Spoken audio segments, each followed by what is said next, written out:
Welcome back, brothers and heretics, to Grimhammer. Tonight we're diving into the lore of Abaddon's war against the Emperor's children. Before we get to the madness, as always, be sure to like and comment any videos and topics you want to see in the future. Be sure to subscribe for the Emperor or the Dark Gods. And I thank you guys for the support. You have been killing it. Now, let's get to the video. The rebellion died by degrees. It died first upon the walls of the Imperial Palace, beneath skies made black by ash and orbital fire. It died again in the void above Terra, where warships that had crossed half the galaxy in triumph turned their prows from the throne world and fled like wounded beasts. It died in the holds of slave transports, packed beyond endurance, where soldiers who had once shouted the War Master's name now suffocated in darkness while their commanders preserved fuel for the retreat. The traitor legions did not withdraw as an army. They fled as fragments. Battle barges limped away from Sol with armor split to the spine. Cruisers vomited plasma from wounded drives. Grand cruisers that had once borne entire expeditionary hosts dragged themselves through the Empyrean with half their decks open to the void. Dead servitors remained fused to their weapon stations. Human crew froze inside, collapsed pressure compartments, their bodies tumbling among loose shell casings and scraps of devotional parchment. The warp swallowed them without mercy. Some ships never emerged. Others returned years before they had departed, their crews transformed into shrieking things that clawed at sealed bulkheads until the air ran out. Whole companies vanished behind failing Geller fields. Demons walked through command decks wearing the faces of dead brothers. Astropaths burned alive in their thrones, screaming messages from wars that had not yet been fought. Through that ruin moved the sons of the dead War Master. They received no honor from the legions that had once followed Horus Lupercal, only hatred. The Iron Warriors called them Oathbreakers. The World Eaters called them cowards. The Emperor's children called them carrion sons, laughing the words across open Vox channels while their attack craft circled the wounded sons of Horus vessels like jeweled predators. The Death Guard offered no insult. Their silence was worse. Again and again, isolated sons of Horus ships were attacked by former allies who had once stood beside them upon Terra. Fuel stores were taken. Armories were stripped. Legion serfs were chained and dragged into foreign holds. Apothecaries were murdered for their gene seed vaults. Wounded legionaries were butchered in their restraint cradles before they could be roused to defend themselves. The 16th Legion endured each assault with diminishing numbers and growing shame. They had been first among the legions. Now they were prey. Falcus Kybre stood upon the command deck of the Baleful Eye and watched another of his legion's escorts die. The frigate had once been named Oath of Chthoniya. Its hull was blackened, its engines failing, its weapon batteries silent. 3 Emperor's Children destroyers danced around it, their violet armor reflecting the light of the dying ship. They fired in sequence, not to destroy it quickly, but to carve it apart deck by deck. Kybre watched through the Strategium Oculus as the frigate's spine buckled. Atmosphere blossomed from the wound in a white cloud filled with bodies. A moment later, the frigate broke in two. The Emperor's Children transmitted music over the Vox as it died. It was not music made for mortal ears. The sound entered through armor seals and deck plating. It crawled through Kybre's jaw and into the roots of his teeth. Human crewmen convulsed at their stations. One serf tore his own throat open with both hands. Another collapsed beneath a navigation console, blood running from his eyes and ears. Kybre reached down, seized the nearest Vox servitor by the skull, and crushed it against the arm of his command throne. The transmission ended in a burst of static. "Return fire," he said. The shipmaster glanced toward him. "Lord, our ventral batteries remain without power." "Then use the dorsal batteries." "They cannot bear upon the target." Kibra turned his helm toward the man. The shipmaster paled.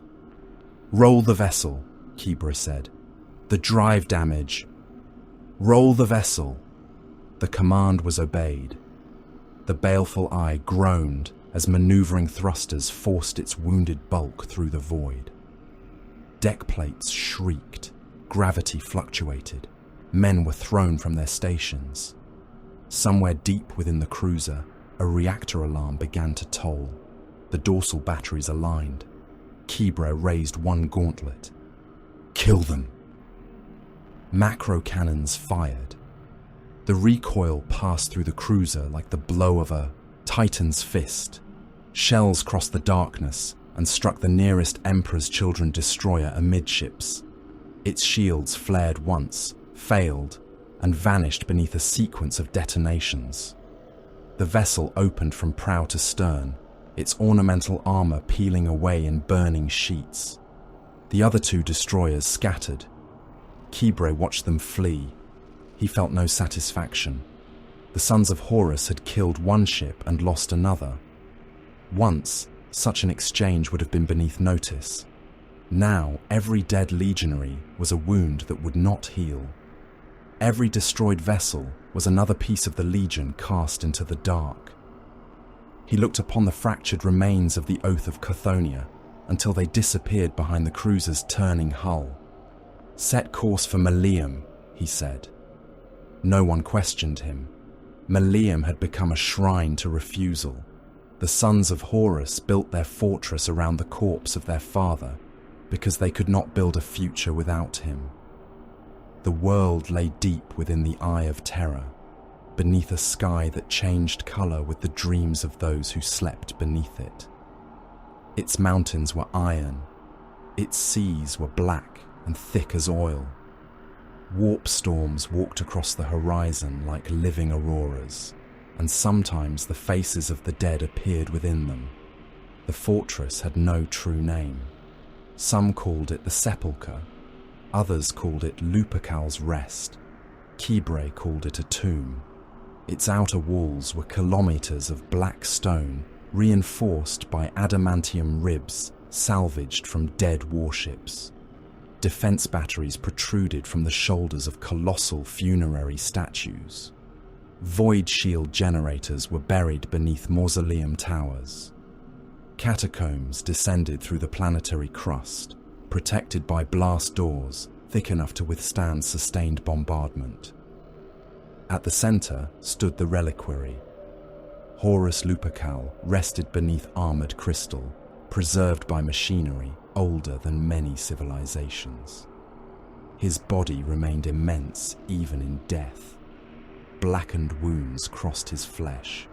His face had been restored as well as the Legion's apothecaries could manage, though no artistry could erase what the Emperor had done to him. Legionaries knelt before the sarcophagus. Some remained there for days. Others offered blood. Kibra entered the chamber as a captain from the former 17th Company dragged a captive toward the bier. The prisoner was a human slave, thin to the point of collapse, his back marked with old whip scars. The captain forced the slave to his knees. "Blood for the War Master," he said. The slave began to beg. Kibra drew his bolter and shot the man through the skull.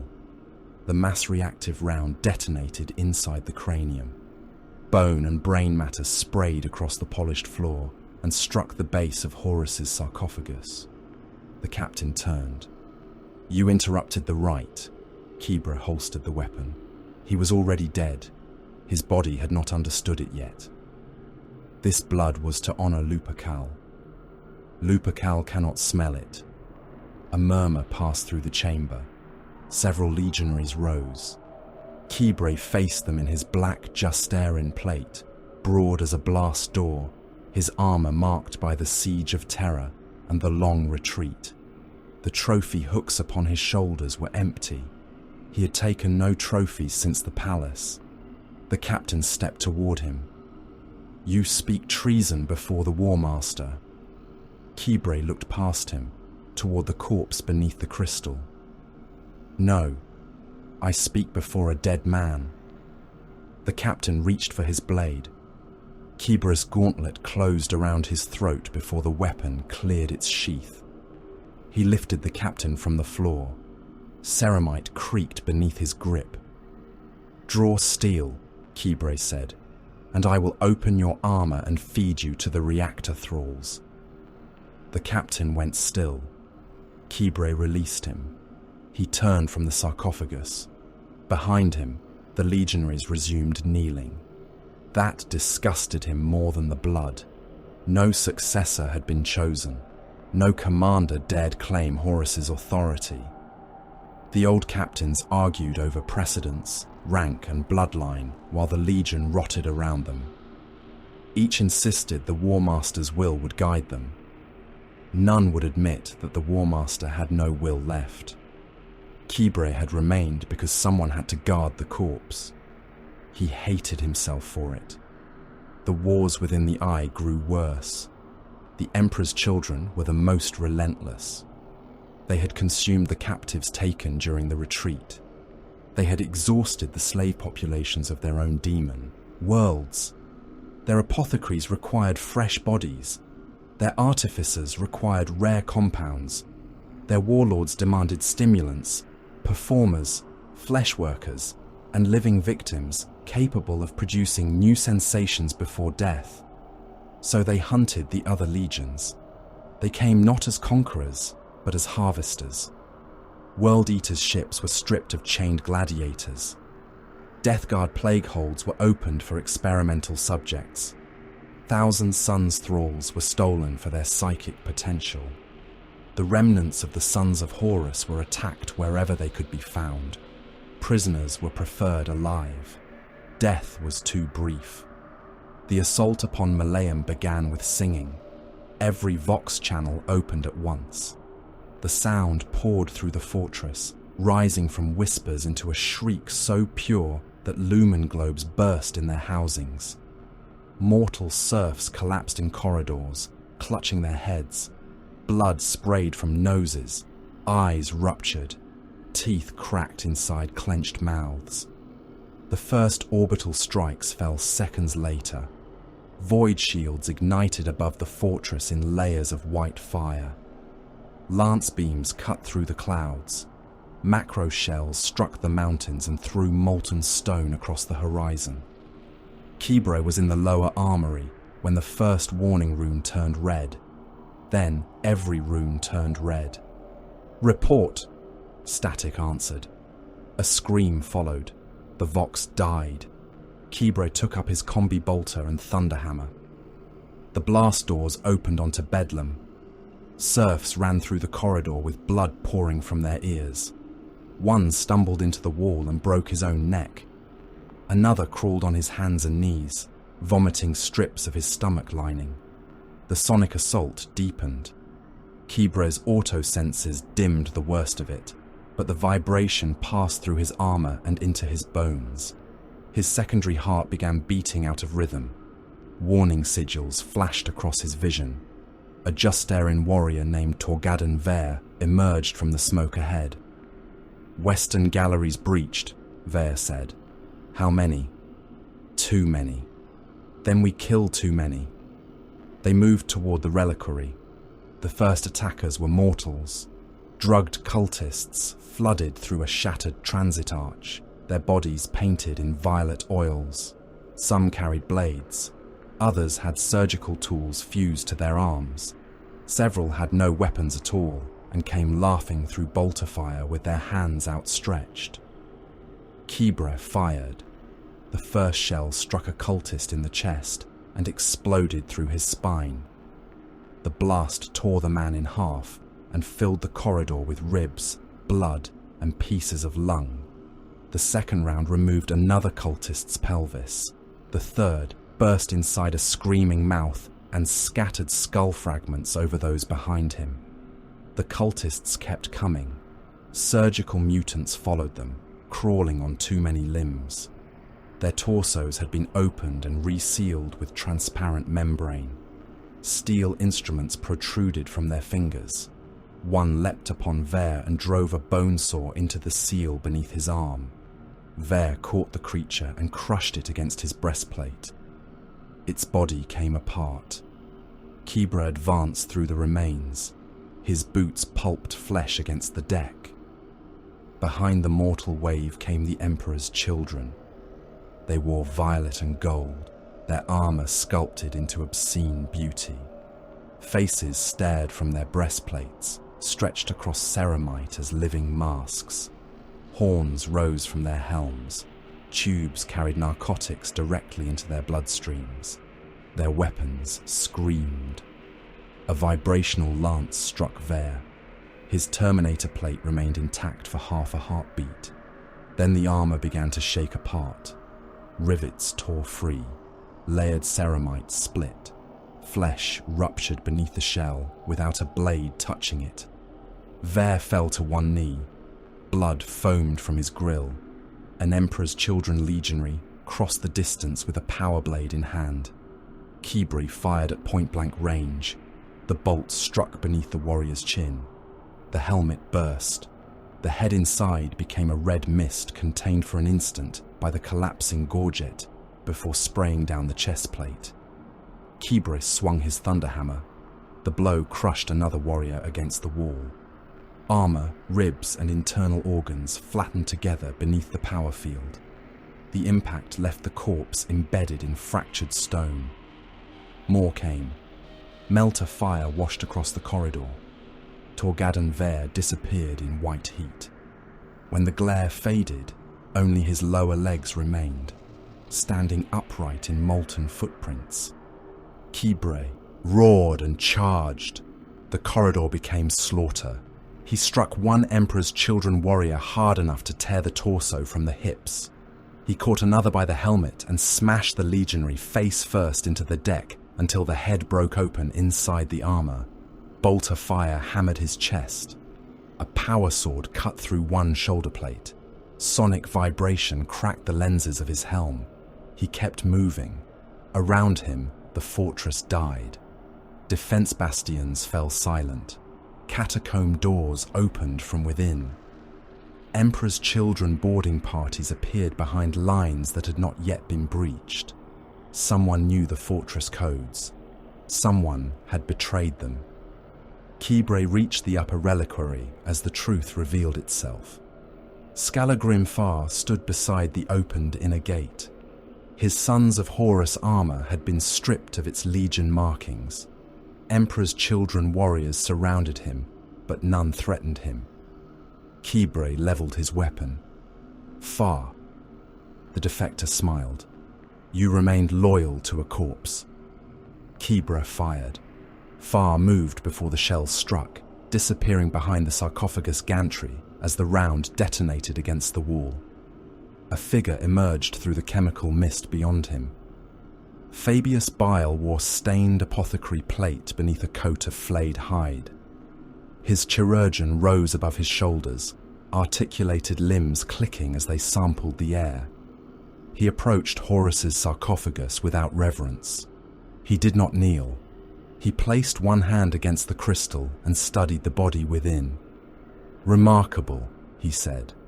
Kibra's voice became a growl. Step away from him. Fabius turned his head. So much devotion, he said, and so little understanding. He is not yours. No, he belongs to history. You have merely been sleeping beside the specimen. Kibri charged. The ceiling came down. Charges planted within the reliquary supports detonated together. Armor glass shattered. Stone blocks the size of tanks crashed into the chamber. Kibra saw the sarcophagus being lifted onto a gravitic transport. He saw violet armored warriors guiding it toward the breach. He saw Fabius walking beside it. Kibre tried to rise.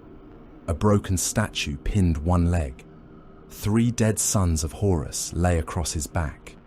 Warning runes filled his vision. His left arm no longer answered. Through smoke and ruptured shrine light, Horus Lupercal was carried away. Kibre dragged himself forward. His gauntlet carved furrows through blood and powdered stone. He reached for the transport as it passed through the broken gate. His fingers closed upon nothing. Then the outer wall collapsed. Darkness buried him. When Kibre awoke, Malaeum belonged to the dead. The survivors blamed one another. Captains drew weapons in council chambers. Legionaries stripped icons from fallen brothers and fled with stolen munitions. Ships departed without orders, each warband choosing its own path through the eye. Some swore revenge, others swore allegiance to whatever power might protect them. The sons of Horus ceased to be a legion in all but name. Kibre watched their vessels scatter from the bridge of the baleful eye. No surviving captain could command them. No oath could bind them. No corpse remained to kneel before. Days later, an emperor's children's shuttle approached under truce markings. Inside was a messenger. The man had once been human. His skin had been removed with surgical precision. Metal hooks held his eyes open. Every major nerve had been drawn from his body and arranged around him in glistening coils. He trembled at the sound of footsteps. Even the vibration of Kibre's armor caused fresh blood to seep from his exposed tissues. Kibre stood before him. "Speak." The messenger tried. Only a wet gasp emerged. Kibre leaned closer. "Speak, and I will end it." The man's jaw worked. "Fabius," he whispered. Kibre waited. "Fabius is breeding him." Something cold moved through the Widowmaker's chest. "Where?" "Harmony." The messenger began to sob. "A new Horus," he said. "A new War Master." Kibre drew his bolt pistol and fired once. The messenger's head vanished. Silence returned to the chamber. Kibre looked toward the officers gathered around him. "We find the vengeful spirit." One captain lowered his gaze. "The flagship is lost." "No. And Abaddon abandoned us." Kibre turned upon him. "Then we find him too." No one spoke. Kibre holstered the pistol. His armor was still black with the dust of Malaeum. Blood remained beneath the seals. Somewhere within the eye, the Emperor's children had the corpse of his father. Somewhere upon Harmony, Fabius Bile was attempting to give that corpse a new face and a new heartbeat. Terror had been Horus's failure. Malaeum was Kibre's. He would not endure a third. The baleful eye hid among the dead. Asteroids turned slowly around the wounded cruiser, though few had been born from any natural world. Some were fragments of fortresses torn from demon planets. Others were the calcified organs of void beasts, each larger than an imperial battleship, their hollow arteries filled with frozen ships, and the remains of those who had tried to shelter within them. One tumbling mass resembled a human skull from a distance, its empty eye sockets wide enough to swallow the baleful eye whole. Beyond them, the Empyrean bled through reality. Curtains of violet fire hung between the stars.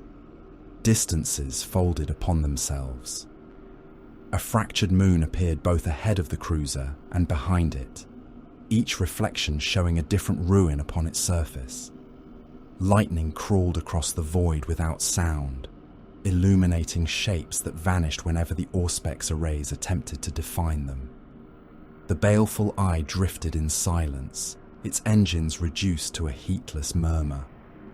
It had once been a proud warship of the 16th Legion.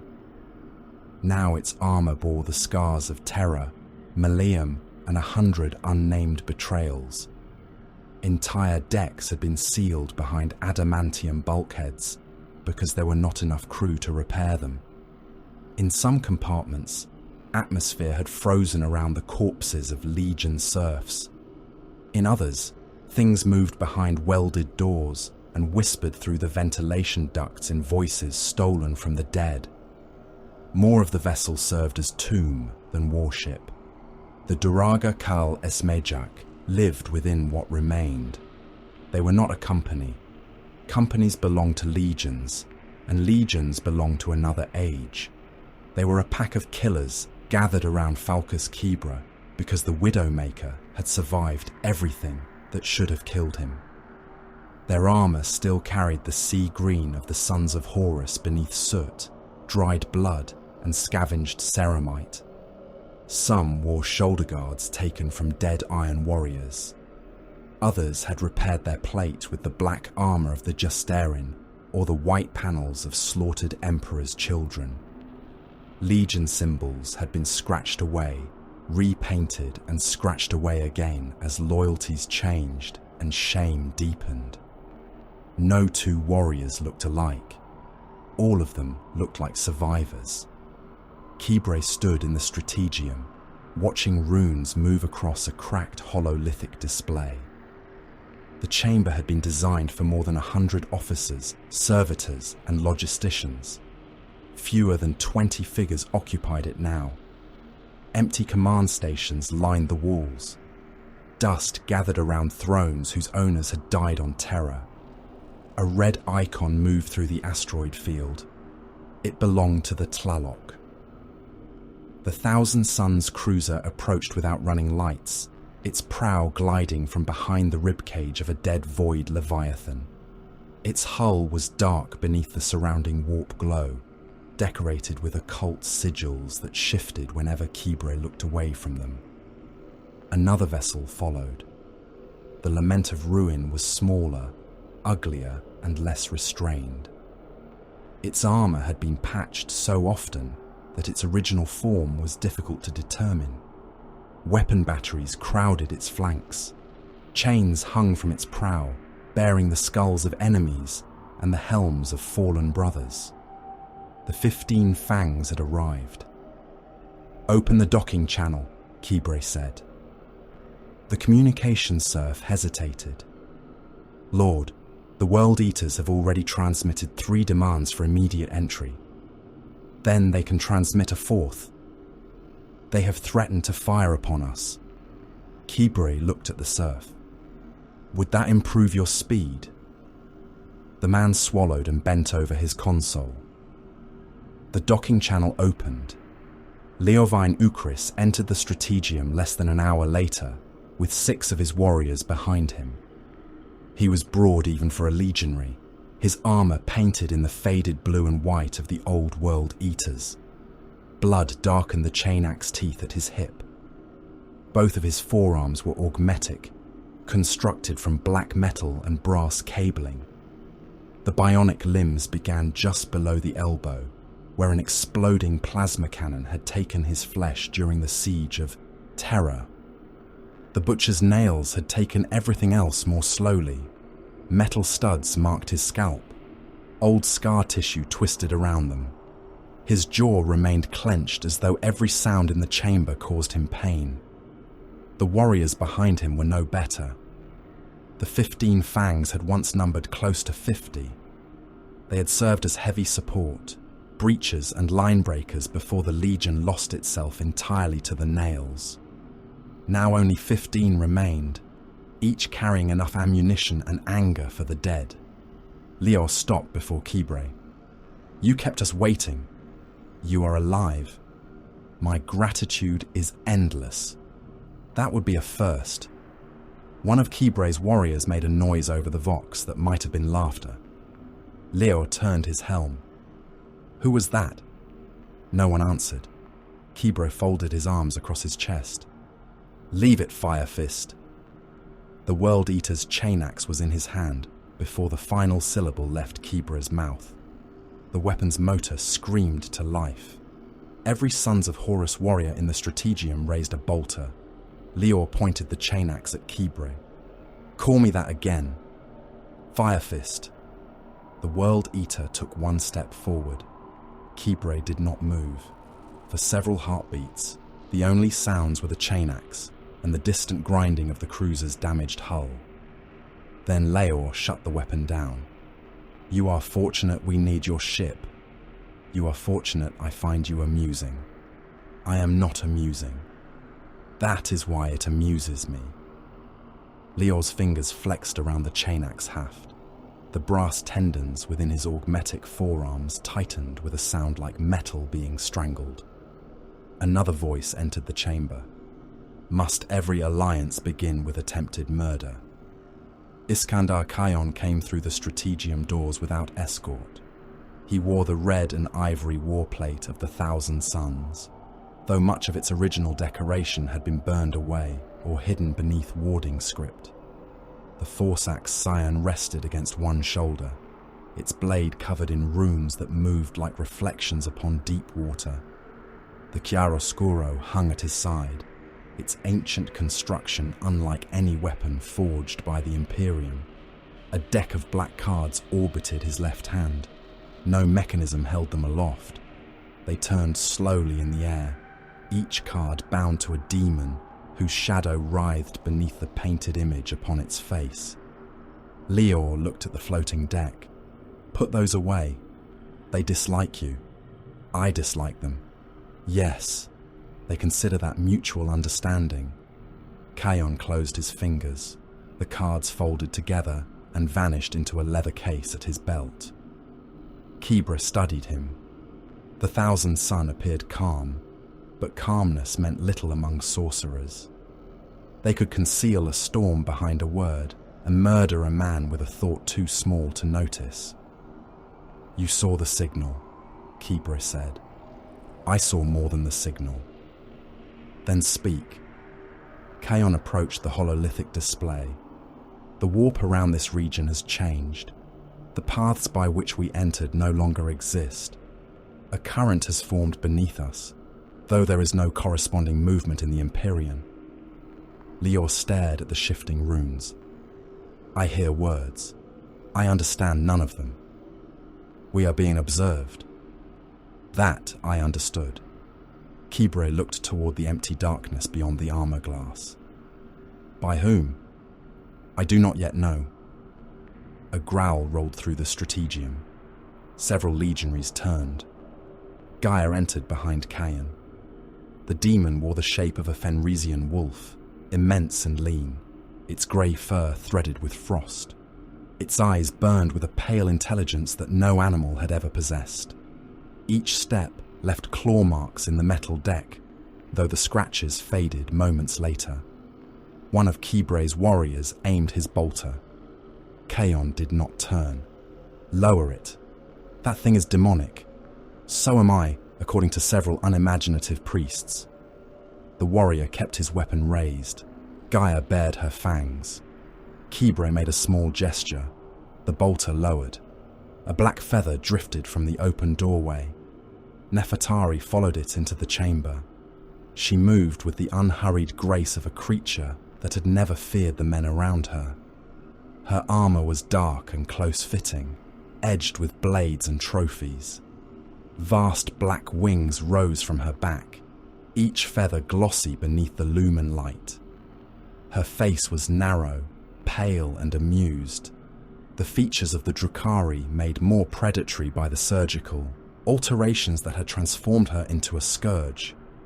She circled Khayon once, before settling upon the raised edge of an empty command dais. Leor watched her. You brought the Xenos. She is not property to be brought, Khayon said. Nefertari smiled. Yet I came when he called.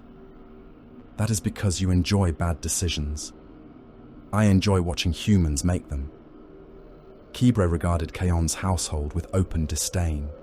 A sorcerer, a demon wearing a wolf's body, a winged alien, a warship inhabited by the remnants of a dead sister. The galaxy had once been simpler. There had been enemies, brothers and orders. Now every alliance resembled a blasphemy. Khayon touched 2 fingers to the hololith. New sigils appeared. The Tlaloc detected a vessel moving at the edge of the field. It vanished when Anamnesis attempted to identify it. Leor snorted. Your ship speaks. My ship remembers. That was not my question. Kaon looked at him. My sister is the heart of the Tlaloc. Her mind inhabits its systems beside things that have no human names. She speaks when she chooses. Lior stared at him for several seconds. Every conversation with you becomes worse. You asked. Kibre enlarged the Auspex display. Where did the vessel disappear? Kaon indicated a region between 3 drifting masses of stone. There. The red warning rune appeared an instant later. Then 20 more surrounded it. The first sonic torpedo struck the baleful eye amidships. The warhead did not explode. It sang. The note passed through the void, through armor and through the bones of the ship. It entered the strategium as a pressure too deep to hear. Every lumen globe flickered. The hololithic display shattered into static. Human crewmen screamed. One serf's eyes ruptured in their sockets. Blood ran down his cheeks as he clawed blindly at the console. Another fell to his knees, vomiting red strings of tissue. A third began laughing until the vibrations split the vessels in his throat and filled his lungs with blood. The Astartes remained standing. They suffered differently. Pain lanced through Kibra's fused rib cage. One of his secondary organs spasmed. Blood rose in his mouth and leaked through the grill of his helm. Lior staggered half a step.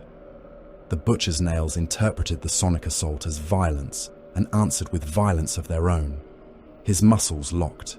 His augmetic hands crushed the haft of his chain axe hard enough to deform it. Kaon sank Saiyan into the deck and held himself upright. Gaia howled. Nefertari's wings spread wide as she clung to the command dais, her expression no longer amused. A second torpedo struck, then a third. Warning klaxons wailed throughout the baleful eye. The shipmaster shouted over the vox. Multiple vessels translating within weapons range. Psychic occlusion concealed their approach. Boarding craft inbound. Kibra wiped blood from his mouth with the back of one gauntlet. Identity! A voice answered before the shipmaster could speak. It flowed from every vox grill in the strategium, rich and soft beneath the screaming alarms. Widowmaker, Firefist, Sorcerer, such wounded little legends hiding among stones. Lior roared. The voice laughed. Cadalus Orlantia, Kaon said. Emperor's children, Kibre replied. Nefertari glanced toward the armor glass. The beautiful ones have surrounded us. Beauty is not armor, Kibre said. The first boarding alarm sounded. Orlantir continued speaking. Your ships are tired. Your warriors are fewer than the corpses they remember. Yield your slaves, your gene stores, and your artificers. I may permit some of you to die intact. Kibra opened a command channel to every remaining warrior aboard the cruiser. Seal the tomb decks, vent the central galleries, kill anything wearing violet. Lior began moving toward the doors. Kibre caught his shoulder. Your warriors hold the lower armory until my order. They will not wait. They will. The nails do not care about your orders. Then remind your men that you are louder than the nails. Lior pulled free. You give me commands as though I belong to you. No. I give commands because you are standing on my ship. Another impact shook the deck. Lior bared his teeth. Suppressive fire first, he said over his warband channel. Then axes. Anyone who runs ahead dies by my hand. The reply came as a chorus of snarled acknowledgements. Kaon placed one hand against the wall. His eyes became black. Anamnesis, he whispered. For a moment, nothing happened. Then the ship spoke through the strategium's damaged vox system. The voice was female, distant and layered beneath machine harmonics. They are entering through the dorsal launch bays. The Tlaloc has been struck. Ashokai has awakened the Kashahan. Kaon's expression tightened. How many? All of them. 104 rubricae stirred aboard the Tlaloc. They rose from sealed chambers in perfect silence. Dust filled their ancient armor, the last remains of warriors destroyed by the spell that had saved and damned the Thousand Suns. Blue and gold plate moved without breath, heartbeat, or hesitation. Inferno bolters were raised. Magazines were locked into place. Asher Kai Kesrema watched from the center of the chamber. The white seer wore pale robes over ancient armor. His blind eyes stared through the walls and into the currents of the warp. One hand rested upon a control lectern grown from bone and brass. "The pattern closes," he said. Anamnesis answered through the ship. "Then we break it." Boarding torpedoes struck the baleful eye. Their adamantium prows punched through armor and bulkheads. Hatches burst open. Drugged mortals poured into the corridors beneath clouds of pink vapor. Kibra met the first wave in the dorsal transit gallery. The Duraga Kal Esmejak formed a wall of sea green and scavenged plate. Terminators occupied the center. Legionaries in lighter armor held the flanks. Bolters braced against barricades made from overturned ammunition carts and the bodies of dead serfs. The cultists came screaming. Some carried rifles. Others bore curved blades, shock whips, or hooks designed to drag wounded prisoners away. Their flesh had been altered into grotesque decorations. Additional mouths opened along throats and chests, each shrieking a different note. Kibre raised his combi bolter. "Fire!" The corridor vanished beneath muzzle flare. Mass reactive shells tore into the human wave. Bodies burst apart. Torsos opened from within. Limbs spun through the smoke. The first ranks disintegrated, yet those behind climbed across their remains, slipping in blood and entrails as they ran. The sons of Horus fired in controlled volleys. They did not shout. They did not retreat. A mutant reached the barricade and plunged a bone blade into a legionary's thigh joint. The warrior caught it by the neck, lifted it one-handed, and crushed its skull against the wall without ceasing fire. More boarding torpedoes struck. The deck jumped beneath Kibre's boots. Purple armored figures appeared through the smoke. Emperor's children advanced behind their dying slaves, firing sonic weapons over their shoulders. The air distorted around each discharge. Ceramite cracked. Human remains liquefied against the walls. One Sons of Horus warrior shuddered as the organs inside his torso ruptured, blood flooding from every armor seal. He remained standing long enough to empty his magazine. Then he fell. Kibre stepped over him. "Hold." The Duraga Kal Esmejak held. In the lower armory, the World Eaters waited behind a bulkhead already bowing inward under enemy fire. Leor stood at the center of his warriors. The 15 fangs rocked in place. Chain axes growled in their hands. The nails bit into their minds, turning every second of restraint into agony. Ogrivian, Leor's sergeant, drove his helmet repeatedly into the wall. "Open it." "Not yet," Leor said. "They are there." "I know. Open it." A sonic blast struck the other side of the bulkhead. The metal glowed and bent. Leor raised his heavy bolter. "Now." The doors blew inward. The 15 fangs fired before the smoke cleared. Bolter shells and plasma bursts tore into the Emperor's children waiting beyond. Purple armor shattered. One warrior lost both legs and continued firing from the floor until a heavy bolter round exploded inside his chest. Leor kept his men shooting. "Hold!" The nails screamed. The enemy line faltered. "Hold!" Ogrivian howled through clenched teeth. The last plasma volley struck. Leor lowered his weapon and drew his chain axe. "Kill!" The 15 fangs charged. They hit the survivors like a demolition charge. Axes chewed through ceramite. Shoulder charges broke bones and sent warriors crashing through bulkheads. Leor caught an Emperor's Children legionary across the waist and held the trigger down until the chain blade tore through spine, armor, and both secondary hearts. Blood covered his helm. The pain of the nails became joy for less than a heartbeat. Then it became pain again.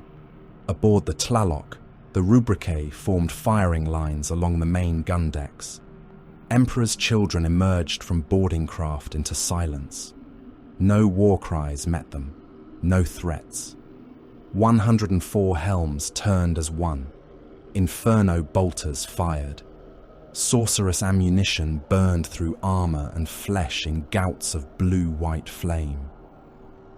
Emperor's Children staggered as their breastplates melted inward. Bodies burned from within, leaving blackened armor standing upright for a moment before collapsing.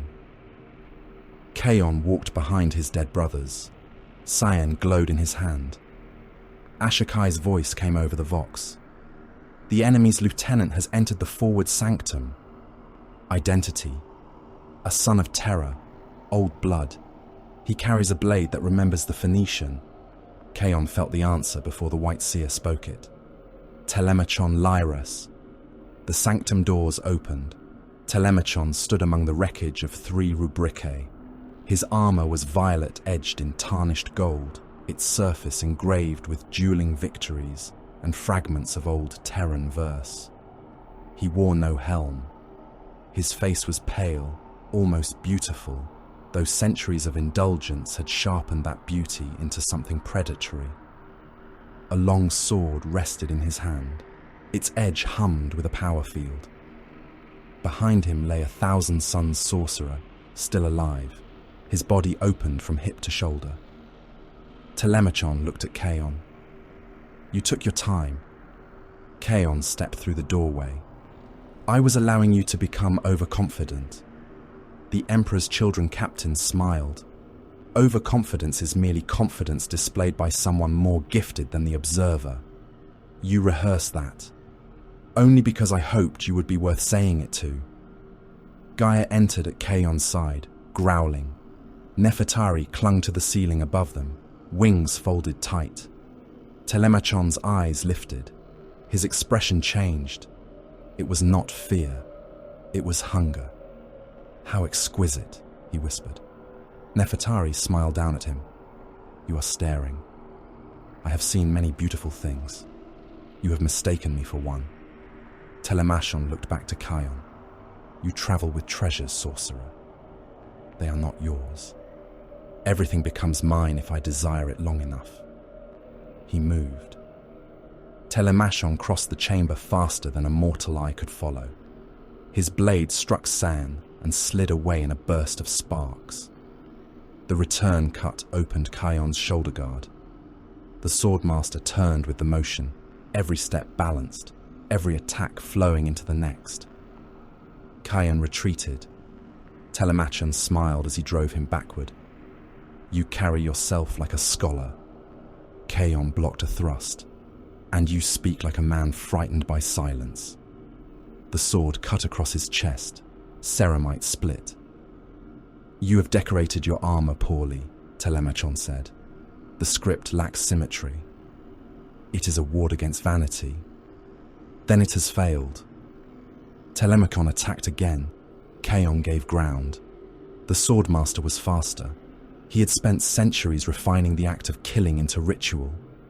His strike sought the joints of Kaon's armor, the seals beneath the gorgets, and the gaps beneath the arms. There was no wasted motion. Kaon did not attempt to match him. He watched. He measured. Every footfall became a point.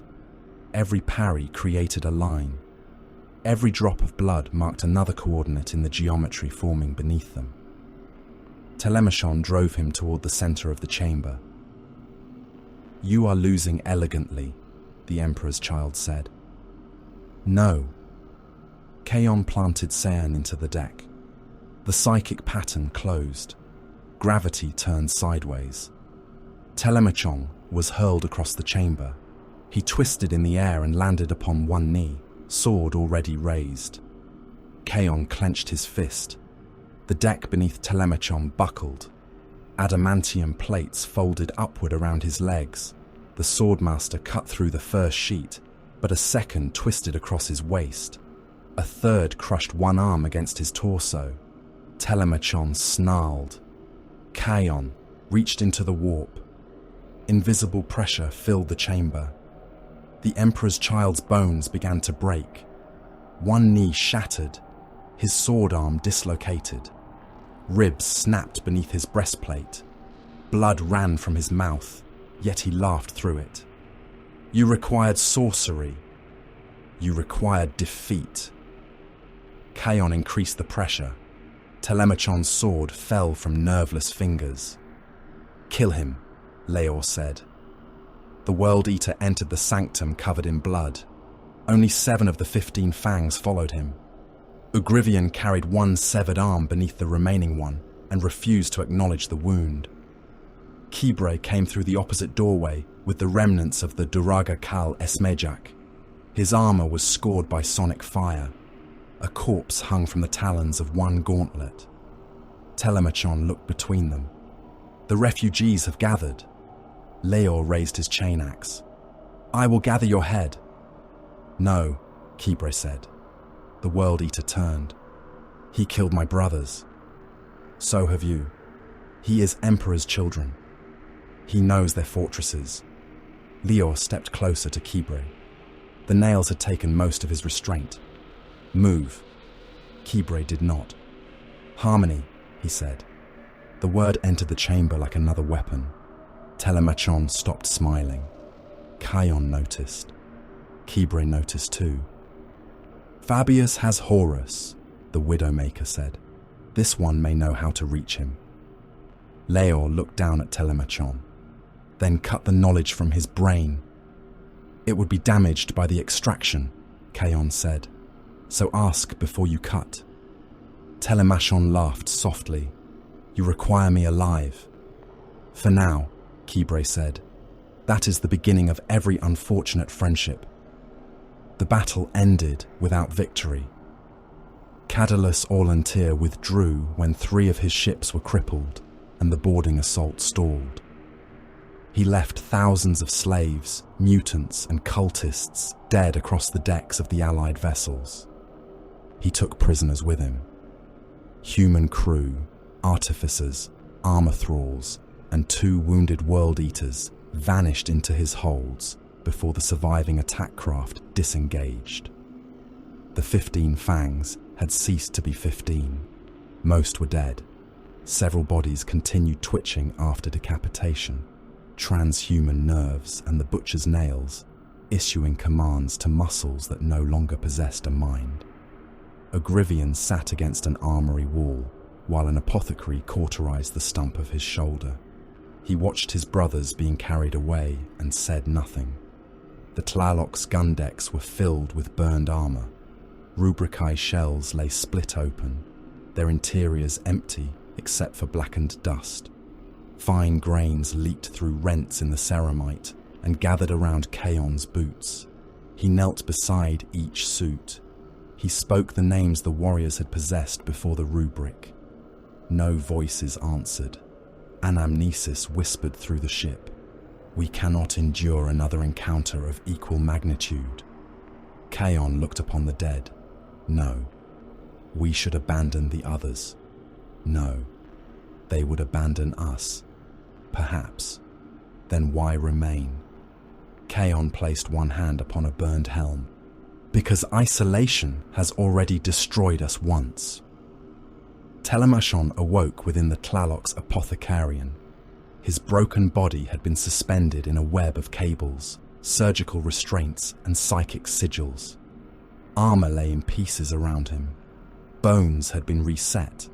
Ruptured organs had been repaired.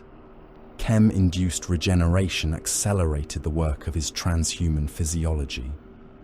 Chaon stood beside the restraint cradle. Kibre waited in the shadows beyond him.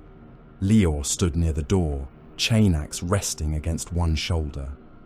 Telemachon opened his eyes. He tested his limbs and discovered the restraints. You rebuilt me.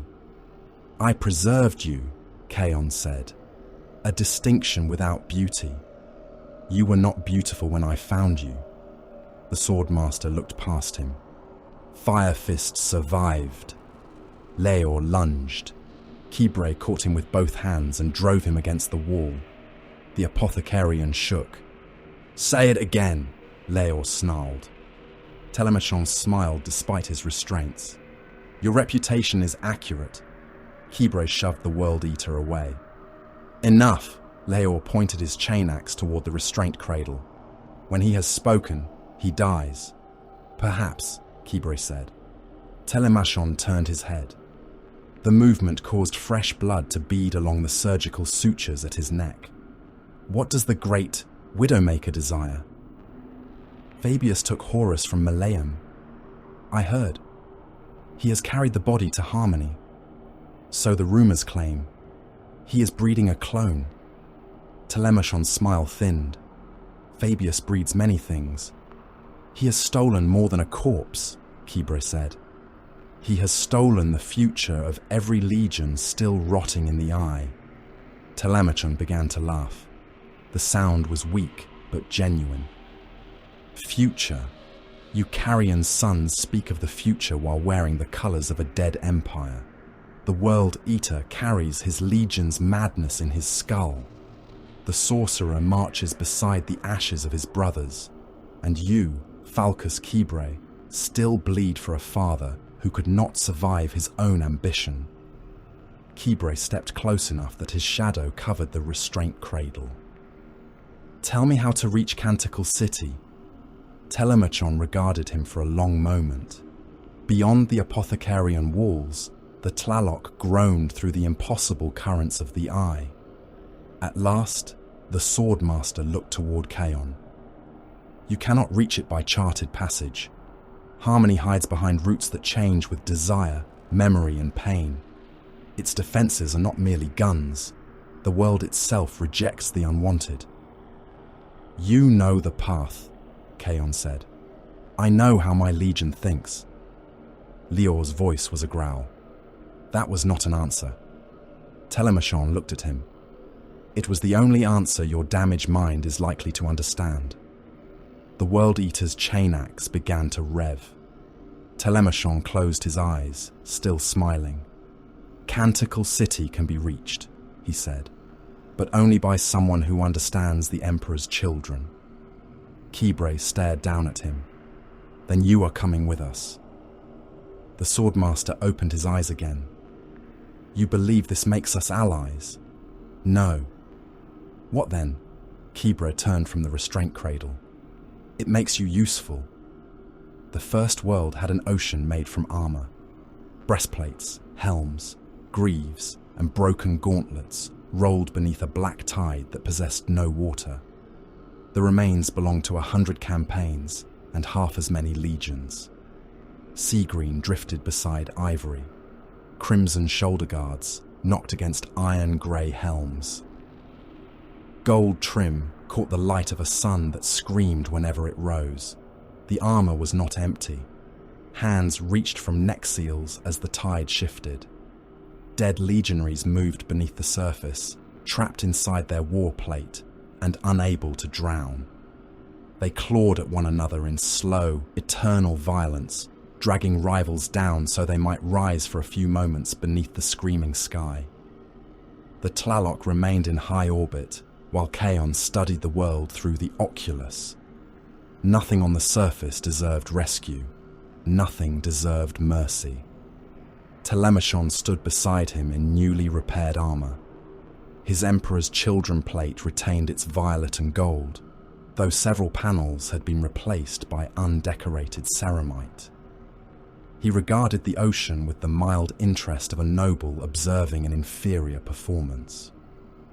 The preacher was here, he said. Kibre turned from the Strategium hololith. You said he was here. I said the rumor placed him here. Rumor is a creature of appetite. It grows fat on repetition and dies when forced to speak under interrogation. Leor leaned against a command lectern, his chain axe mag-locked across his back. The damaged augmetics of his forearms had been repaired with mismatched plating. One hand was black, the other brass. You have used many words to say you were wrong. Telemachon smiled. You continue to mistake brevity for intelligence, Fire Fist.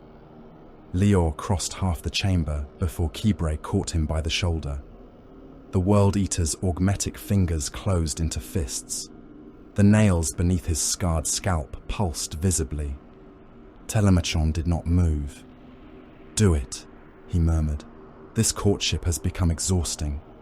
Kibre shoved Leor back. Later. You said that last time. And you are still alive. Be grateful.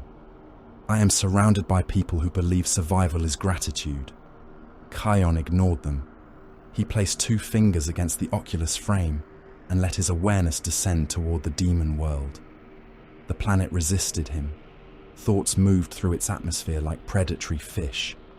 The screaming sun was not a sun at all, but a wound cut into the sky. Each time it rose above the horizon, something on the far side of reality tried to force its face through.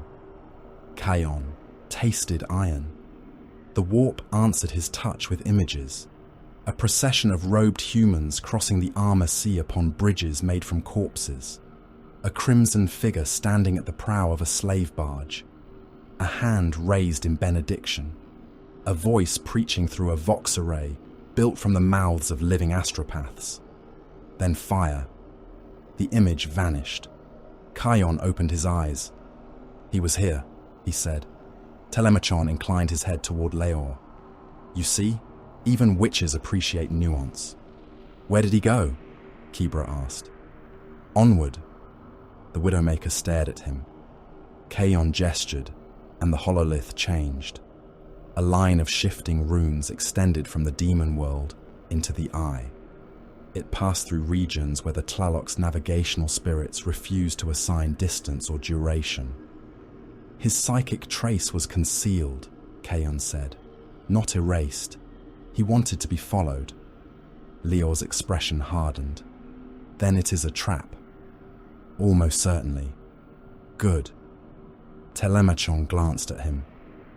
Your relationship with self-preservation remains refreshingly uncomplicated. Kibre studied the route. How many worlds? 3 that can be named, perhaps more between them. Then we visit all of them. The loose alliance moved deeper into the eye. The Tlaloc led. The baleful eye followed with its remaining engines burning unevenly. The Lament of Ruin came last, accompanied by 2 smaller escorts whose identities had changed so often that even their crews no longer remembered the first names carved into their keels. They followed Sargon through ruins. On the second world, a city had become an altar. Every tower leaned inward toward a central square filled with the bones of its former population. The corpses had been arranged in concentric circles, each ring representing a stage of revelation, according to some creed long forgotten by those who had died for it. War machines wandered the avenues. Predators without crews drove through collapsed hab blocks, their tracks grinding skeletons into powder. A Fellblade fired its accelerator cannon every time the sky darkened, striking the same empty fortress wall it had bombarded for centuries. A damaged dreadnought stood waist-deep in rubble and recited firing solutions to enemies no longer present. The Alliance found a slave ship impaled upon the higher spire. Its crew had been nailed to the outer hull. Some remained alive. Kibre's warriors brought the captain aboard the baleful eye. The man had no eyelids and no skin upon his hands. Word-bearer scripture covered his bones, each line cut so deeply that marrow showed beneath the lettering. Kibre stood over him in the interrogation chamber. Where is Sargon? The captain smiled. He goes where the gods command. Kibre broke his left knee. The man screamed. Leor watched from the wall. "You ask too gently." Kibre broke the other knee. The captain's smile remained. "Pain is a prayer." "No," Kibre said.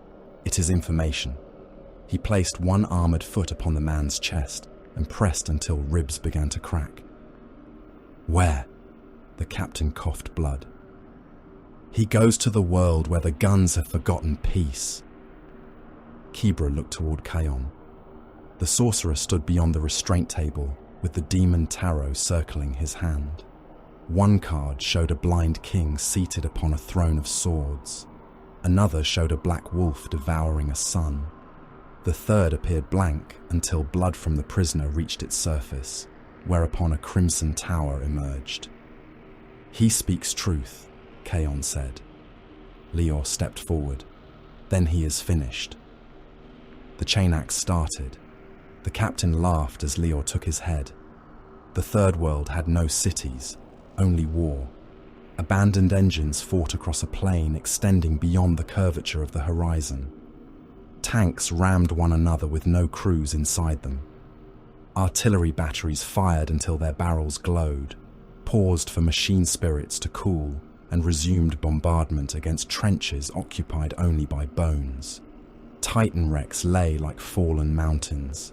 Some still lived. A ruined god engine dragged itself through the ash using one arm, its legs severed at the pelvis. Its war horn sounded every few hours. The note shook dust from the dead and summoned lesser machines that followed it like starving hounds. The Tlaloc's Auspex found a procession moving between the artillery impacts. Thousands of mortal pilgrims walked beneath, banners made from human skin. They carried icons of the Pantheon and bronze cages filled with burning prisoners. At the center traveled a cathedral upon tracks, its walls built from the prows of wrecked warships. Loyalist eagles remained visible beside traitor eyes. Imperial saints had been nailed upside down beneath demonic runes. Cannon mouths served as doorways. Lance arrays rose like organ pipes from the upper towers, broadcasting sermons that made the plain itself tremble. Sargon waited inside. Kibre ordered the landing before the pilgrims saw the assault craft. Gunships descended through ash storms and intersecting artillery fire.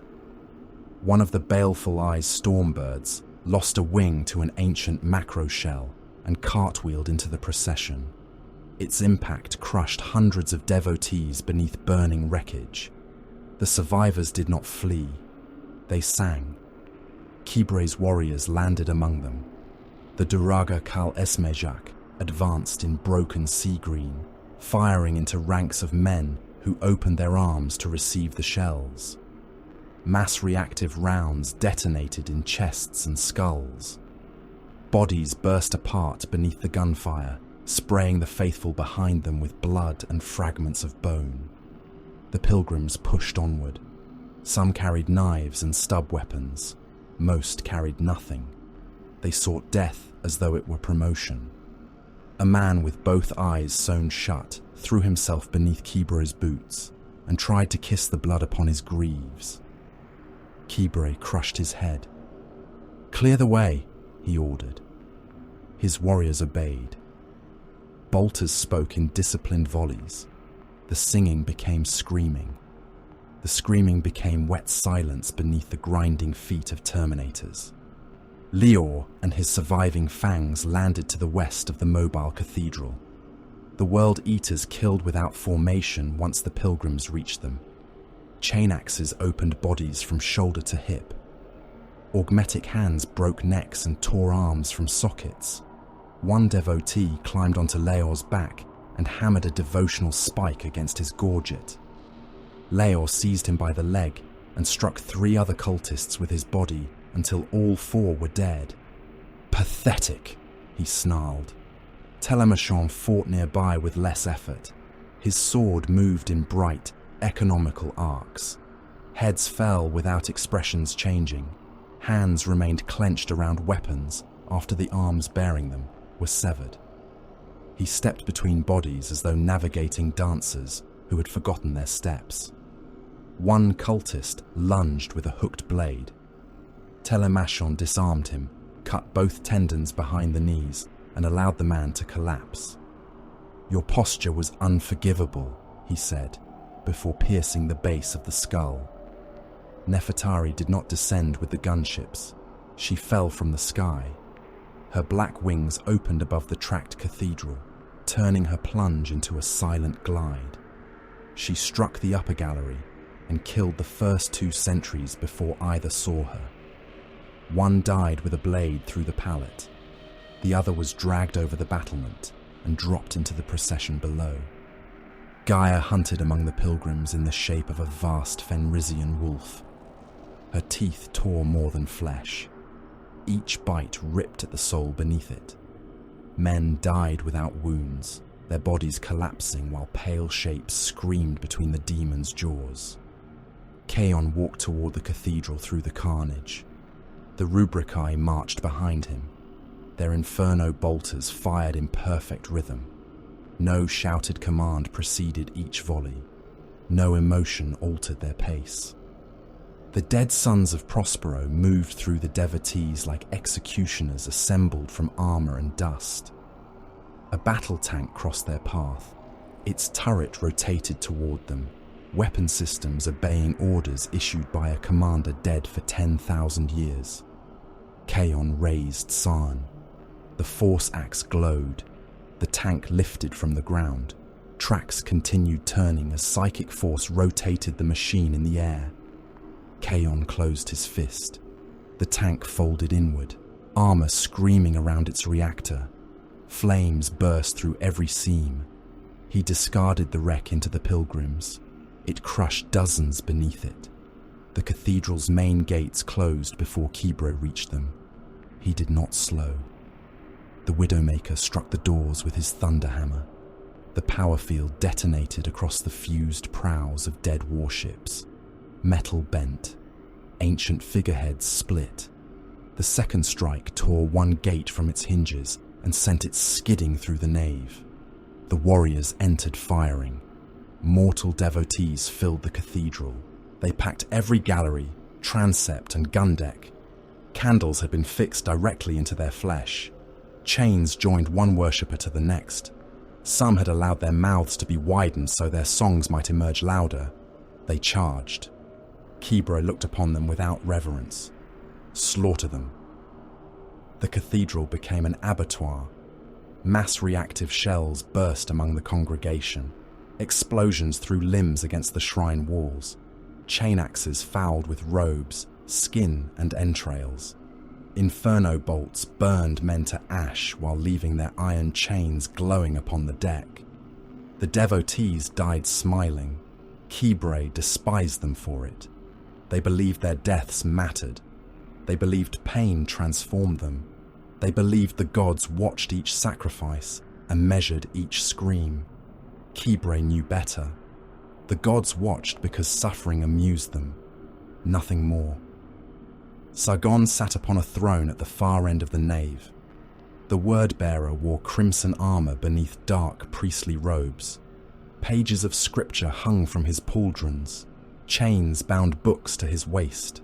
His helm rested beside the throne, revealing a narrow face marked by ritual scars. He had not moved throughout the massacre. Blood flowed toward him through channels cut into the floor. Kibro approached as the last devotees died behind him. Sargon smiled. "You came precisely as I witnessed." Kibro pointed his combi bolter at the word-bearer's face. "Stand." Sargon rose. No weapon was visible in his hands. "I foresaw this chamber," he said. "The green suns drowning their shame in blood. The red hounds chewing the bones of believers. The fallen prince in violet. The sorcerer who carries his dead behind his eyes." Kaon entered the nave. The Rubricae spread behind him. "And the Xenos?" Nefertari asked from the gallery above. Sargon looked up. "You were obscured." She grinned. "Then your gods are cowards." Leor strode toward the throne. "Where is the vengeful spirit?" Sargon regarded him. "The ship waits where mourning became purpose. Leor struck him. The blow hurled the word-bearer from the dais. Sargon hit the deck, rolled once and came to rest among the blood channels. He began laughing. Leor reached for his chain axe. Kibre caught his wrist. We need him conscious. I can keep him conscious. For how long?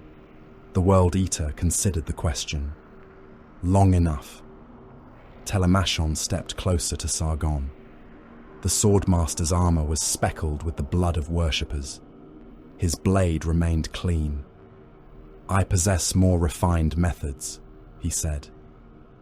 There are organs within the transhuman body that even an apothecary rarely touches. Nerve clusters behind the secondary heart, glands beneath the spine, places where agony becomes difficult to distinguish from revelation.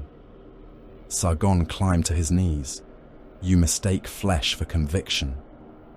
No, Telemachon said. I mistake your conviction for an invitation. Kibre seized Sargon by the throat and dragged him upright.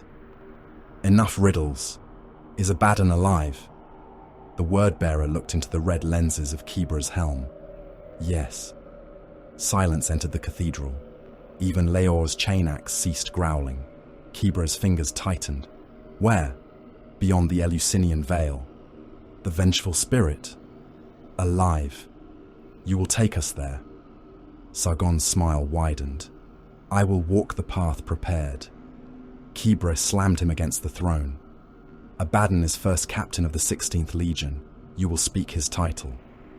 He holds no title. Kibre drew back one fist. Kion spoke before the blow fell. He is telling the truth as he understands it. The Widowmaker turned. That does not make it truth. No, but the path within his mind does. Kion approached Sargon. He saw the psychic architecture before touching him. A lattice of imposed memory surrounded the word-bearer's thoughts. Symbols had been placed at precise intervals within his consciousness. Not compulsions, not commands, landmarks. Someone had built a road inside the psyker's mind. Kion laid 2 fingers against Sargon's brow. The cathedral vanished. He saw darkness filled with silver fire, a veil spanning the void like the skin of some celestial corpse. A dead Eldari world beneath a sky of shattered mirrors. A warship buried in impossible ruins. A warrior standing before a darkened throne. The vision struck, with enough force to drive Kion backward. Gaia growled. Nefertari dropped from the gallery and landed beside him. What touched you? She asked. Kion looked at Sargon. Not the gods. The word-bearer wiped blood from his mouth. The warrior waits at the end of the chosen road. Kibre almost struck him again. Kion raised one hand. The path is genuine. You trust him? No. Then why follow? Because whoever placed those memories within him possessed knowledge of the vengeful spirit, knowledge detailed enough to reproduce the psychic resonance of its command decks. Leor looked between them. More witch words. It means he has seen the ship, Kibre said. Sargon smiled. Or the ship has seen me. Kibre released him. You guide us. You deviate once, and Leor may test how long conviction survives outside the body. The World Eater's grin revealed sharpened teeth. Sargon bowed his head. As was witnessed. The Eleusinian veil could not be found by navigational chart. It had to be approached through memory. Sargon stood upon the bridge of the Tlaloc with Asher Kai beside him. The White Seer's blind eyes leaked thin lines of blood. Cables ran from his armor into the command throne, allowing him to commune with Anamnesis and the vessel's layered machine spirit. The Baleful Eye and the surviving allied ships followed close behind. They entered a region where stars had died, but continued whispering. Their voices came through every Vox grill. Some begged to be remembered. Others recited the names of worlds consumed when they collapsed. One spoke in Kibre's voice, describing the final moment of Horus Lupercal's life. Kybre destroyed 3 vox panels before accepting that the voice came through the ship itself. Time failed next. A mortal crewman crossed a passageway as a youth and reached the other side as an old man. His hair whitened between one footfall and the next. He collapsed, bones too brittle to bear his weight. Moments later, his body reversed. Wrinkles withdrew into his flesh. Teeth grew back inside his mouth. His body became younger until it was smaller than his uniform, then younger still, becoming a blood-slick infant crying upon the deck. The child aged to adulthood before the Medicae servitors arrived. No one touched him. Elsewhere, hours passed within sealed chambers, while only seconds moved outside. Food rotted in mouths. Blood dried before wounds were received. Servitors burned without heat, flames pouring from their augmetic eyes as they continued performing assigned tasks. Shapes moved beyond the Gellerfields. One scraped against the Tlaloc's protection for the length of an entire watch. The thing was larger than a continent. No auspex could define it. Kaon saw only the impression of fingers pressing through reality. Frost formed along the interior bulkheads in prints hundreds of meters wide. Human crew died wherever the marks appeared, their bodies found kneeling with their hands folded in prayer. Sargon guided them onward. "Turn toward the star without light," he said. An amnesis answered from the bridge. "There are 9. The one grieving its own birth. 7 meet that description." Ashakai's hands tightened upon the command throne. The veil shifts. Sargon closed his eyes. "Then it knows we approach." Kybre stood behind him. "This is not navigation." "No," Sargon said. "It is invitation." Lior paced at the edge of the bridge. The nails tormented him with every moment of enforced stillness. "We should kill him and choose a direction." Telemachon lounged near an empty tactical station. "An inspired proposal. Shall we also blind ourselves and fire the engines until something important explodes?" "Speak again." "You have made that threat so often, it is becoming affectionate." Kybre ignored them. "When we find Abaddon, the sons of Horus will be restored." Kaon looked toward him. "To what?" "The Legion." "The Legion followed Horus to Terra. Horus is dead. Maliam has fallen. Your captains abandoned one another." Kybre's voice became colder. "Choose your next words carefully." "I am choosing them with great care. Restoration is another word for repeating what has failed." Lior stopped pacing. "I do not care what color we wear or what dead father's name is carved on our ships. I care that we stop running." Telemachon watched him. A touching creed. The World Eater turned. "You have no creed." "Of course I do. Every declaration of brotherhood is ambition wearing a ceremonial robe.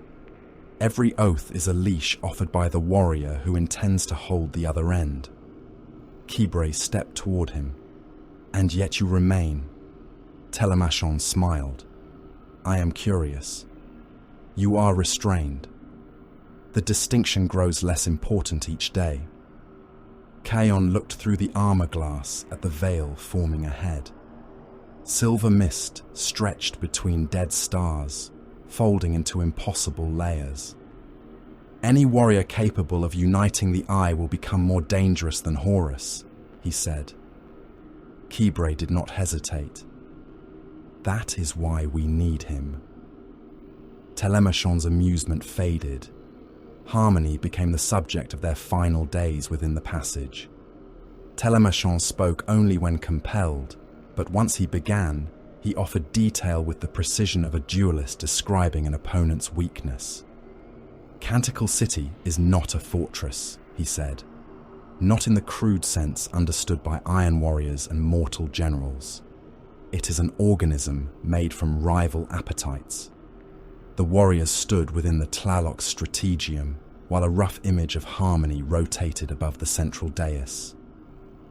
Laboratories occupy the eastern districts, Telemachon continued. Fabius controls them through genecraft, favors, and fear. He repairs damaged gene seed. He replaces organs. He creates warriors where others can only squander them. Then he commands the city, Kybre said. No, he owns what the others need. Telemachon touched the hololith. New structures appeared. Pleasure courts, slave exchanges, sonic temples, flesh markets, dueling halls.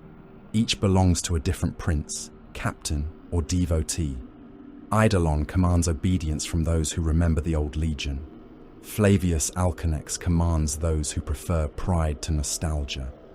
Others follow whichever master offers the most exquisite war. Leor stared at the city. They hate one another. They admire themselves too much to love anyone else. Kaon studied the defensive lines. Then they will not respond as one force. They are Emperor's children, Telemachon said. Every captain will attempt to win the war beautifully. None will accept an order that denies him glory.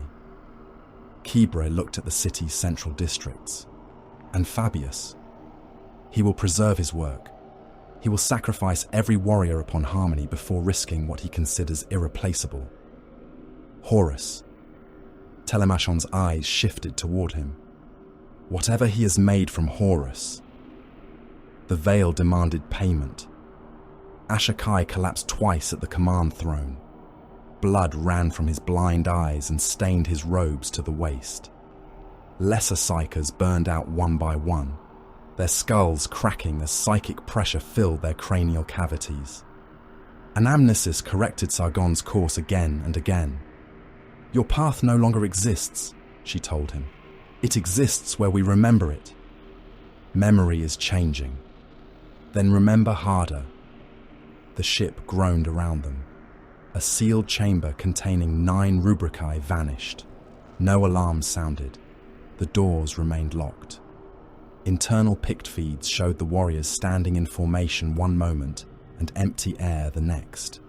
Hours later, Anamnesis found them. They were fused into the Tlaloc's outer hull. All 9 stood upright against the armor plating, half embedded in adamantium. Their inferno bolters were raised toward the void. Dust leaked from the armor seams and drifted away into the warp. Recovery was impossible. Kaon observed them through an external pict feed. He whispered their names. The veil opened. The transition was silent. Silver mist divided before the fleet. Dead stars vanished behind them. The warp ceased screaming and became a profound, waiting darkness. A world appeared. Aschiarel had once belonged to the Eldari. Its cities were made from pale structures too graceful for human hands. Towers curved without support. Bridges crossed empty air. Statues looked away from the sky as though ashamed of whatever had come after their makers. The world had been killed during the ancient catastrophe that birthed the youngest god of chaos. Its spirit still remembered dying.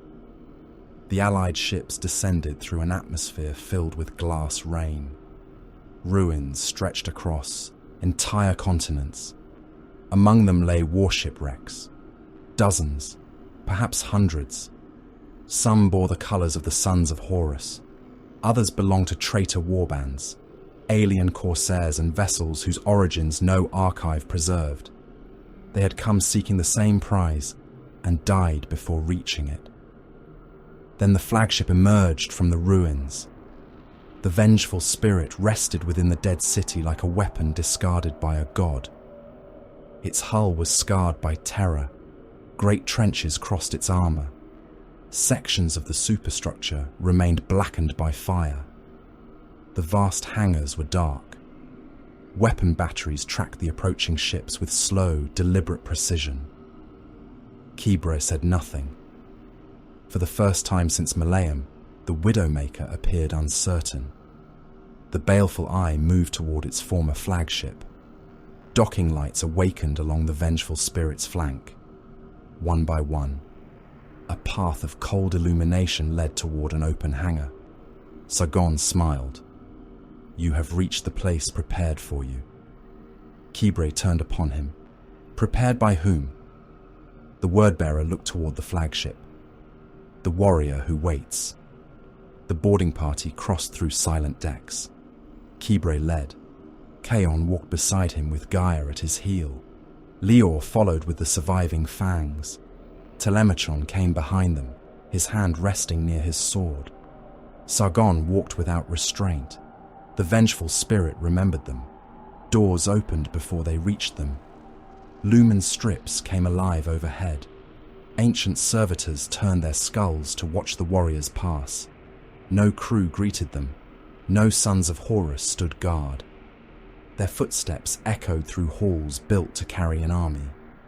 Kibre's voice broke the silence. "You knew," Sargon continued walking. "I knew the road. You knew he waited." "Yes. You said you had seen the ship. I was brought here." Kibre seized him and drove him against a bulkhead. "By whom?" Sargon's smile remained. "Ezekiel Abaddon." The name echoed through the empty corridor. Lior raised his chain axe. Telemachon's hand closed around his sword. Kaon looked ahead. The psychic architecture surrounding Sargon unfolded fully at last. Not a trail discovered by chance. Not a vision granted by gods. A message. A test. Sargon spoke while Kibre held him against the wall. "I did not find him. He found me.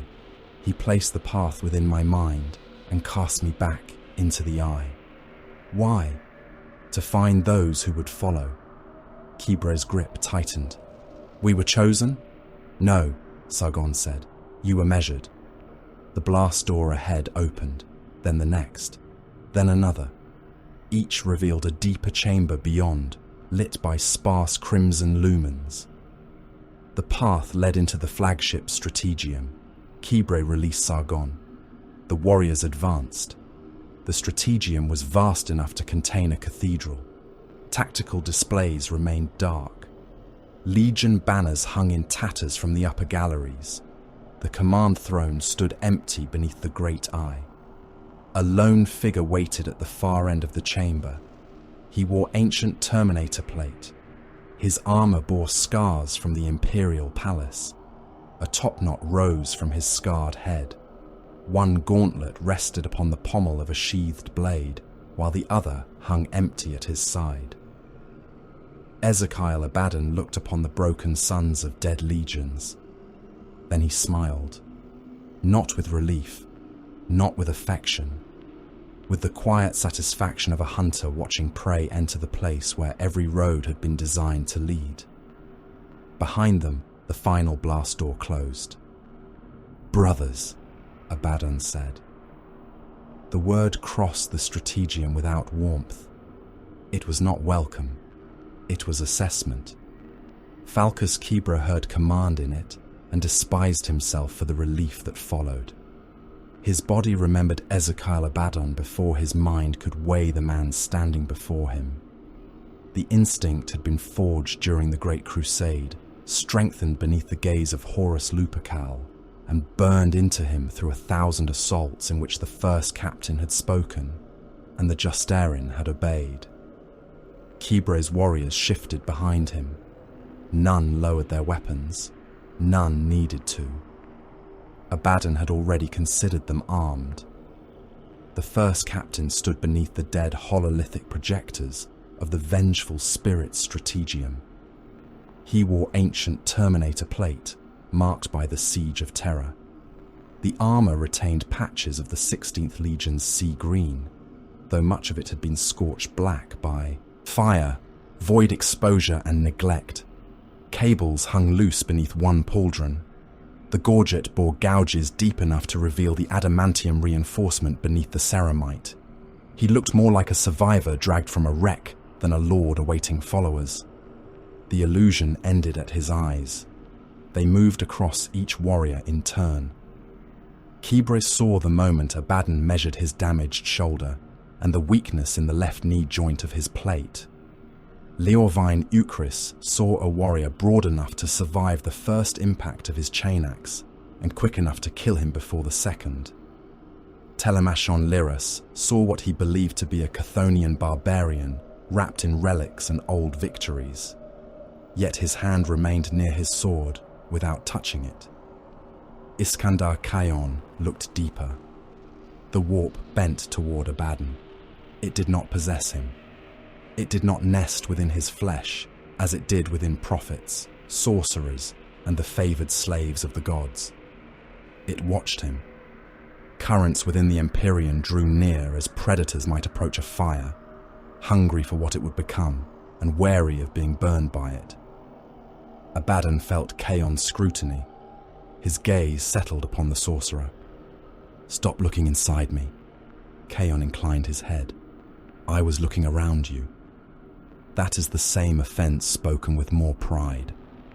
Gaia growled at Khayon's side. Abaddon glanced down at the demon wolf, then upward, toward Nefertari clinging to the shadowed gallery above, then toward Sargon. The word-bearer smiled as though the moment were a fulfilled prophecy. Abaddon ignored him. Kibre stepped forward. His combi bolter remained mag-locked to his thigh. His thunderhammer rested across his back. He moved slowly, giving every warrior in the chamber time to see that his hands were empty. Then the Widowmaker knelt. The impact of his armored knee rang through the strategium. "First Captain." Abaddon's expression did not change. "Stand." Kibre bowed his head. "The Legion has need of you." "I told you to stand." Kibre rose. His armor servos growled. Behind him, Leor watched with contempt. Telemachon watched with fascination. Khayon watched Abaddon's eyes. "You abandoned us," Kibre said. "Yes." The answer came without shame. Kibre had prepared himself for denial, justification, or rage. The simplicity of the admission struck harder than any of them. "Malaeum has fallen," he said. "Our fortress is ash. Our dead were butchered in their tombs. The Emperor's children took Lupercal's body." "I know." "Then you know what remains of us." Abaddon looked beyond Kibre toward the Duraga Kal Esmejuk. Sea-green armor stood in broken ranks beneath the tattered banners of a legion that had once commanded the rebellion.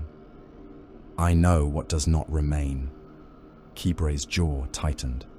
"The 16th Legion can be rebuilt." "No." The refusal came softly. Kibre stepped closer. "You are the first captain." "I was."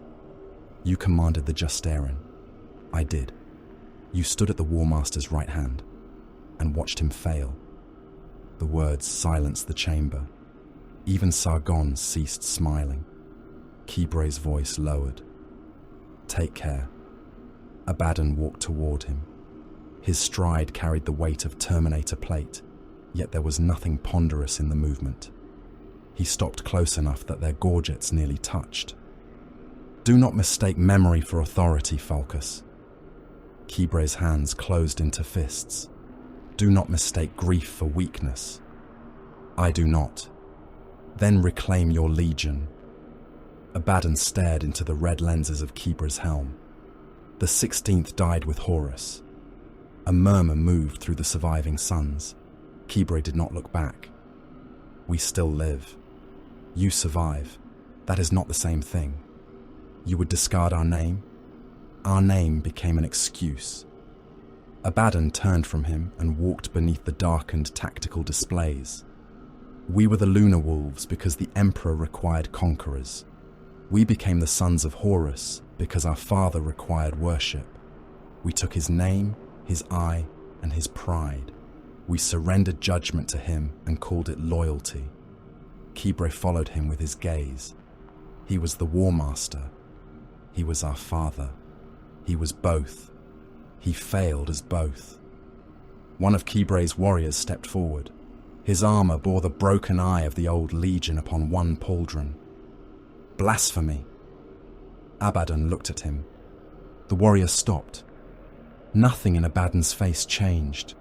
He did not threaten, shout, or reach for a weapon. He simply allowed the legionary to understand how quickly he would die. The warrior lowered his head. Abaddon faced Kibre again. Horus led us to terror. He promised victory. He promised a new order. He promised that the Imperium would be ours. He was betrayed by the gods. He submitted to them. He was wounded. He chose. Kibre's voice became a growl, and now his corpse has been stolen. A corpse, Abaddon said. You understand the word, yet you refuse its meaning. Telemachon spoke from behind them. Denial has always been among the more enduring forms of devotion. Kibre turned his helm toward him. Be silent. Telemachon smiled. Abaddon studied the Emperor's children captain. You are Telemachon Lyras. The swordmaster's smile thinned. I wondered how long you would pretend not to recognize me. Captain of the old 51st Company, Terran-born, swordsman, vain even by the standards of your legion. History has flattered me. No, it has preserved your offences. Telemachon placed one hand upon his breastplate and offered a shallow bow. Then I am honoured. Abaddon did not answer him. His attention returned to Kibre. Fabius Bile has stolen nothing that can be recovered. Kibre took another step. He has Horus. He has flesh. He can rebuild him. No. Kaon heard certainty in the word, but not certainty born from knowledge. Abaddon did not know whether Bile could grow a body capable of carrying Horus Lupercal's face, strength, or memories. He believed the distinction did not matter. Abaddon looked across the gathered warriors. If Bile breeds a creature with Horus's features, some of you will kneel. Kibre said nothing. That silence answered him. You will look upon the face of your gene father, Abaddon continued, and surrender everything again. You will call obedience unity. You will name dependence brotherhood. You will mistake a familiar voice for destiny. He may be Horus, Kibre said. No. How can you know?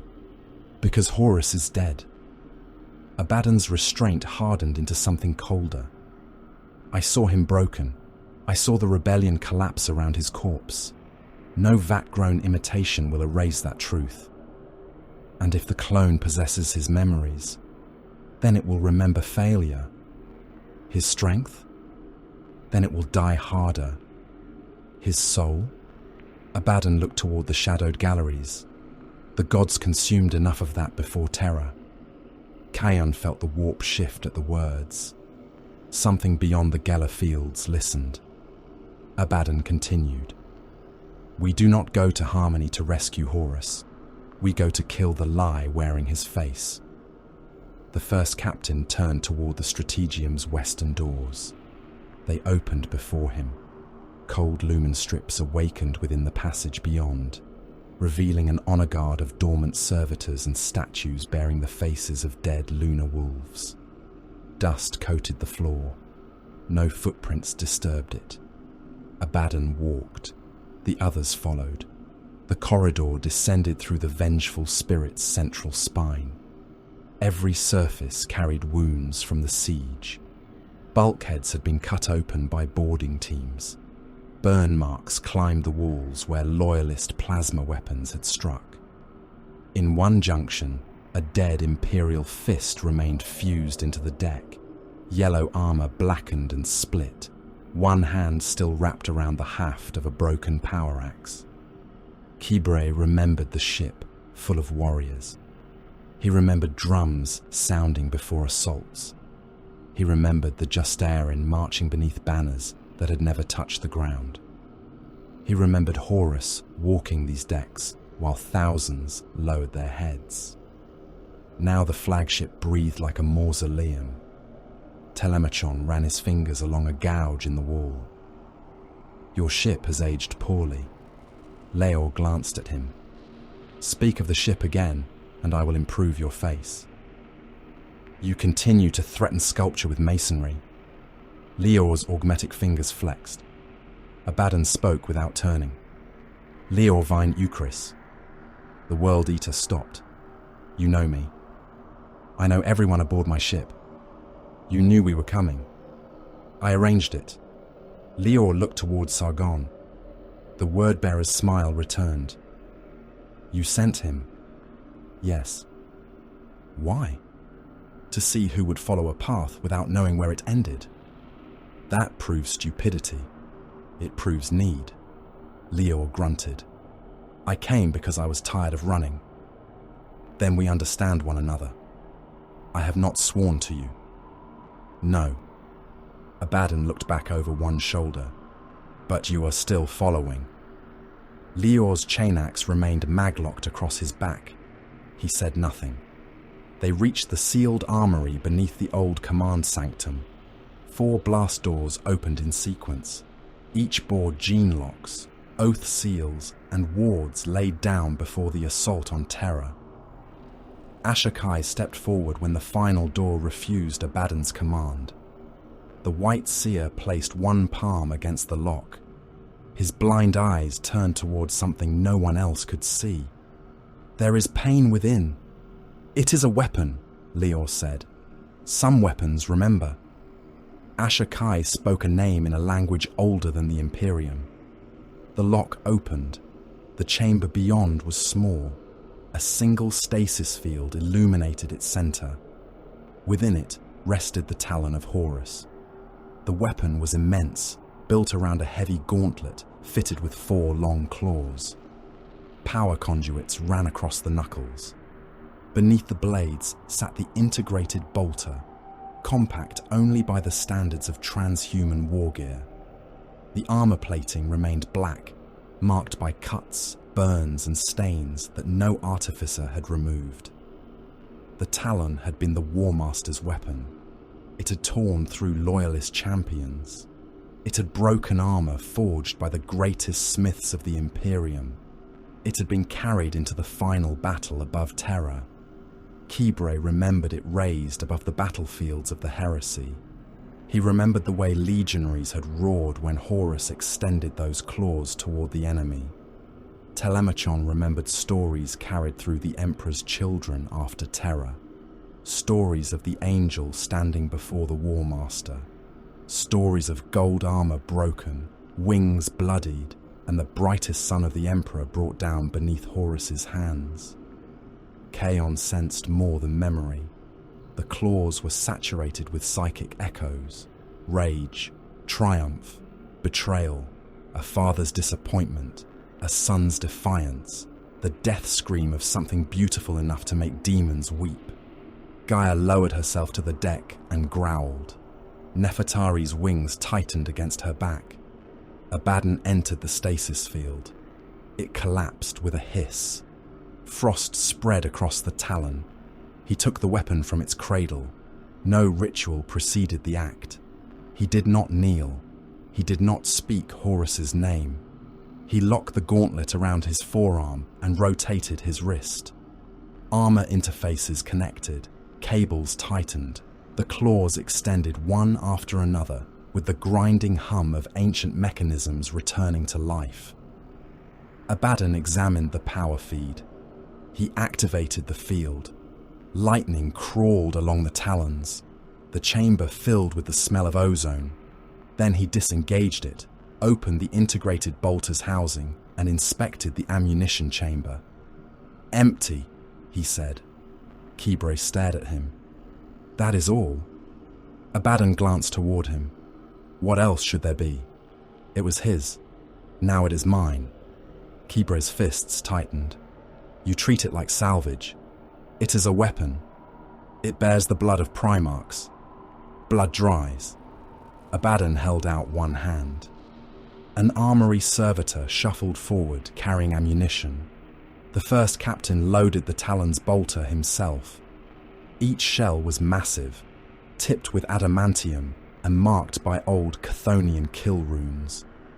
The magazine locked into place with a heavy mechanical snap. Abaddon tested the feed. The action cycled cleanly. No prayer? Sargon asked. Abaddon looked at the word-bearer. Pray to it yourself. The gods favor symbols. The gods favor fools who mistake symbols for chains. Sargon smiled. Perhaps. Not perhaps. Abaddon walked past him. The talon hung at his side, no longer an artifact awaiting reverence. An accusation had become an instrument. They returned to the strategium by another route. This time the chamber was no longer empty. Ashokai stood beside the command dais.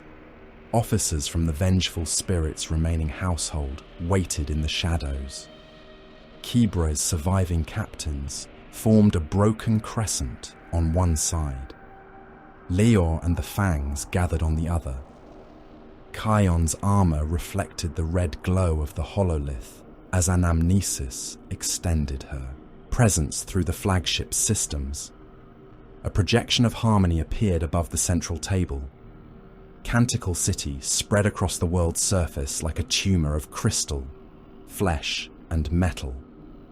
Abaddon stood among them. "This is not a council of equals," he said. Telemachon's mouth curved.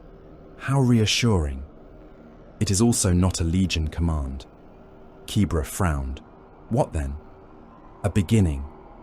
Abaddon placed the talon upon the hololithic table. The claws passed through the image of harmony. "I claim no War Master's title. I command no united host. I do not offer salvation, redemption, or a father's approval." His eyes moved from warrior to warrior. "Harmony will decide whether I offer victory." No one interrupted him. "We will not rebuild the sons of Horus. We will not restore the World Eaters, the Thousand Sons, or the Emperor's children. Those legions remain as memories, grudges, and graves." Leor's jaw tightened. Kaon watched him, but the World Eater did not object. Abaddon continued. "Any warrior may stand with us. His gene father does not matter. His birth world does not matter. The god whispering into his dreams does not matter." Sargon's gaze sharpened. "The gods always matter. To you. To all." Abaddon looked at him. "They may watch. They may offer. They may threaten. They do not command this war." The word-bearer's expression became unreadable. Kaon felt the attention of the warp pressing against the chamber. Abaddon welcomed none of it. "Our purpose is not to rule the Eye," he said. "The Eye is a prison filled with kings of dust. Our war lies beyond it." "The Imperium," Kibre said. "The Imperium." The word held no fury when Abaddon spoke it, only patience. Telemachon leaned against the edge of the strategium table. "And what glorious part do you offer the traitor in violet?" Abaddon turned to him. "No pardon. I did not ask. No apology. I would never insult you with one.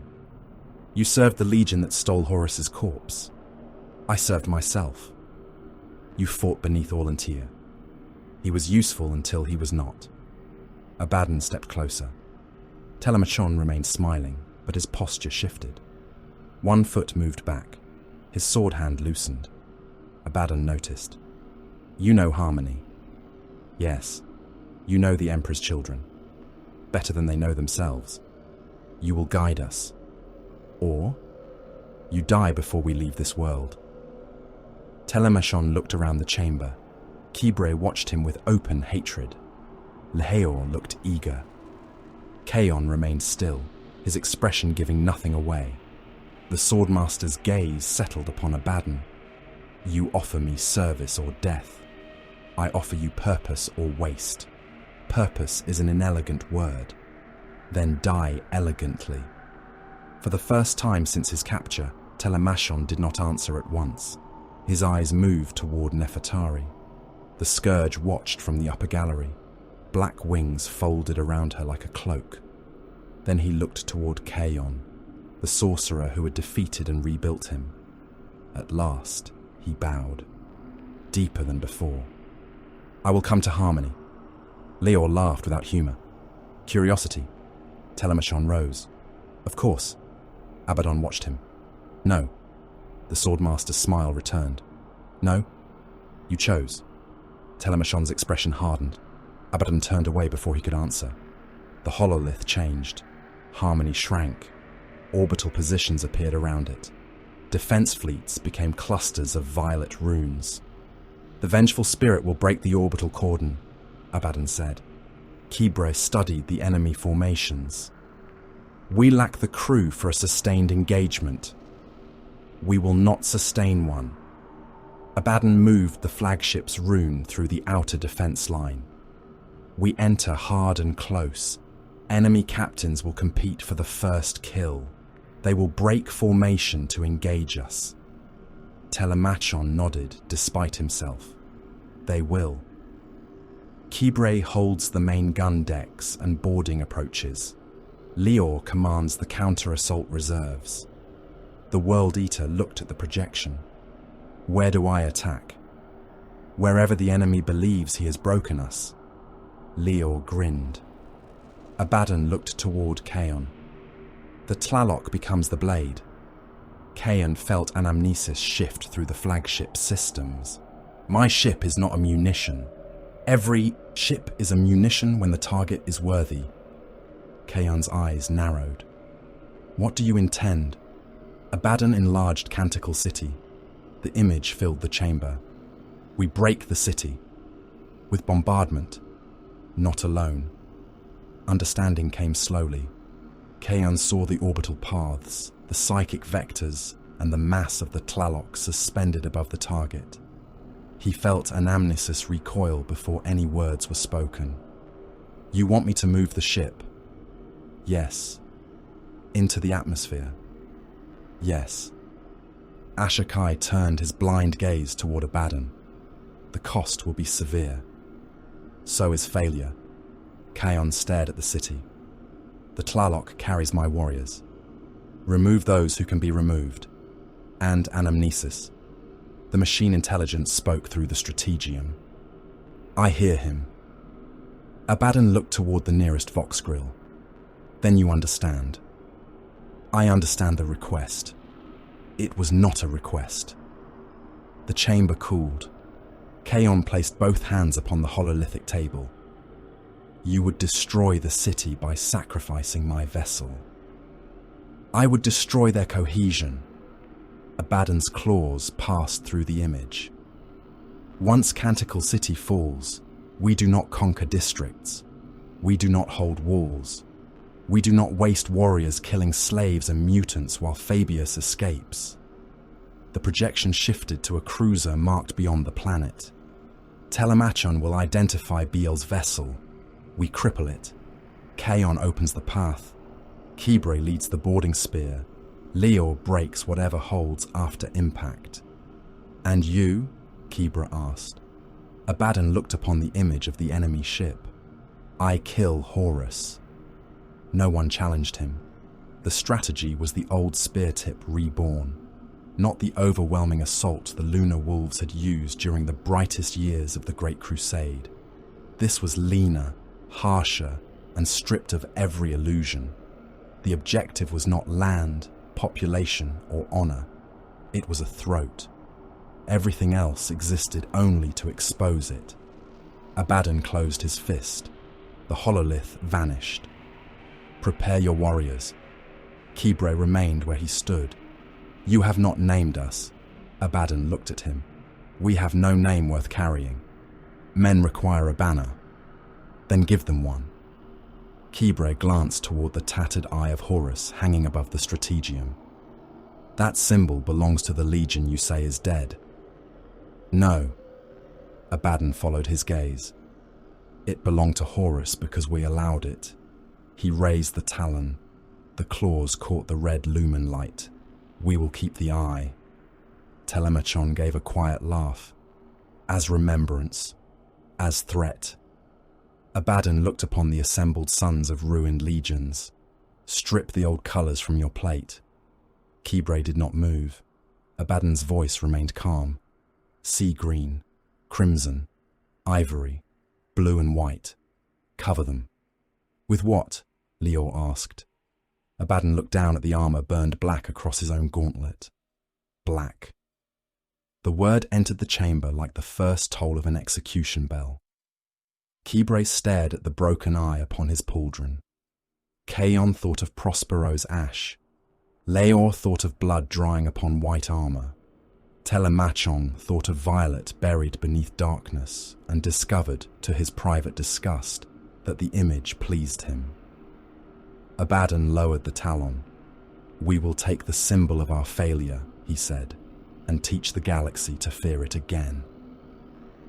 The old colours came away beneath grinding wheels.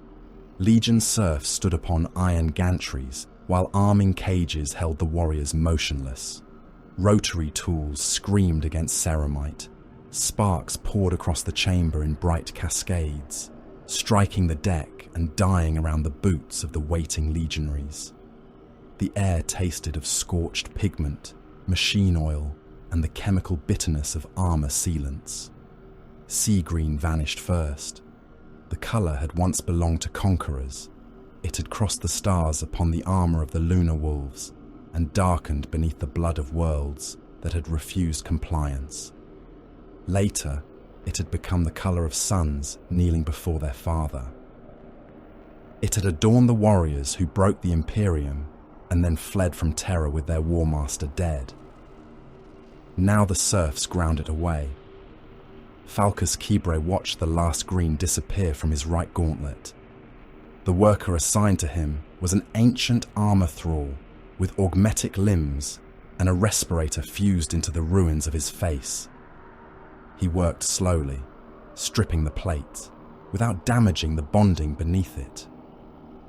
The eye of Horus remained upon Kibre's pauldron, protected beneath a metal shroud, while everything around it was reduced to bare ceramite.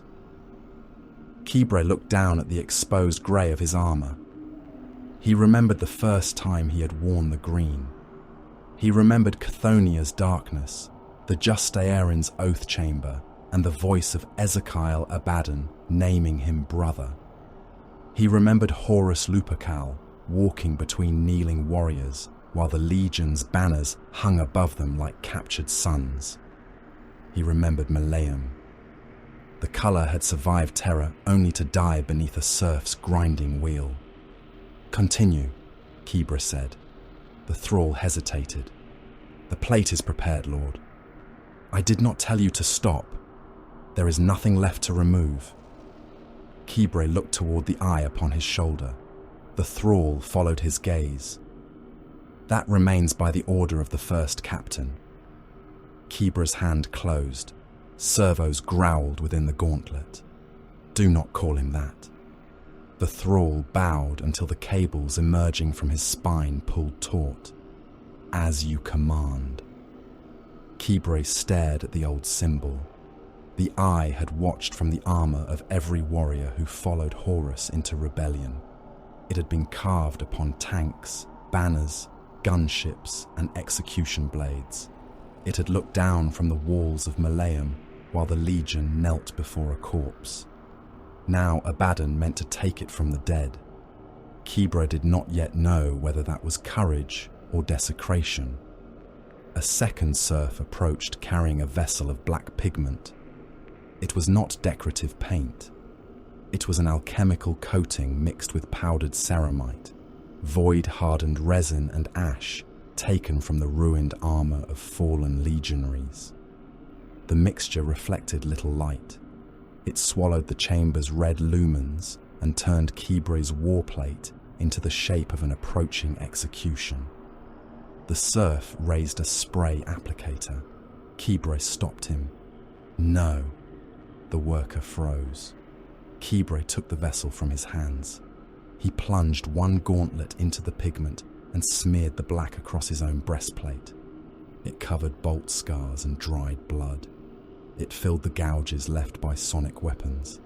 It ran into the cracks of his armour like oil poured across a corpse. The coating was uneven.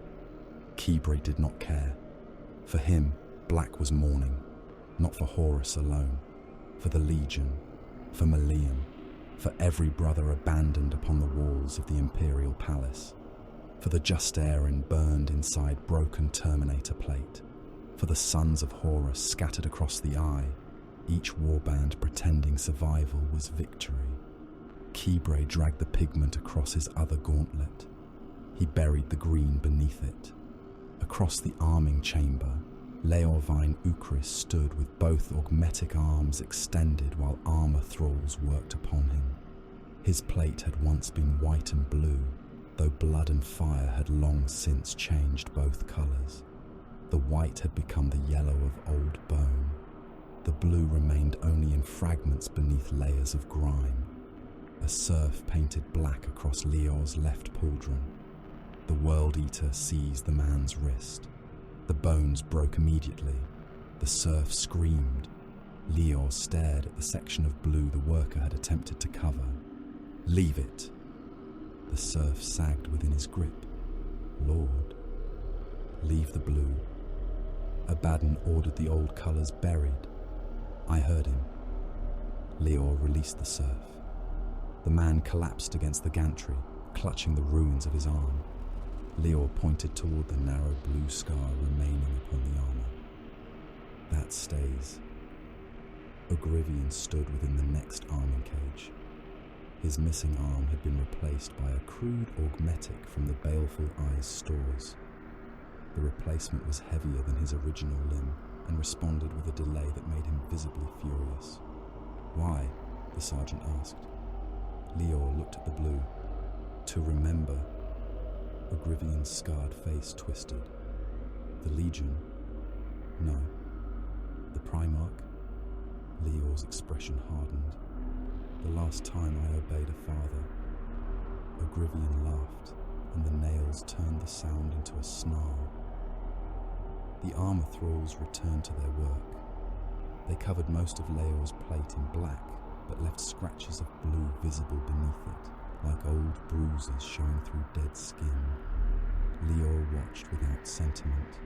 Colour had never mattered to him as much as the warrior standing beside him when the chain axes started. Warriors could lie, armour could be repainted. The dead could not betray anyone. Iskandar Khayon stood apart from the others. No surf touched his armour. The sorcerer painted the black himself, using a brush made from the hair of a beast killed upon Prospero before its burning.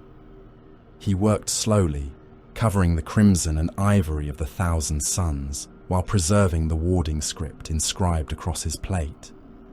Each sigil remained visible beneath the darkness, not erased, hidden. For Khayon, black was concealment and possibility. It was the colour of unspoken names, sealed tomes and the space between stars. Crimson had proclaimed his origin. Ivory had carried the pride of a legion that believed knowledge could shield it from damnation. Black promised nothing. That made it honest. Gaia lay beneath the arming platform, the demon wolf's pale eyes following every movement of Khayon's hand. Her claws scraped the deck whenever an armor thrall came too close. Nefertari perched above them upon an iron support. The scourge watched the chamber with folded wings. Black feathers merged with the surrounding shadow until only her pale face and predatory eyes remained visible. "You all look alike," she said. Khayon continued painting his vambrace. "That is the intention. It is an admission of insecurity. Creatures without beauty hide in uniformity." Telemachon Lyris looked up from the armor thralls attending him. "On this single matter, Xenos, we are in agreement." His violet plate had been stripped almost entirely bare. Telemachon watched the process, as though witnessing a personal execution. His armor had been a record of his existence. Each golden line marked a victory. Each engraved phrase preserved a duel, a conquest, or an act of exquisite cruelty.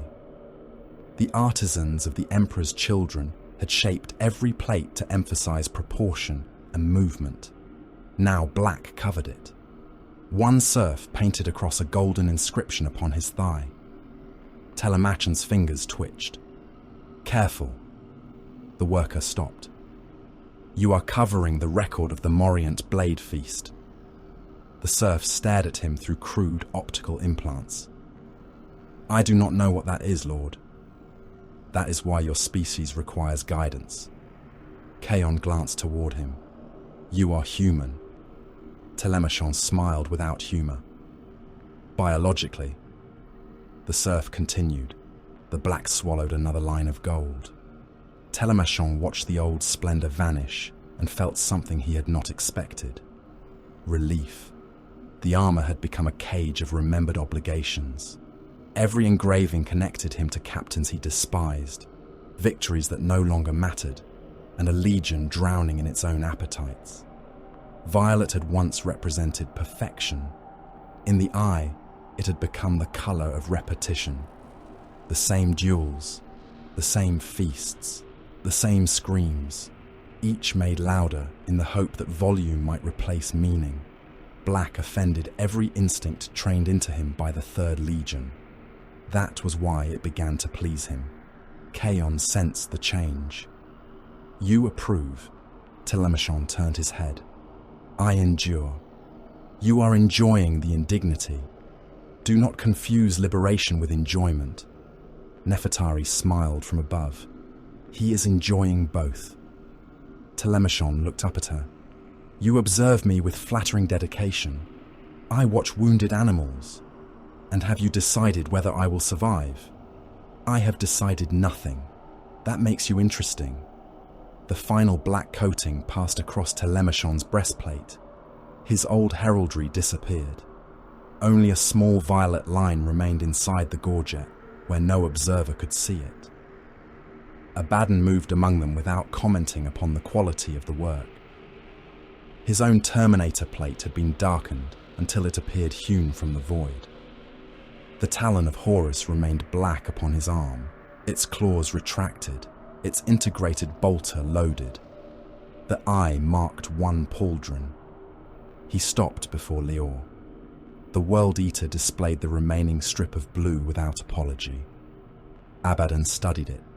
Kibre watched from across the chamber. No one spoke. At last, Abaddon moved on. Lior frowned. You saw it. I did. You ordered black. I ordered the old colors covered. It remains. So does your anger. The World Eater's augmetic hands closed. Abaddon faced him. I do not require identical reasons, Leorvine. I require a shared enemy. Leor looked toward Kibre, Kaon, and Telemachon. They are not my brothers. No. Then what are they? The warriors who will stand beside you when harmony burns. Lior considered that. The tension left his fists. That will do. Abaddon turned to the gathered legionaries. Some had painted their armor with care, laying black across every plate in smooth, perfect layers.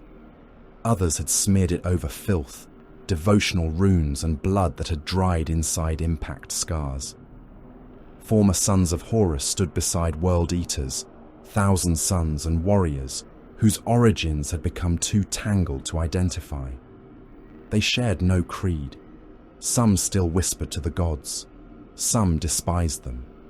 Some mourned their gene fathers. Others would have killed their own primarchs if given another opportunity. Abaddon accepted all of it. Unity did not require agreement. It required direction. The armor changes nothing by itself, he said. Black does not make you brothers. The eye does not absolve your failures. A new name will not silence the old voices in your blood. No warrior moved. On harmony, you will decide what this means. He looked toward Kibre. You command the boarding spear. Take the heaviest plate and every warrior capable of surviving the first breach. Kibre inclined his head. I will hold the point. You will advance. Holding comes later. Abaddon turned to Leor. You and Ugrivian command the surviving fangs. You remain behind the spear until resistance hardens. Leor's lip curled. You want us waiting again? I want the enemy wounded before I release you. Ugrivian tested his new augmetic. Metal fingers scraped together. How long? Until Kibre asks for death. Kibre looked toward him. I will not. Abaddon's scarred face shifted in the suggestion of a smile. Then Leor will remain disappointed. The World Eater growled. Abaddon looked to Kaon. You command the Rubrique and the Psychic Assault. Ashokai will remain linked to Anamnesis throughout the passage. The strain may kill him, Kaon said. Ashokai stood nearby in pale robes, blind eyes turned toward the distant warp. All paths end in death. Leor gave him a disgusted look. Word-bearer. I am not. You sound like one. Ashokai smiled faintly. The truth does not belong to them. Abaddon continued. The Tlaloc will maintain connection with the vengeful spirit. Anamnesis will compensate for the crew we lack. Telemachon folded his newly blackened arms. And my role. You will describe every Emperor's children defense, habit, and weakness you remember. I remember everything. Then for once your vanity is useful. Telemachon bowed. Abaddon looked upward. Nefertari. The scourge unfolded her wings. Chthonian. You will scout the interior spaces that cannot admit attack craft, gun galleries, maintenance shafts, upper transit spines. You command me as though I have sworn. No, I tell you where the killing will be best. Her eyes narrowed with amusement. That is almost persuasive. The vengeful spirit awakened around them. Deep within its hull, plasma reactors returned to full output. The first ignition shook dust from ceilings across hundreds of decks. Ancient conduits filled with light. Heat bled into compartments that had remained frozen since Terror. Servitors sealed inside loading cradles stirred as power entered their limbs for the first time in centuries. The reactorium became a sun trapped inside armor. Plasma boiled behind containment fields. Tech thralls labored upon gantries above the incandescent core, their robes igniting whenever the shielding fluctuated. They continued working while they burned. Those who fell vanished before reaching the lower platforms, flesh and augmetics reduced to vapor by the heat. Macro batteries cycled along the flagship's flanks. Loading mechanisms groaned into motion. Chains thicker than a Land Raider hauled shells from magazine vaults. Each projectile was the size of a Hab block and marked with kill prayers from wars whose names had been erased from Imperial archives. Lance capacitors drank power. Artificial lightning filled the ship's spine. Blue fire crawled across adamantium ribs and leapt between containment pylons. Mortal workers died by the dozens when the first charge cycle overloaded damaged insulation. Their bodies remained welded to the deck while replacement crews stepped over them. The vengeful spirit had once carried armies. Now silence occupied most of its stations. Thousands of crew were dead, missing or scattered across the eye. Empty command thrones lined the strategium. Gun decks designed for entire clans of void-born workers were tended by servitors, enslaved machine spirits and demons bound into brass housings. The flagship required more hands than the Alliance possessed. Anamnesis became those hands. Itzara's remaining consciousness reached from the Tlaloc and entered the vengeful spirit through hardline connections, scrap code bridges, and psychic channels opened by Kaon and Ashokai. Kaon felt his sister spread through the ancient vessel. She entered doors, weapon systems, and navigation arrays. She moved through conduits as naturally as blood moved through veins. Blast doors opened before work crews reached them. Broken elevators descended without command. Auspec's veins turned toward threats that had not yet appeared. The vengeful spirit flinched at her presence. Its machine spirit was old, proud and wounded. It remembered Horus. It remembered the Emperor walking its decks. It remembered Terra's guns cutting into its armor and the psychic violence of the final confrontation above the throne world. Anamnesis entered those memories. For one instant, Kaon heard his sister scream through every vox grill on the bridge. Then the sound ceased. "It resists me," she said. Her voice emerged from 100 speakers at once. Abaddon stood before the command throne. It resisted the imperial palace. Is that encouragement? It is history. Kaon placed one hand upon the central lectern. It's Zara. The bridge lights brightened at the name. I remain. You do not need to dominate the ship. Guide it. The distinction is smaller than you believe. Then make it large enough. Silence followed. One by one, the navigation systems came alive. The main oculus opened.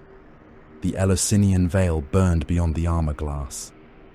Anamnesis adjusted the flagship's attitude by a fraction.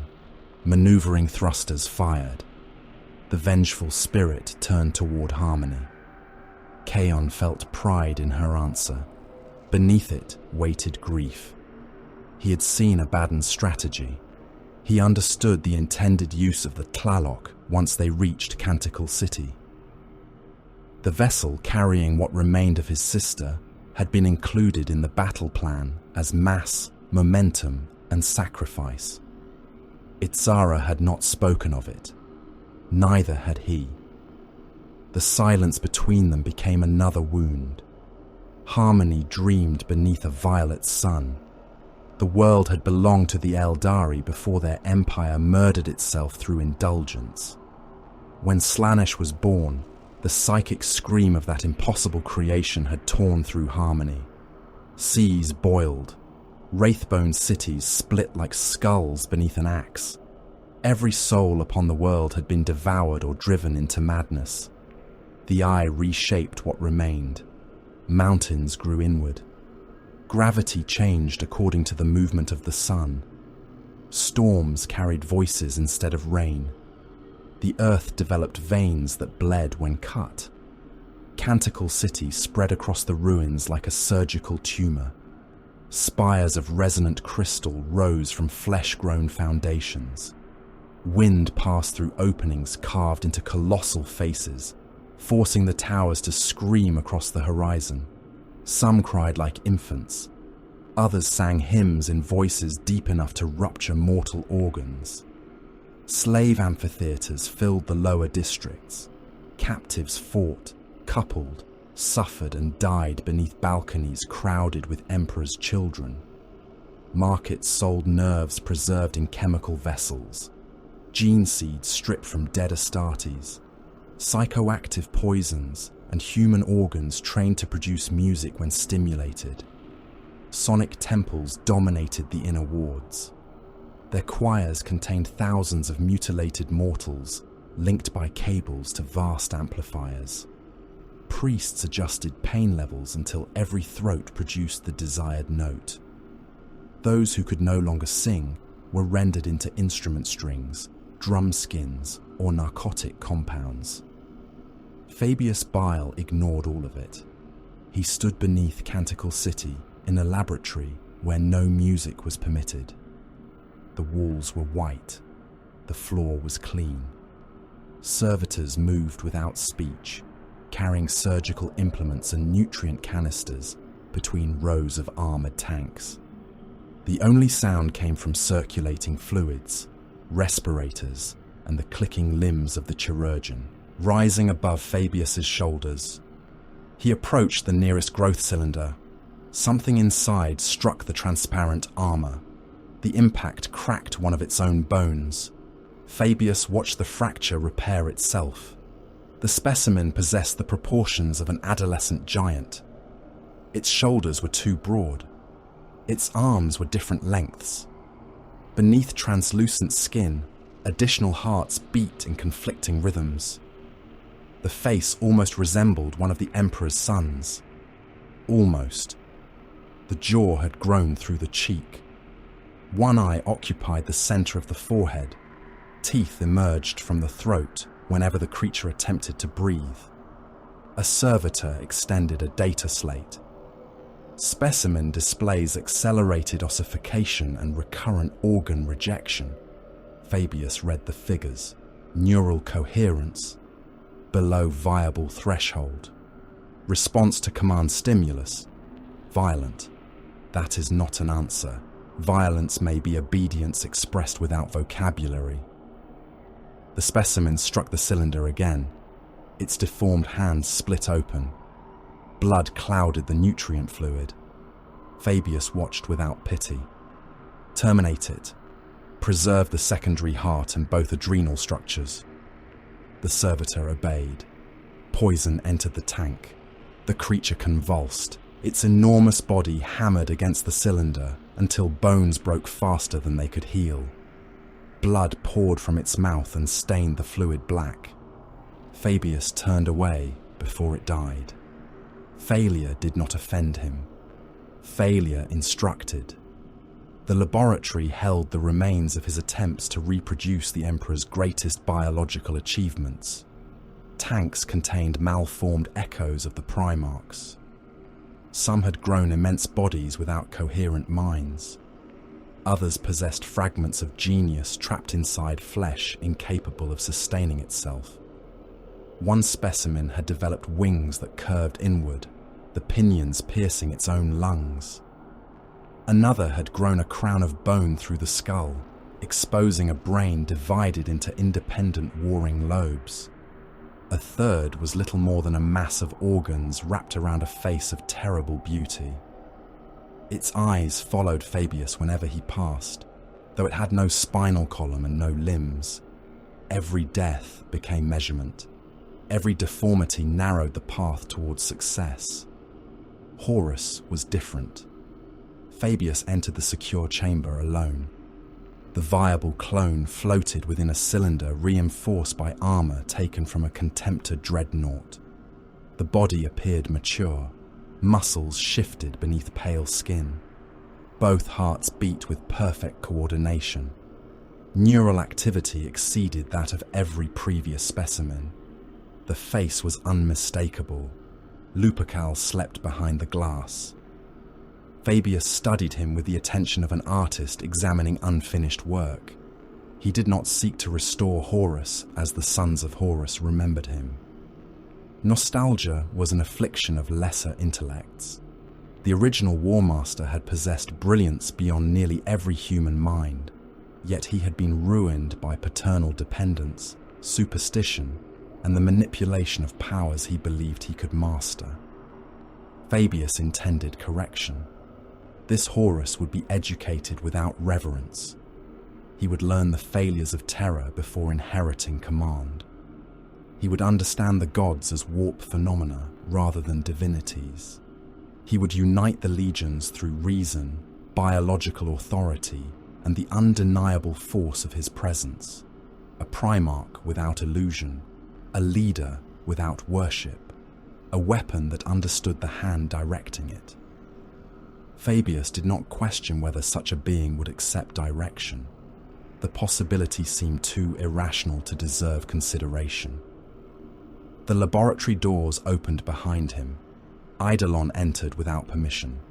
The Lord Commander wore ornate violet armor sculpted around his resurrected form.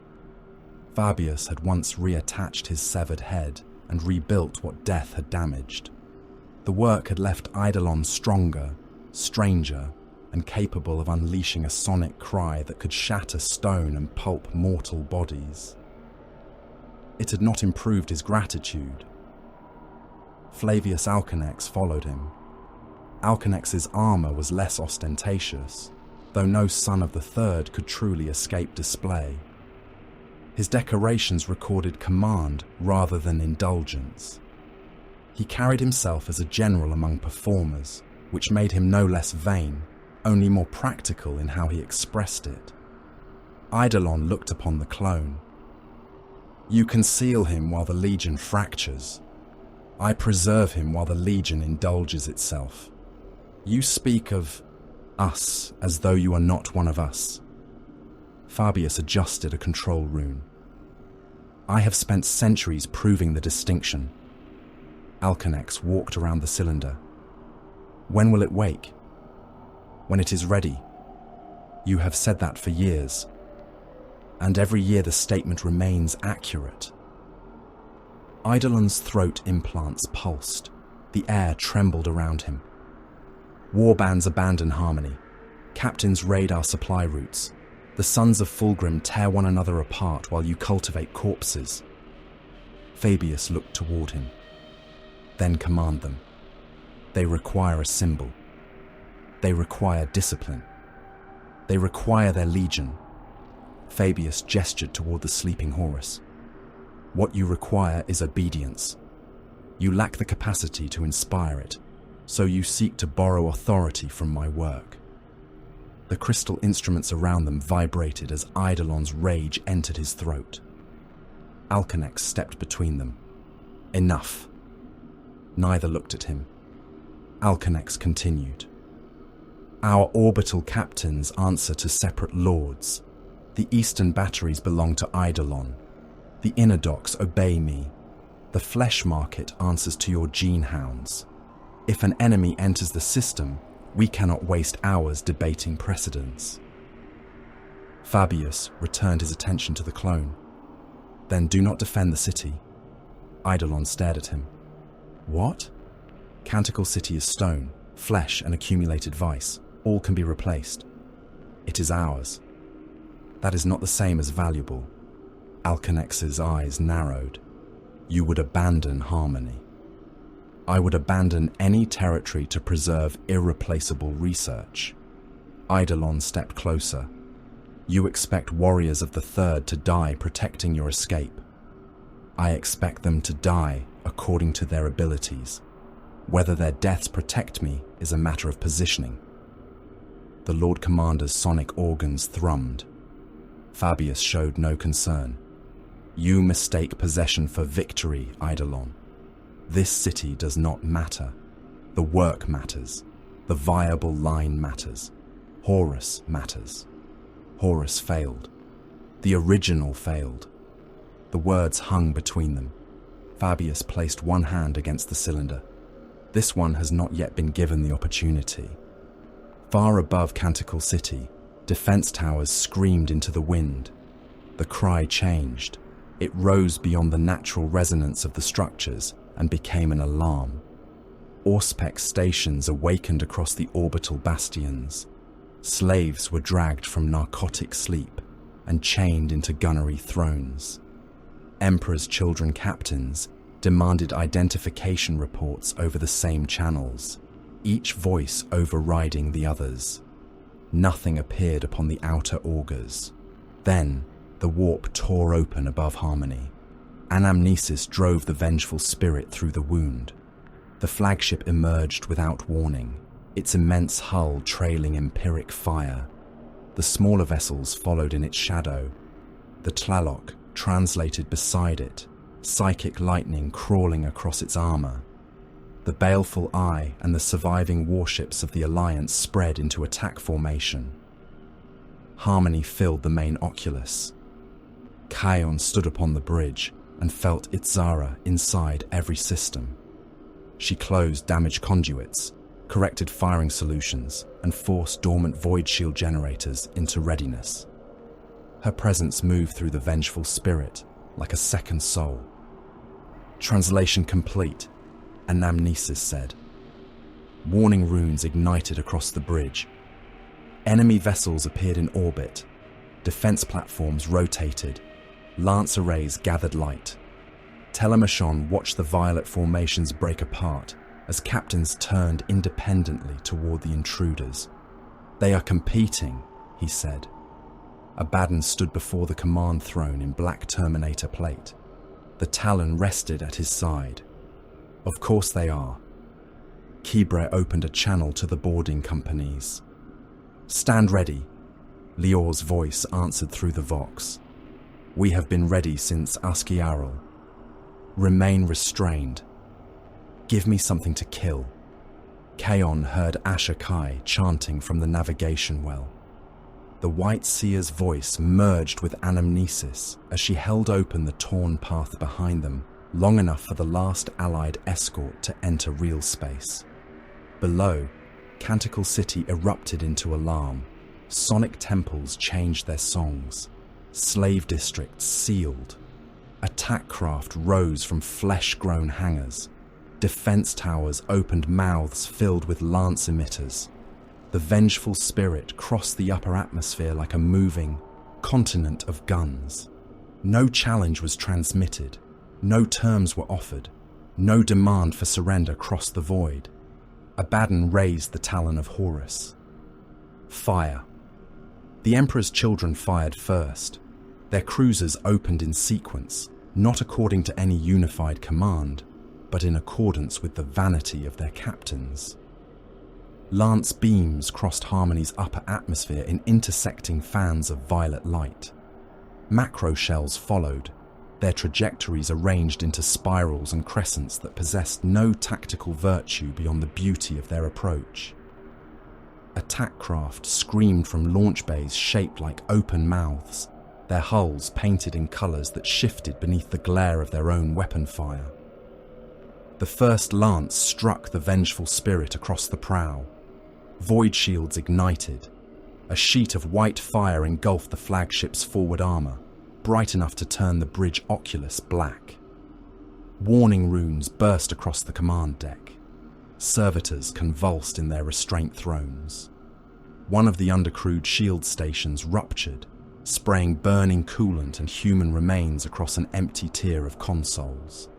The flagship continued forward. Abaddon stood before the command throne with the Talon of Horus resting against his side. He did not look toward the impact. "Forward batteries," he said. Anamnesis repeated the order through the ship. Her voice emerged from thousands of vox grills, layered beneath the machine growl of the vengeful spirit's awakening spirit. The prow guns fired. The recoil moved through the flagship like tectonic force. Macro shells left the weapon housings trailing incandescent debris, each projectile large enough to erase a city district. They crossed the void without elegance. They struck with purpose. The leading Emperor's children escort vanished behind its collapsing shields. The first shell tore away the vessel's port flank.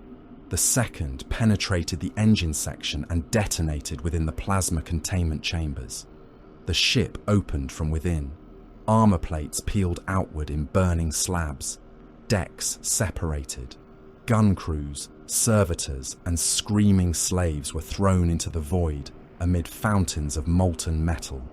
Atmosphere crystallized around them.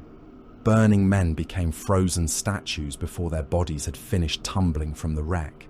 A second escort attempted to evade. Abaddon saw its turn before its captain committed to it. "Starboard batteries, hold until it crosses the range marker." The gunnery crews waited. The enemy vessel accelerated, its captain desperate to pass across the vengeful spirit's wounded flank and claim a killing strike against the War Master's old flagship. Telemachin watched the maneuver from the tactical dais. "He seeks the reactor housings," he said. "He will overextend to reach them." "I know," Abaddon replied. The escort crossed the invisible line. "Fire." The starboard macro batteries spoke together. Shells struck the Emperor's children vessel along its spine. The first broke the outer armor. The second entered through the wound. The third passed through 3 decks before exploding inside the command sanctum. The cruiser's prow continued traveling after the stern had stopped. For several heartbeats, the 2 halves remained joined by corridors, cables, and the bodies of crew caught between the sections. Then those connections tore apart. Burning compartments opened to vacuum. Men and mutants were sucked through gaps too narrow for their bones. leaving strips of flesh hanging from the metal. Telemachon watched the wreck separate. "Competent," he said. Abaddon turned his scarred face toward him. "You sound disappointed." "I have spent too long among the third. We were taught to expect unnecessary flourishes. You may decorate the corpses later." Telemachon smiled. The Emperor's Children fleet broke formation as Abaddon had predicted.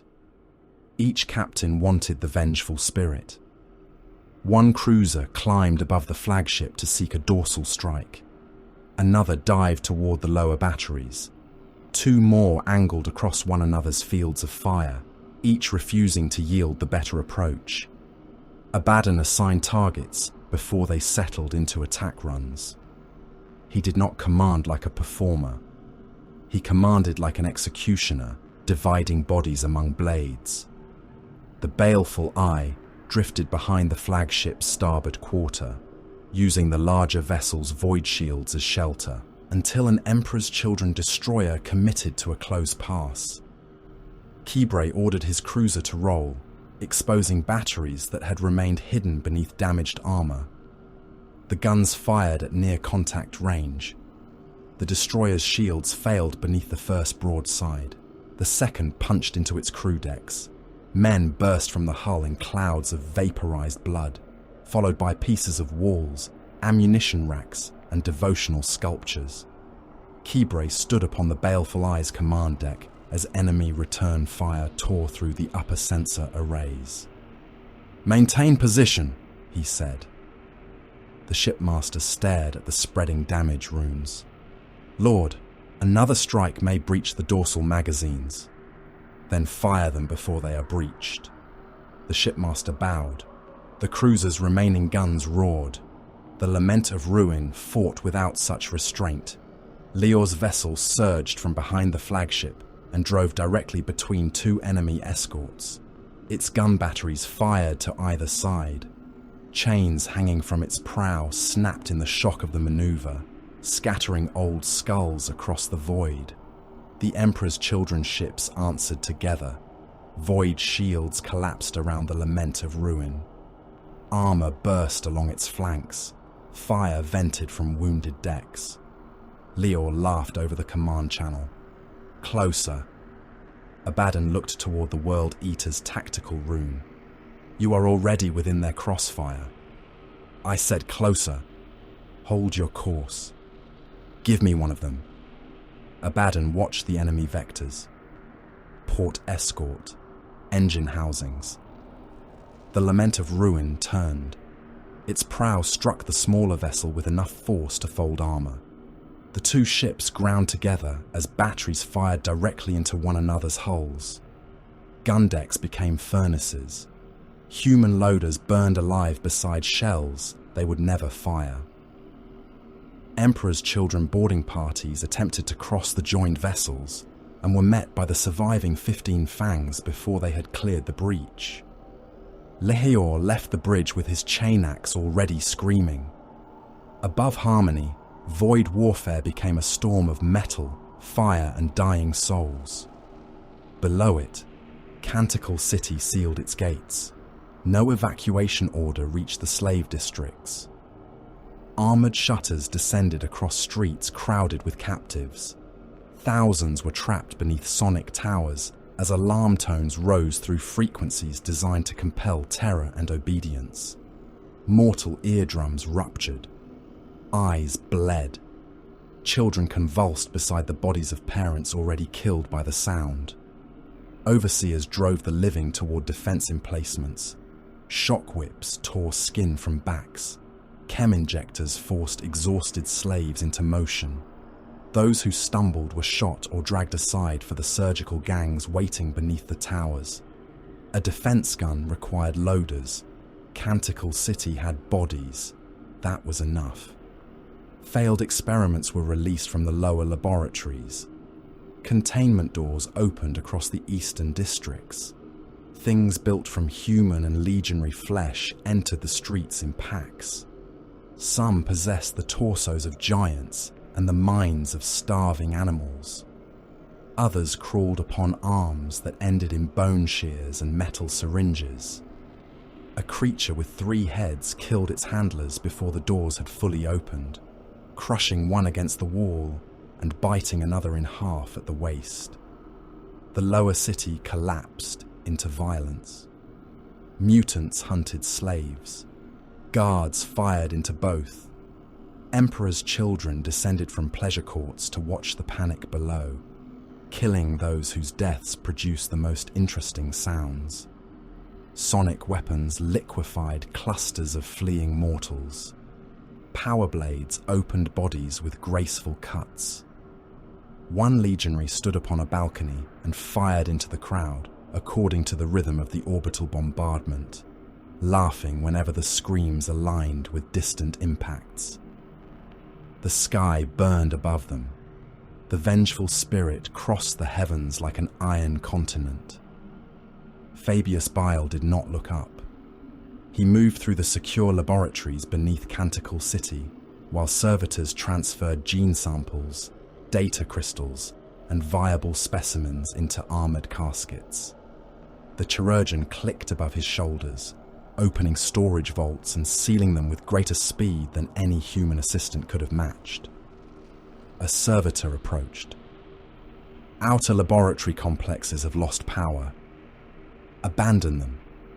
37 active specimens remain within. Terminate the failures. Preserve tissue, from those demonstrating regenerative stability. Enemy bombardment has severed the eastern transit routes. Use the subterranean arteries. Mutant release protocols have compromised them. Fabius stopped. Then clear them. With what assets? He regarded the servitor. Those requiring orders this precise do not deserve to survive the answer. The machine bowed and departed. Fabius entered the chamber containing the primary data cores. Every experiment conducted upon Harmony existed within those crystalline structures. Primarch growth sequences, gene seed repair methods, records of mutations produced by the eye, failures measured across centuries. He selected what mattered. Most of it did not. Knowledge possessed value only when it advanced the work. Attachment to failed paths was sentiment, and sentiment was an infection of inferior minds. His finger moved across the transfer panel. Move the viable archives to the pulchritudinous. The nearest attendant bowed. All of them. The tertiary catalogues may remain. They represent more than a century of work. They represent a century spent approaching the wrong conclusion. A nearby impact shook dust from the ceiling. The attendant flinched. Fabius did not. Prepare the Primarch specimens for transport, he said. The failures as well? The informative failures. And Lupercal. Fabius looked toward the sealed chamber beyond the laboratory wall. Yes. The attendant hesitated. The defense commanders have requested your gene warriors. They may request until the city falls upon them. Lord Eidolon demands a unified deployment. Eidolon confuses volume with authority. Another impact struck. The lumen strips flickered. Fabius turned toward the tactical display. Canticle City's orbital defense was collapsing faster than projected. Emperor's Children cruisers continued leaving formation to pursue private engagements. Ground commanders issued conflicting orders. Several had begun withdrawing troops from shared defense lines in order to preserve their personal citadels. He calculated. The outer laboratories could be sacrificed. The slave districts had never mattered. The sonic temples would buy minutes if their weapon arrays remained intact. The inner wards might hold for an hour. The pulchritudinous, known among Telemacon's former brothers as the Flesh Market, possessed sufficient void strength to survive a forced withdrawal if it departed before the enemy closed the orbital corridor. Fabius adjusted his prediction. He required less than half an hour. 26 minutes would be adequate. 23 might suffice. He sent defense instructions that would kill thousands of Emperor's children and several million mortal subjects. Then he returned to the work of selecting which minds deserved to escape. Aboard the Tlaloc, Iskandar Kayon stood within a circle of his dead brothers. The surviving Rubricae occupied every ritual station across the command sanctum. They stood in perfect ranks, inferno bolters mag-locked to their armor, empty helms lowered in silent concentration. Sorcerers formed the inner circle. Ashokai occupied the center. The White Seer's pale robes moved in a wind that existed nowhere else. Blood ran from his blind eyes. Cables linked his armor to the Tlaloc's command throne and through it to anamnesis. The ritual was not prayer, it was calculation, mass, velocity, angle of descent, orbital decay, atmospheric resistance, the movement of harmony beneath them, the distortions caused by the eye. Each factor became a rune burning within Kayon's thoughts. Every possible path ended in ruin, but only one ended in the destruction Abaddon required. The Tlaloc measured approximately 2 kilometers from prow to stern. Its mass approached 8 million tons. Moving it with engines would not be enough. Harmony's defense batteries would cripple the cruiser before it reached the city. The vessel had to be seized by psychic force, accelerated beyond its intended limits, and driven through the atmosphere before the enemy understood the attack. Kayon expanded his awareness. He felt every deck, every sealed chamber, every engine, every dust-filled suit of rubric armor, and Itzara. Anamnesis recoiled from him. The ship's lumens dimmed. Blast doors closed throughout the vessel. Engines attempted to alter course without command. Warning runes spread across the sanctum floor. "You understand," Kayon said. His sister answered through the chamber speakers. "I understand the trajectory. You understand the necessity. I understand Abaddon's necessity." Kayon closed his eyes. The distinction wounded him. Itzara. The ship trembled around the name. Memory passed between them.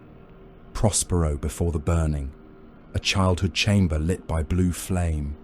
His sister's hand upon his shoulder. The taste of dust after the wolves came. The final moments of her mortal body. Centuries trapped inside mechanisms. Scrap code and the hungry architecture of the warp.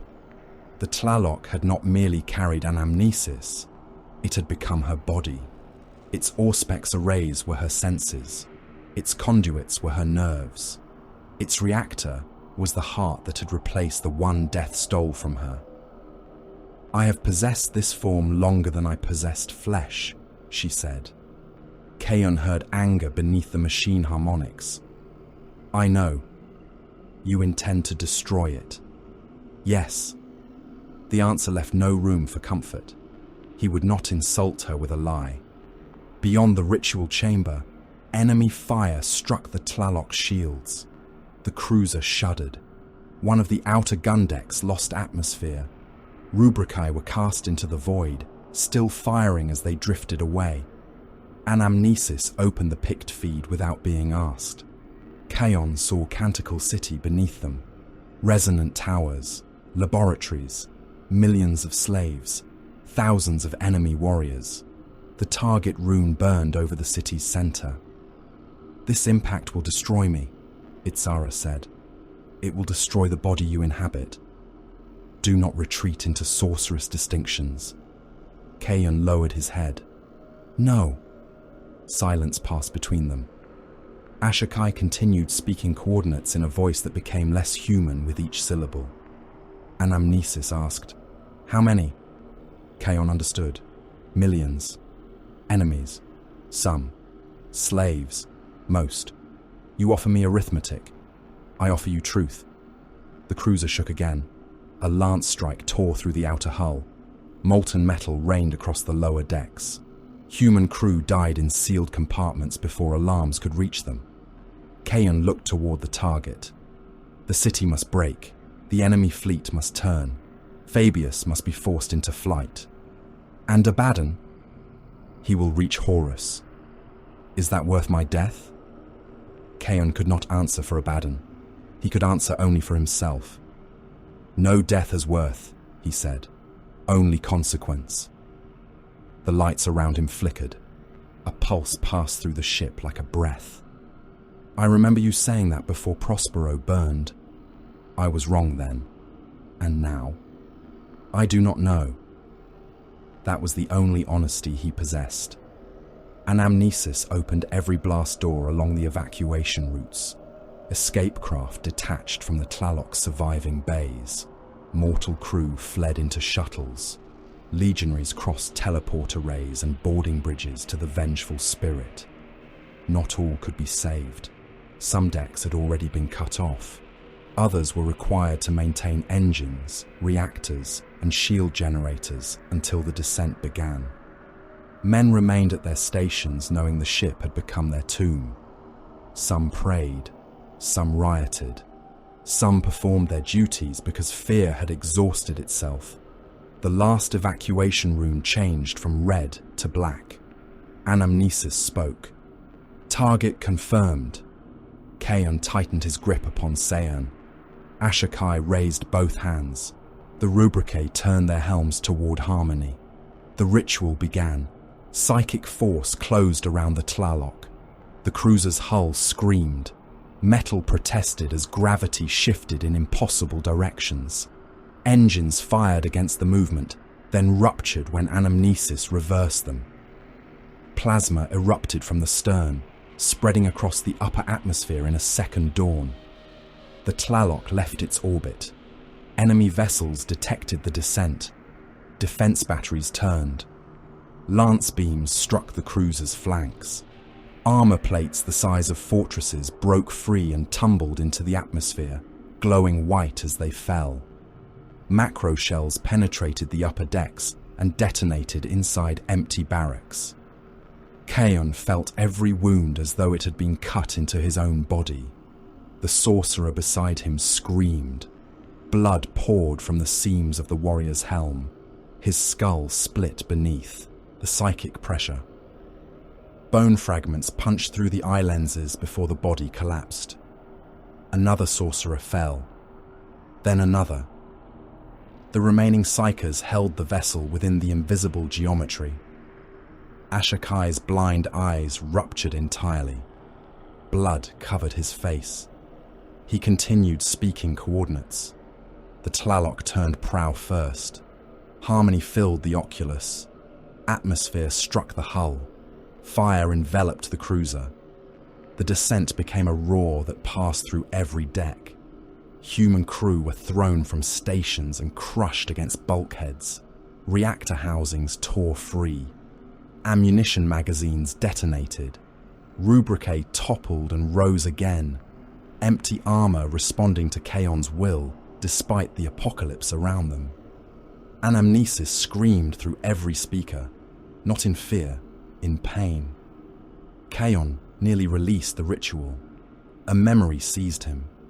Itzara laughing beneath the towers of Tizca. Itzara dying.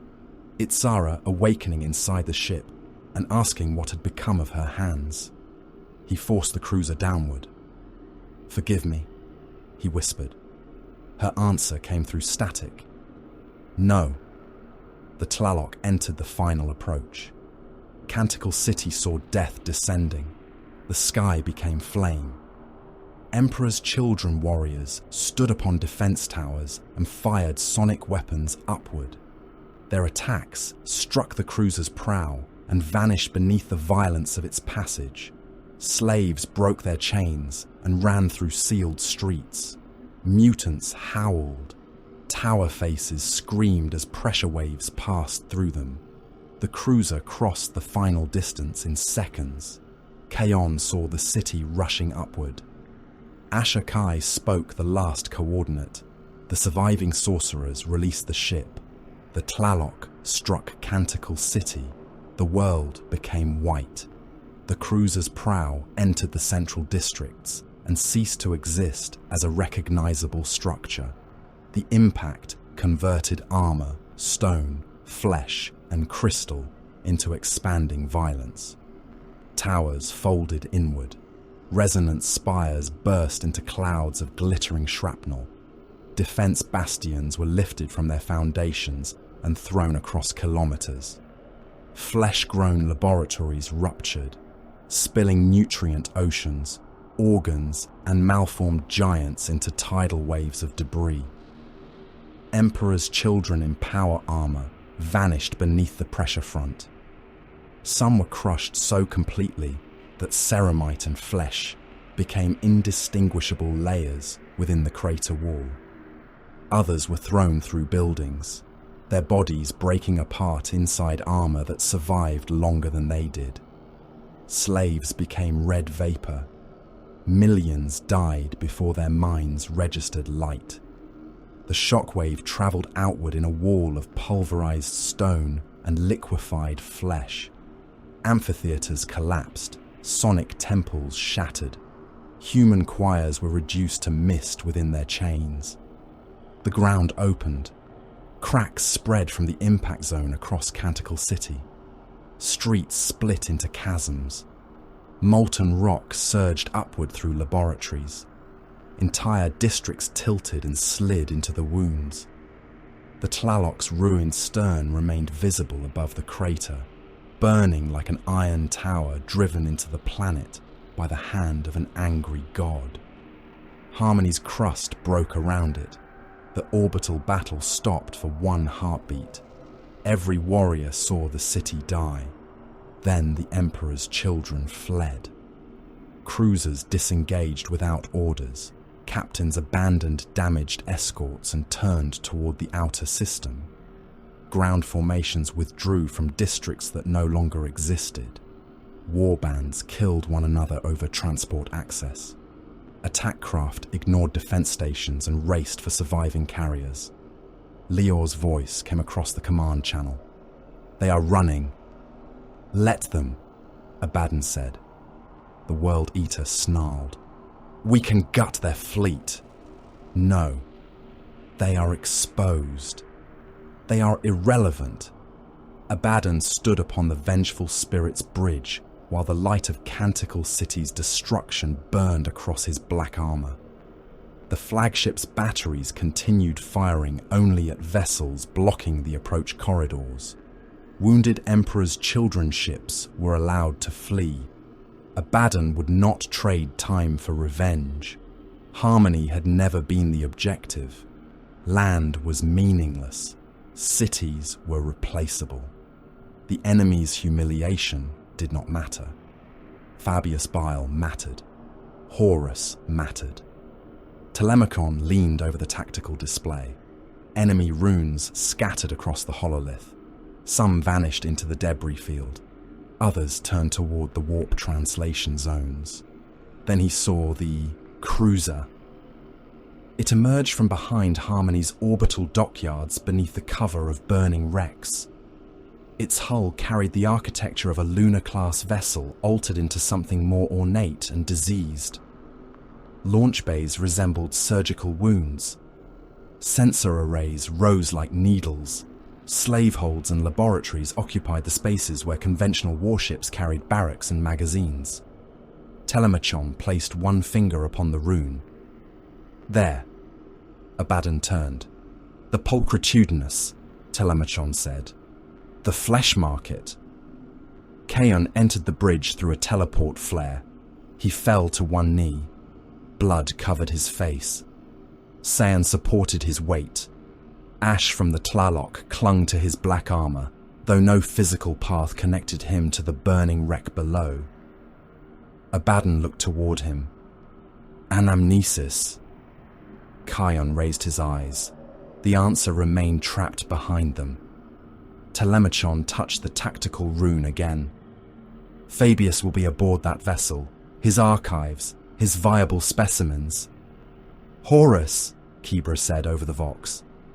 "Yes," Telemachon replied. "Whatever wears his face will be there."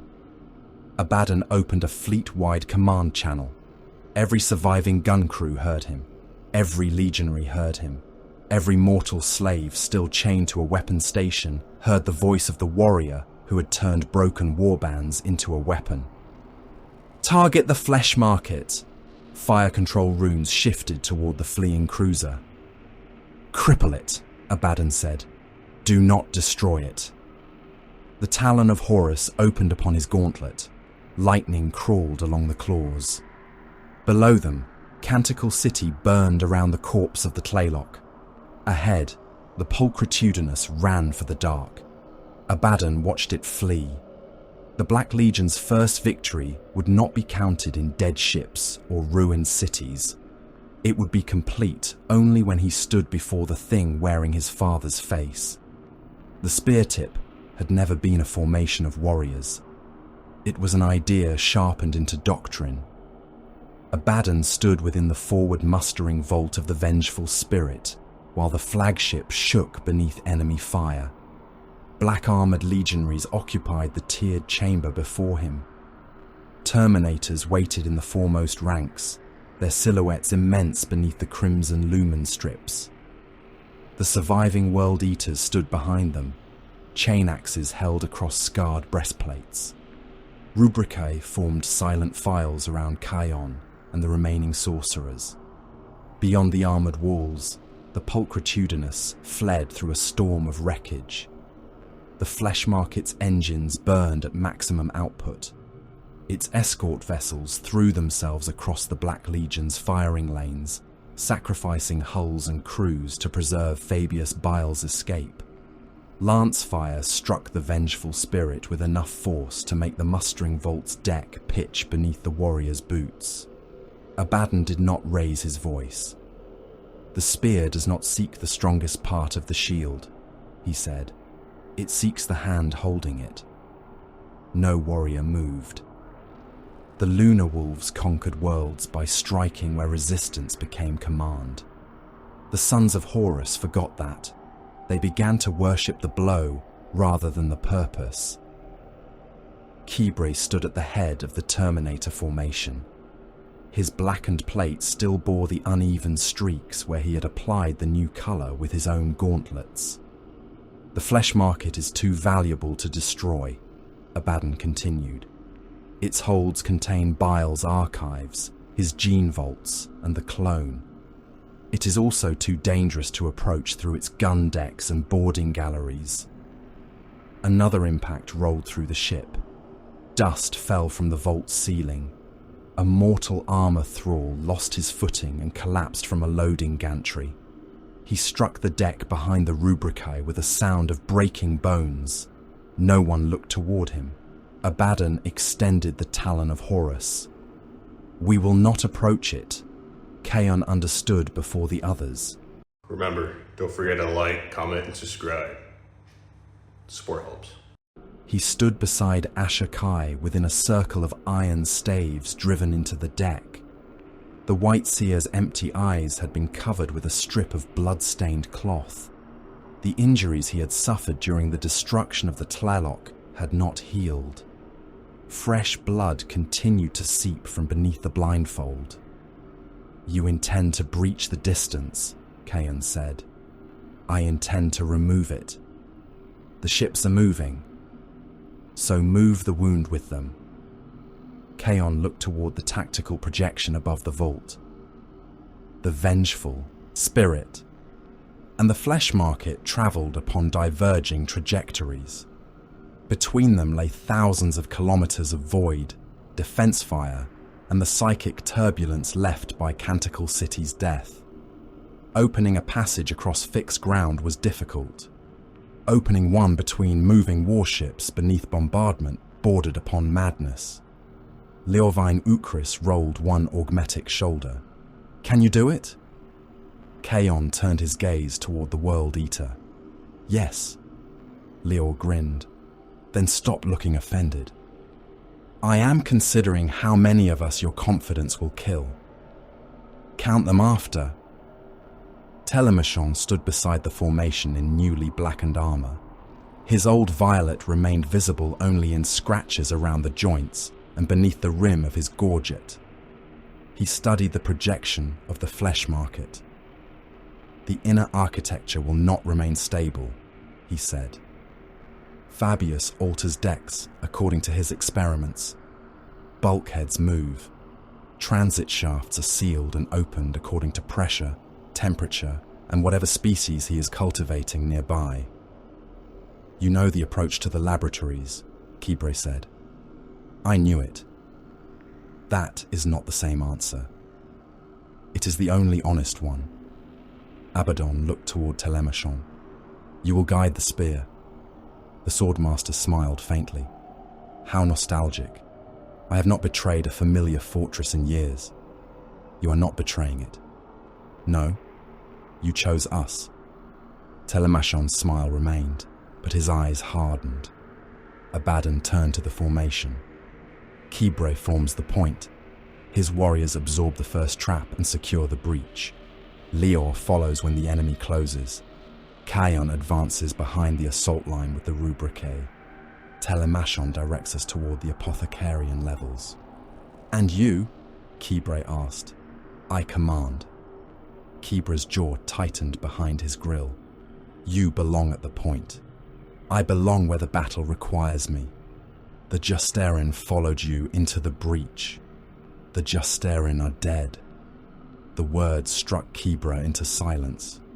Abaddon stepped close enough to place the talon against the Widowmaker's breastplate. If the first chamber is a kill box, you are armored to survive it. I am not wasting the hand because the blade desires company. Kibre inclined his helm. Understood. Abaddon withdrew the talon. Nefertari will move independently. She will open routes beyond sealed positions and destroy gunnery crews, where the ship's passages allow flight. From the shadowed gantry above, black wings shifted. The Drukhari scourge looked down upon the assembled legionaries.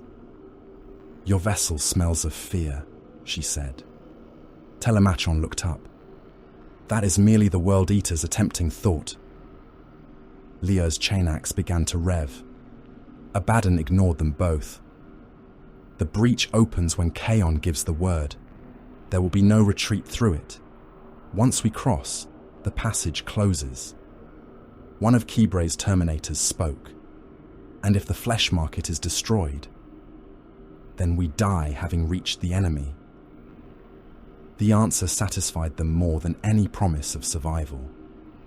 Kaon stepped into the iron circle. Ashakai stood opposite him. The remaining sorcerers took their places around the perimeter.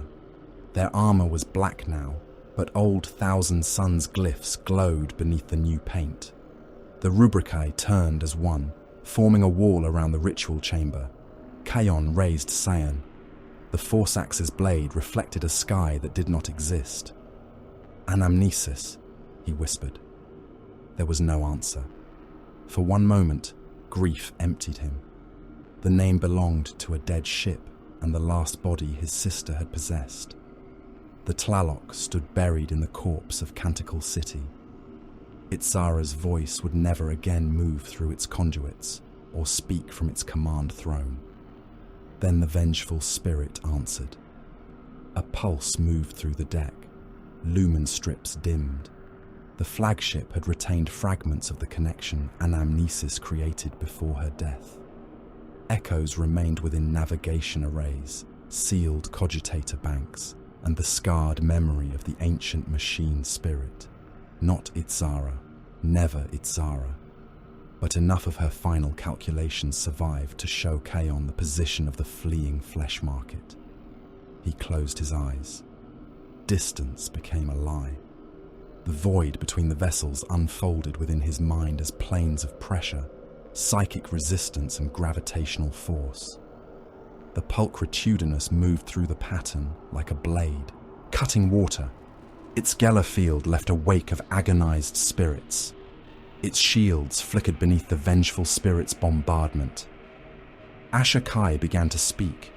His words were not High Gothic, Prospero's tongue, or any language shaped by human mouths. Each syllable struck the iron staves and made them vibrate. Blood welled from the joins of his armor. The sorcerers raised their hands. The air split. A vertical line appeared above the deck. It was thin at first, darker than the chamber around it. Light bent toward the fracture. The iron floor groaned as unseen pressure pulled against it. Kaon widened his hands. The line opened. Reality tore like wet skin. The breach expanded into a vertical wound taller than a dreadnought. Its edges burned with blue and black flame. Distorted images moved within it. A laboratory filled with hanging bodies. A corridor whose walls were lined with mouths. A surgical chamber where something without skin turned its head toward the opening. Faces appeared and vanished. Some belonged to mortals. Others had too many eyes. A deck thrall on the nearest gantry looked directly into the breach. His body went rigid. He dropped his loading tool and began clawing at his face. Fingers tore through eyelids. Nails scraped across the surfaces of his eyes until both organs ruptured. Blood and clear fluid poured down his cheeks. He laughed. The sound came from more than one throat. Another mortal turned toward him. The possessed thrall sprang from the gantry and landed upon the man below. His spine broke on impact, but his hands continued moving. He bit through the second man's cheek and tore away a strip of flesh. Kibre drew his bolter and fired once. The shell burst inside the possessed thrall's torso. The body scattered across the deck. 3 other crewmen began screaming. Black legionaries shot them before the possession completed. Abaddon watched the corpses without emotion. "Keep the mortals back." Kaon's teeth were clenched hard enough to crack. "The passage is moving." Ashakai's head tilted. "So are we." The breach shifted. The images inside it became clearer. A violet-armored legionary turned toward the wound and shouted a warning. Beyond him lay a corridor lined with sonic projectors. Telemachon saw them. "Prepared chamber." Kibre raised his combi bolter. "Good." The Widowmaker entered first. His Terminators followed. The breach swallowed them into lightless fire. Kibre emerged into sound. The sonic emitters activated before his leading foot struck the deck. Noise became force. The first harmonic passed through his armor and burst blood vessels behind his eyes. The second cracked the outer ceramite of his breastplate. The third entered through the soles of his boots and traveled upward through his bones. A mortal would have become liquid. Kibre remained standing. The chamber was long and narrow, designed to channel invaders into overlapping fields of fire. Sonic projectors lined both walls. Emperor's children occupied firing alcoves behind translucent armor glass. Enhanced warriors waited at the far end with blades held low. Kibre's tactical display filled with static. His internal gyros failed. The deck seemed to tilt beneath him. He anchored one boot against the floor and fired. His Terminators emerged around him. They did not charge. They formed a wall. Combi bolters opened in disciplined sequence. The first volley struck the armor glass. Cracks spread across its surface. The second volley penetrated. The third filled the firing alcoves with explosions. An Emperor's Children gunner vanished from the waist upward. Another fell backward with both arms missing, blood spraying from the torn sockets as the sonic weapon continued firing by itself. The harmonics intensified. One Black Legion Terminator staggered. The warrior's helm split along the grille. Blood foamed through the opening as the organs within his torso ruptured. He remained in formation. "Forward," Kibre ordered. The Terminators advanced. 1 pace, fire, 1 pace, fire. Bolter detonations overlapped until the far end of the chamber disappeared behind smoke. Fragments of armor and dismembered bodies. The floor became a paste of blood, pulverized bone and shattered ceramite. Spent casings piled around the Terminator's boots. Each step crushed them flat. An Emperor's Children warrior leapt from a ruined firing alcove. His armor was violet beneath silver filigree. Tubes carried stimulants into the veins of his neck. He moved with impossible speed, landing upon Kibray's damaged side and driving a humming blade toward the seal beneath the Widowmaker's arm. Kibray caught his wrist. The Emperor's Child laughed. "Slow," he said over the open vox, "but imposing." A sonic lance struck Kibray's left shoulder. The pauldron exploded. Ceramite fragments cut into his gorget and helm. The force spun him half around. Warning runes burned across his vision. The sword remained a hand's breadth from his armor seal. The Emperor's Child pressed harder. Kibray tightened his grip. Bones broke within the warrior's gauntlet. The laughter became a hiss. Kibray dragged him close, seized the back of his helmet and drove his face into the bulkhead. Once, the helm cracked. Twice, the faceplate collapsed inward. 3 times, blood poured through the grille. Kibray turned the body toward the sonic lance emplacement and fired his combi bolter through its chest. The shells passed through the Emperor's Child, exploded inside the weapon operator beyond him, and painted both walls with organs and armor splinters. Kibray discarded the corpse. Forward. The formation moved. The enemy met them with precision. Emperor's Children veterans attacked from side passages and overhead access shafts. Combat stimulants drove their reactions beyond ordinary transhuman speed. Acoustic targeting allowed them to strike through smoke and darkness. Their blades searched the seams of Terminator plate rather than wasting force against the armor. One sword entered beneath a black legionary's gorget. The attacker turned the blade and opened the warrior's throat inside his helm. "Poor line," the Emperor's Child said. "Your formation lacks grace." The dying Terminator trapped the sword beneath one gauntlet and fired his bolter into the attacker's abdomen. The first round opened the breastplate. The second detonated inside the lower torso.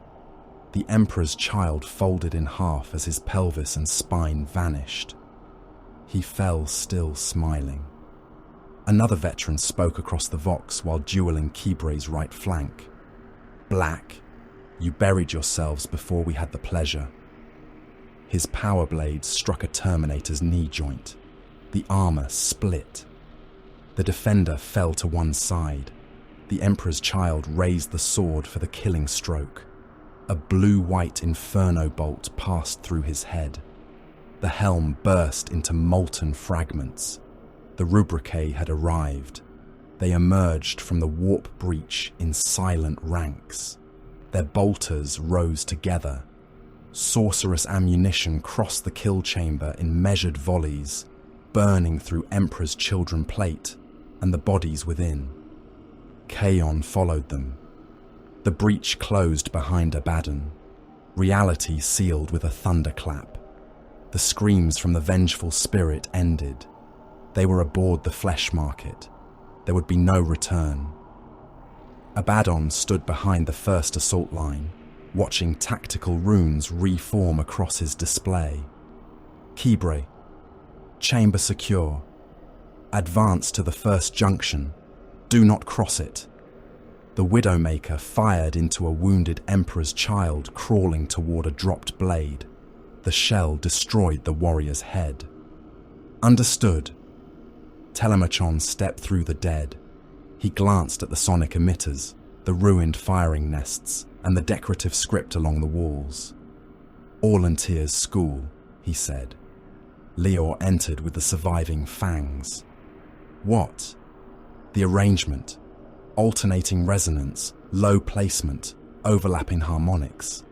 Cadalus always preferred brutality disguised as composition. You recognize the weapons. I recognize the lack of imagination."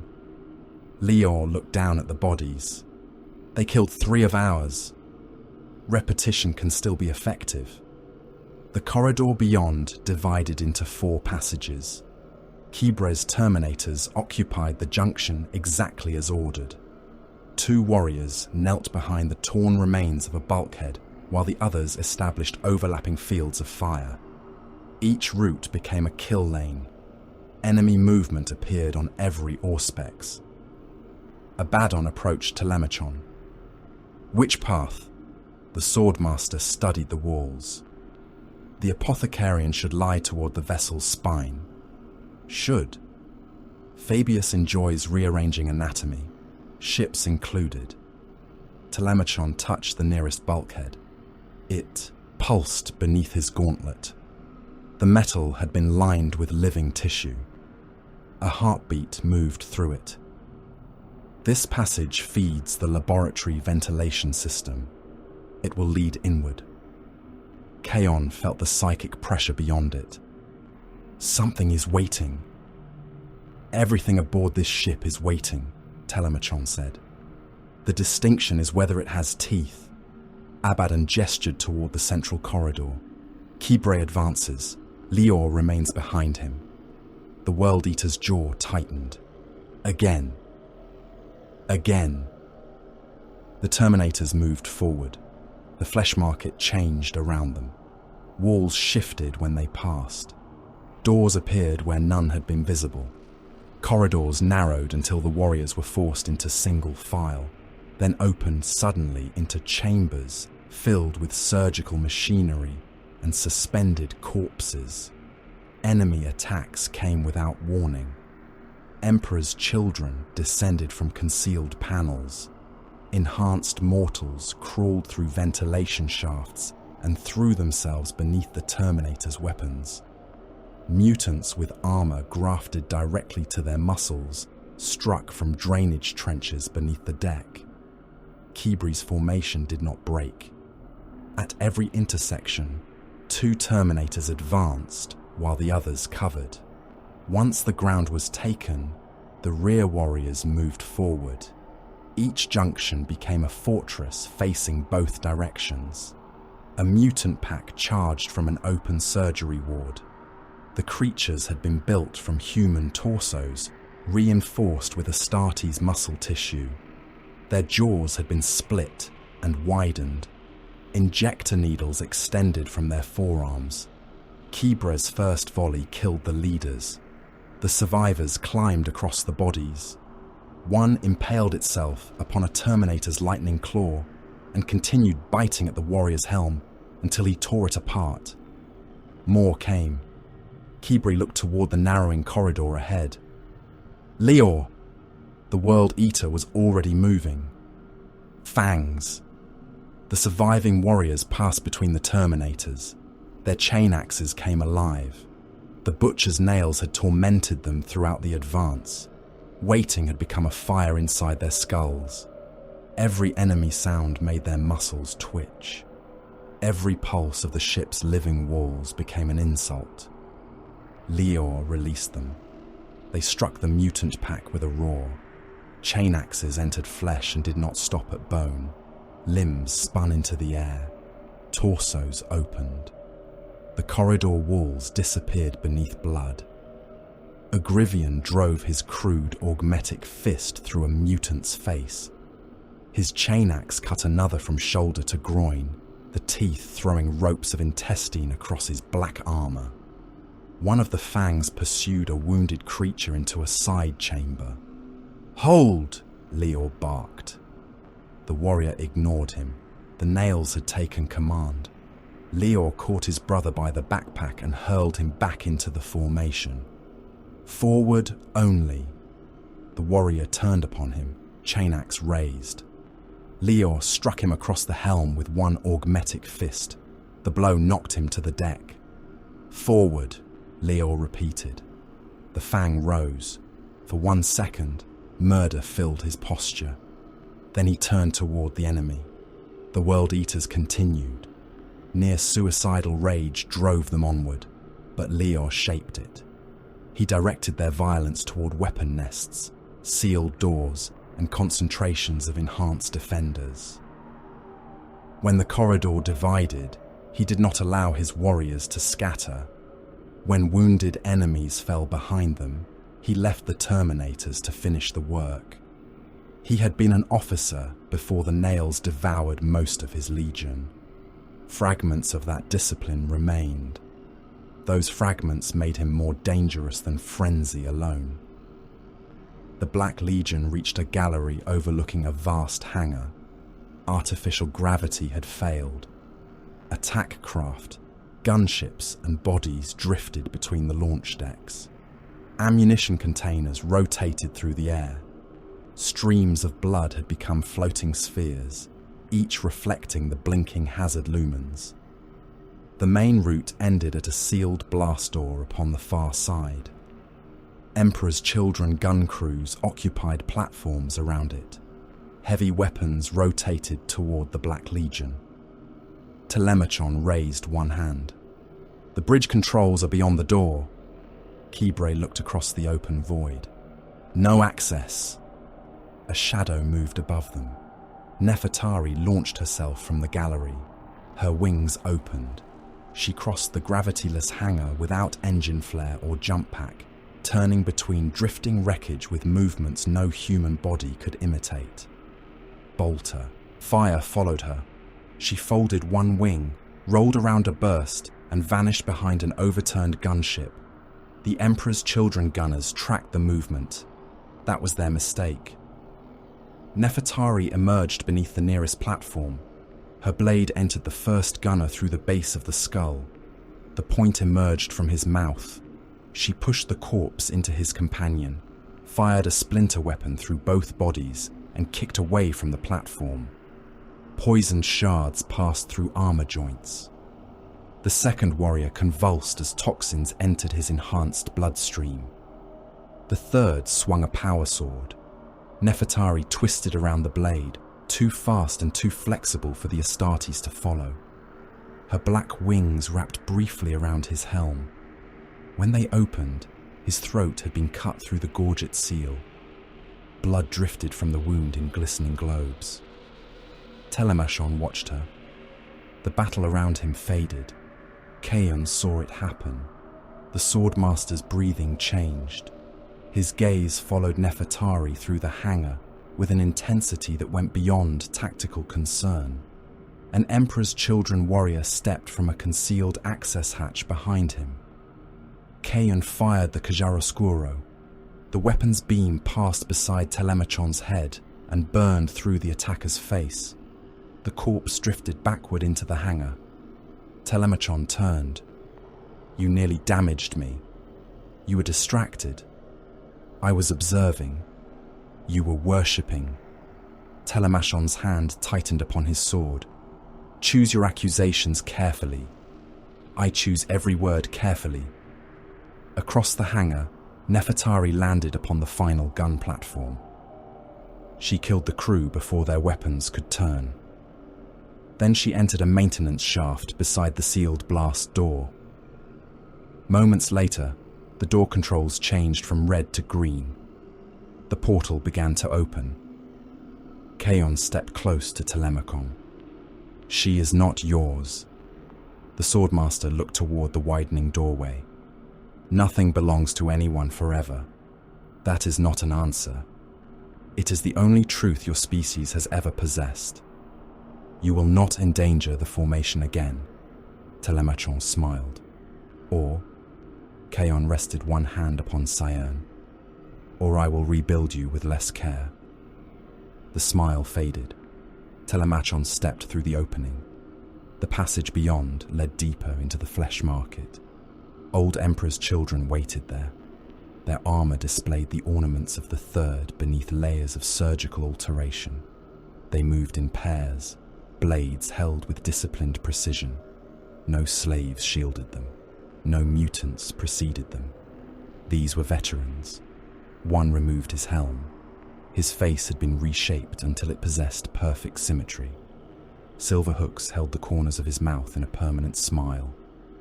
"Telemachon," he said. The Swordmaster stopped. "Vardis, you live. I have always considered it one of my better habits." Vardis looked upon the black armor. "They painted you. I allowed it. Return. Telemachon tilted his head. To what? To your brothers. Behind Vardis, the other Emperor's children spread across the corridor, their blades activated. You were captain of the 51st, Vardis continued, a son of terror. You knelt before the Phoenician. You bled beneath the banners of perfection. Telemachon drew his sword. I remember. Then cast off this mourning colour. No. The single word silenced the corridor. Vardis's artificial smile remained fixed. You stand beside mongrels. I stand among victors. You stand beneath a Chthonian savage. Telemachon's eyes became cold. And you stand beneath Fabius Bile's surgical table, begging him to make your appetites interesting again. Vardis stepped forward. We have surpassed perfection. No, you have mistaken addiction for ascension. The Emperor's children attacked. Telemachon met Vardis in the center of the passage. Their swords struck with a sound like breaking glass. Vardis was fast. Telemachon was faster. The first exchange opened a line across Telemachon's pauldron. The second cut Vardis beneath the arm. The third ended with both warriors turning past one another, blades extended. Blood ran down Vardis's side. Telemachon's smile returned. Your wrist is stiff. Vardis attacked again. Telemachon parried, rotated inside the strike and removed 3 fingers from his opponent's sword hand. You always gripped too tightly. Vardis snarled and struck with his free hand. Telemachon allowed the blow to graze his helm. He trapped the arm, broke the elbow backward, and drove his sword through the gap beneath Vardis's breastplate. The blade passed through both hearts. Vardis stared at him. Telemachon leaned close. Perfection requires the ability to recognize failure. He withdrew the sword. Vardis collapsed. The other Emperor's children fought with equal precision. The Black Legion killed them without mercy. Rubrique fire burned through their lines. Terminators pinned them against the walls.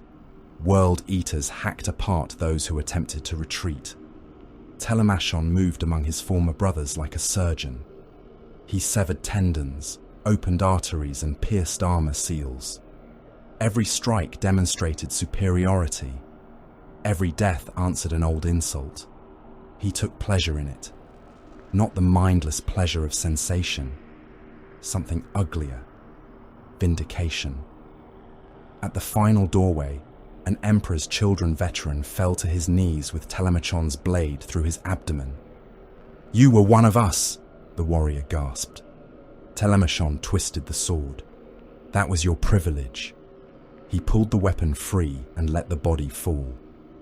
Chaon watched him clean the blade against the dead warrior's cloak. The swordmaster had claimed curiosity when he joined them. That lie was dying one corpse at a time. The assault force descended toward the apothecarian levels. The ship's interior became warmer.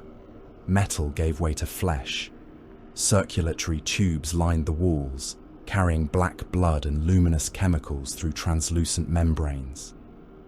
Surgical servitors withdrew into alcoves as the Black Legion approached.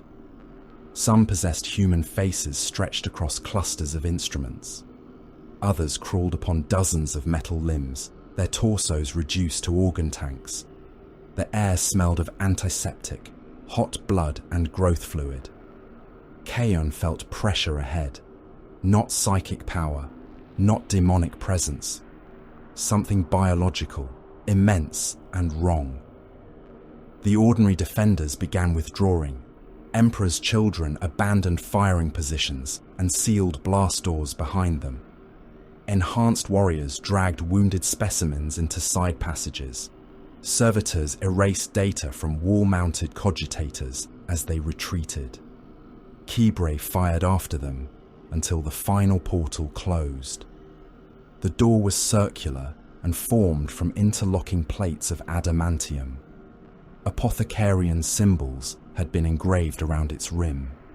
Several had been crossed out and replaced with marks Chaon did not recognize, Silence followed. Then something struck the other side. The door bent outward. A second blow shook the corridor. Dust fell from the ceiling. The circulatory tubes pulsed faster. Lior raised his chain axe. At last. Telemachon stared at the door. That chamber was not part of the old design. Kion reached toward it with his mind. He found hunger, confusion, pain. Behind those emotions lay a strength that dwarfed the enhanced warriors they had killed. He withdrew his senses before the presence noticed him. Abaddon. The War Master's heir stood behind Kibre's formation, the talon open upon his gauntlet. What? The thing beyond that door is not mortal. Lior laughed. Kion continued. It is not demonic either. Another impact struck the portal. One of the interlocking plates tore loose and crashed onto the deck. A huge hand appeared briefly through the gap. Its skin was pale and covered in surgical scars. The fingers closed around the broken metal and pulled until the surrounding adamantium screamed. Kibre raised his bolter. The Terminators formed their firing line. Telemachon's sword came up. Nefertari landed upon an overhead conduit and folded her blood-wet wings. Kion felt every instinct warn him against opening the chamber. Abaddon stepped forward. Breach it! The thing behind the door struck again. The thing behind the apothecarian door struck again. Adamantium folded outward. The impact tore one of the interlocking plates from its housing and hurled it across the corridor. It struck a Black Legion Terminator in the chest with the force of an artillery shell, driving the warrior from his feet and crushing him against the opposite wall. Kibre did not look back. Charges. Two of the Duraga Kal Esmejak advanced beneath the warped portal. Melter bombs clamped against the surviving locking plates. Warning runes flashed across their blackened armor as the thing beyond the door hammered at the barrier again. A pale arm forced itself through the gap. It was too large to belong to a mortal man. Muscle crowded beneath hairless skin, branded with surgical numerals and chemical cauterization marks. Steel sutures held sections of the forearm together. An injector port protruded from the inner elbow, pumping black fluid through transparent tubes. The hand closed around the nearest Terminator's gorget. Kibre fired. Mass-reactive shells struck the exposed arm. The first tore away skin. The second burst inside the muscle and scattered red fibers across the ceiling. The hand did not release its grip. The creature pulled. The Terminator struck the door hard enough to crack his helm. Kibre seized his brother by the power pack and braced both feet against the deck. Servos wailed. The malformed arms strained through the breach, dragging two armored warriors toward the opening. Leheor moved past them. His chain axe descended. The weapon bit into the creature's wrist. Teeth tore through flesh, split bone, and caught against an implanted metal brace. Blood sprayed across Lior's breastplate in heavy pulses. The hand continued tightening around the Terminator's throat. Lior roared and forced the chain axe deeper. The wrist came apart. The severed hand remained locked around the Terminator's gorget as the ruined arm vanished through the door. Something on the other side released a bellow that shook the circulatory tubes within the walls. Lior tore the fingers away one by one. Open it. Kibre stepped clear. The melter charges detonated. White fire consumed the doorway. Adamantium became liquid. The remaining locking plates collapsed inward beneath their own weight, spilling molten metal across the chamber beyond. The Black Legion fired through the glare. Bolter rounds, inferno bolts and plasma bursts entered the apothecarian before the attackers could see what waited within. Explosions illuminated silhouettes larger than men. Some fell. Others continued moving. Kibre led the breach. Heat alarms screamed inside his helm as he crossed the molten threshold. His boots sank into metal softened to the consistency of flesh. He pulled 1 foot free and entered Fabius Bile's central laboratory beneath a storm of incoming fire. The chamber was warm, not merely heated by reactors or machinery, warm like the interior of a living animal.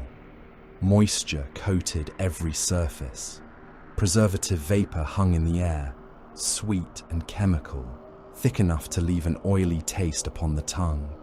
Pipes within the walls pulsed with slow contractions.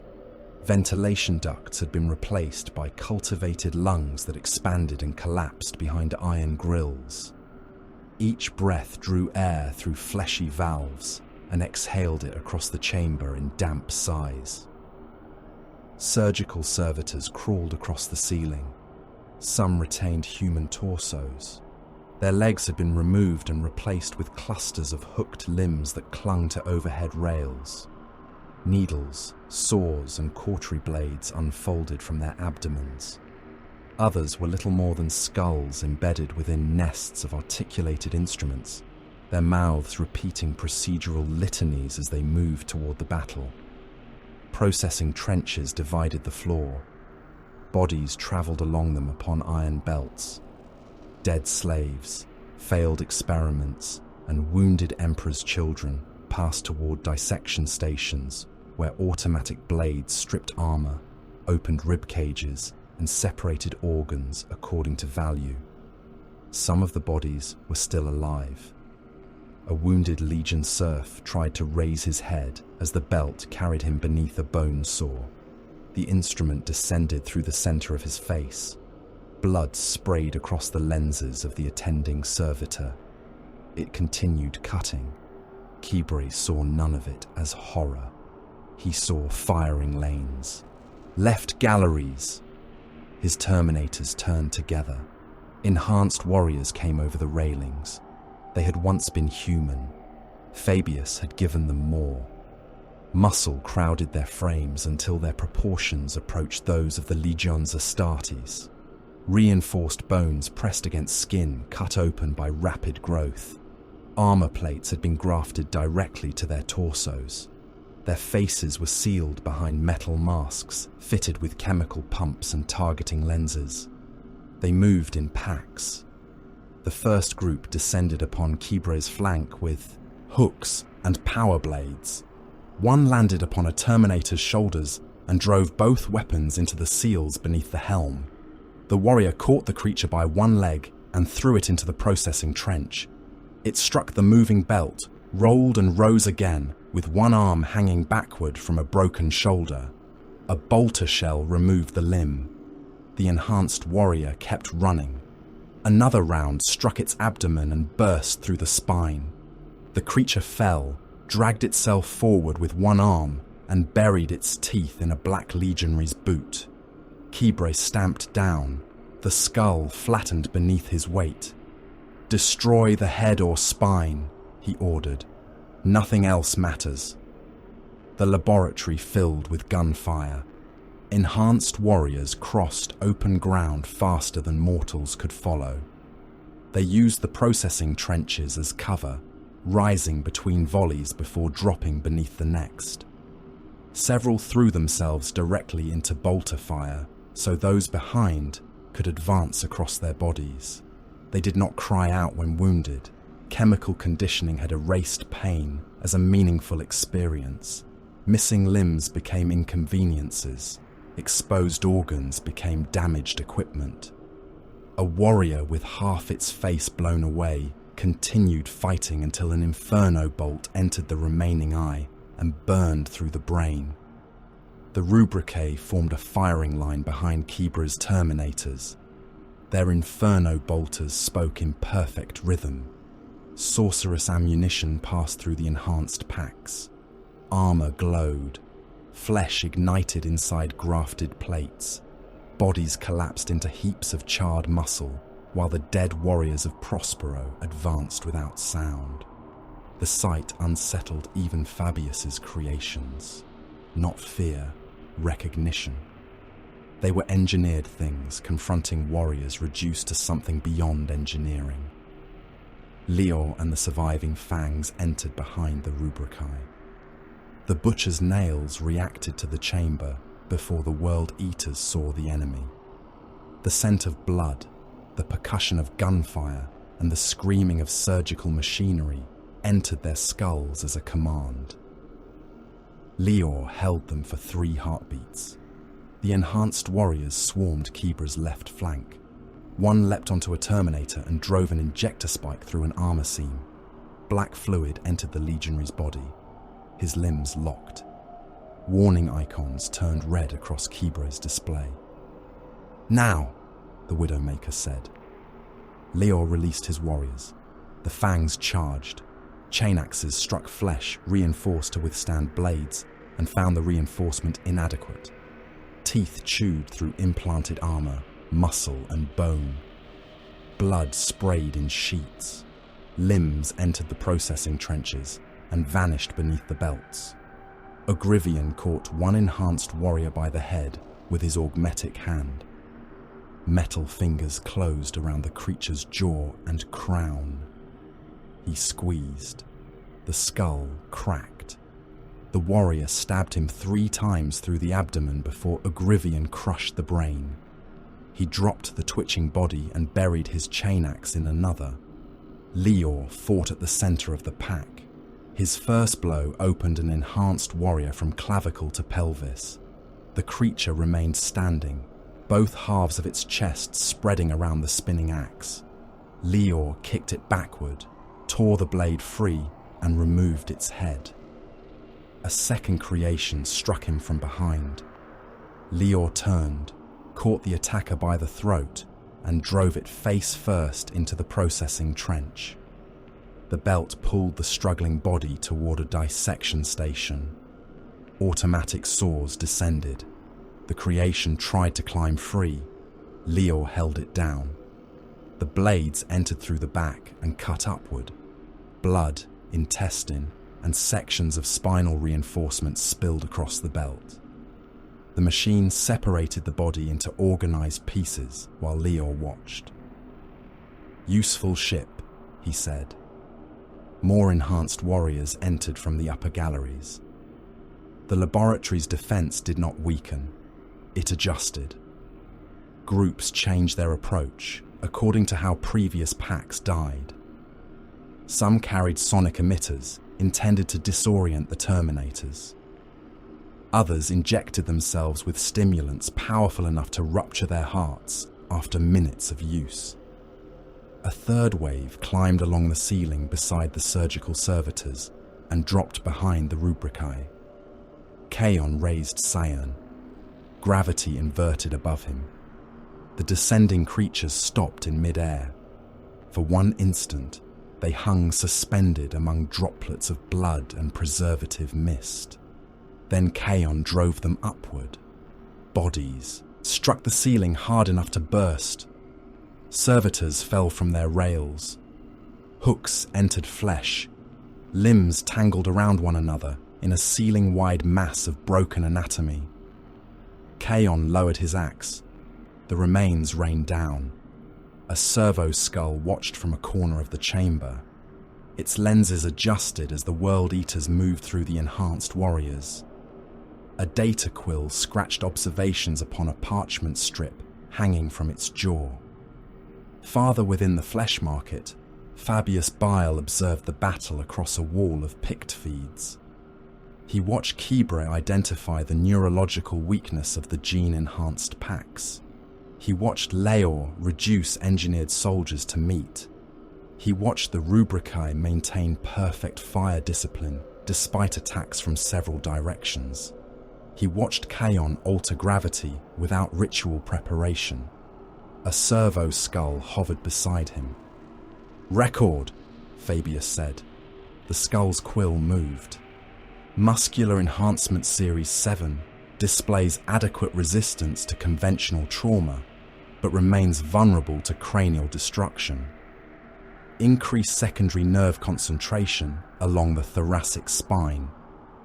Existing conditioning successfully suppresses pain response, but appears to reduce adaptive caution beyond acceptable limits. The picked feed showed an enhanced warrior continue attacking after losing both arms. It struck a Terminator with its reinforced skull until the Black Legionary seized it and broke its neck. Instinctive aggression remains excessive, Fabius continued. Rebalance adrenal control. An attendant stood behind him. Lord, the Central Laboratory defense has lost more than half its viable subjects. Then their viability was incorrectly assessed. Should the remaining packs withdraw? No, their deaths are producing data. The attendant swallowed. The man was a former Legion apothecary, but centuries beside Fabius had not cured him of assigning emotional value to living material. The Black Legionaries are nearing the gene vaults. Fabius's expression changed. Not fear, annoyance. The vault specimens must not be damaged before the intruders reach them. They may destroy the chambers. That is why the intruders must reach them. The attendant stared. You intend to release the failures. I intend to test them. Against Abaddon? Against anything sufficiently durable to produce useful results. The servo skull continued recording. Fabius watched the black-armored warriors advance. Abaddon appeared upon one picked feed, moving behind the assault line. The talon of Horus remained open upon his gauntlet. The weapon irritated Fabius, not because it had belonged to Horus, because Abaddon wore it as though inheritance were achievement. Emotional dependence remains his defining defect, Fabius said. The attendant glanced toward him. Lord, Abaddon. He comes to kill the clone. He comes to kill his need for the clone. The servo skull's quill paused. Fabius looked toward it. Continue recording. The machine obeyed. He believes murder can sever identity. It cannot. He remains a son precisely because he must keep proving he has no father. The laboratory doors behind him opened. Servitors moved armored caskets toward the flesh market's inner docks. Fabius did not turn. Prepare the primary subject. The attendant hesitated again. It is not yet fully conditioned. It does not require conditioning for this purpose. It may not obey. Fabius looked at him. Then we shall learn something. The enhanced warriors died around Kybre. The last pack reached the Terminator line beneath cover of sonic fire. Internal gyros failed. Targeting runes fractured. The floor seemed to roll beneath the Black Legionaries' feet. Kybre ordered them to stop advancing. They formed a semicircle around the entrance to the inner vaults. The enhanced warriors struck. One forced a blade through a Terminator's knee and tore it sideways. The joint opened. The Black Legionary fell. 3 creations leapt upon him. Kybre shot the first through the skull. His second shell entered the spine of another and exploded between the shoulder blades. The third drove both hands into the fallen Terminator's damaged gorget. The Legionary caught it around the waist. He activated a melter charge against his own breastplate. The explosion consumed them both. White fire filled the junction. When it cleared, the Terminator was gone from the waist upward. The enhanced warriors had become burned sections of meat fused to the walls. Kybre stepped through the smoke. Advance! The Black Legion entered the gene vaults. The first hall extended beyond the reach of ordinary sight. Growth tanks lined both sides in towering alcoves. Each chamber possessed armor comparable to a dreadnought sarcophagus. Reinforced conduits fed nutrient fluid, blood and chemical stimulants into bodies suspended within. Some tanks contained only organs. Hearts larger than human skulls beat beneath translucent membranes. Lungs expanded around metal support frames. Spinal columns grew in spirals, each vertebra pierced by sensor needles.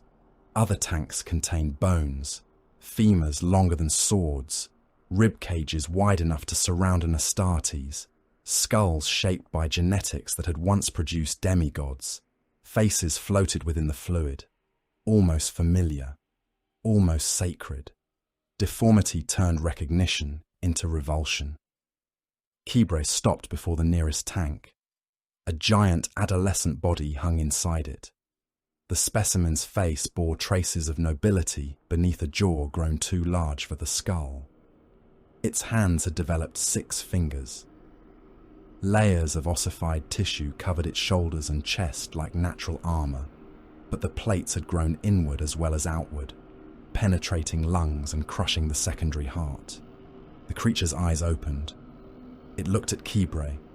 Its mouth moved. No sound crossed the glass. Kybre raised his weapon. What has he done? Telemachon approached the tank. Fascination softened his usual contempt. He has attempted divinity. He has grown meat. Those are not mutually exclusive. Kybre turned upon him. These are our fathers. No, Kayan said. The sorcerer entered the hall with Cyan held low. He looked upon the tanks with his psychic sight. The bodies shone with biological power. Their cells possessed impossible resilience. Their organs produced energies beyond the limits of ordinary transhuman physiology. Their minds, where minds existed, moved faster and deeper than those of mortals. Yet something was absent. Kaon had stood in the presence of Magnus. He remembered the pressure of the Crimson King's existence. A Primarch did not merely occupy space. Reality adjusted around him. The warp acknowledged him. Every mortal instinct recognized a being created to command armies and reshape history.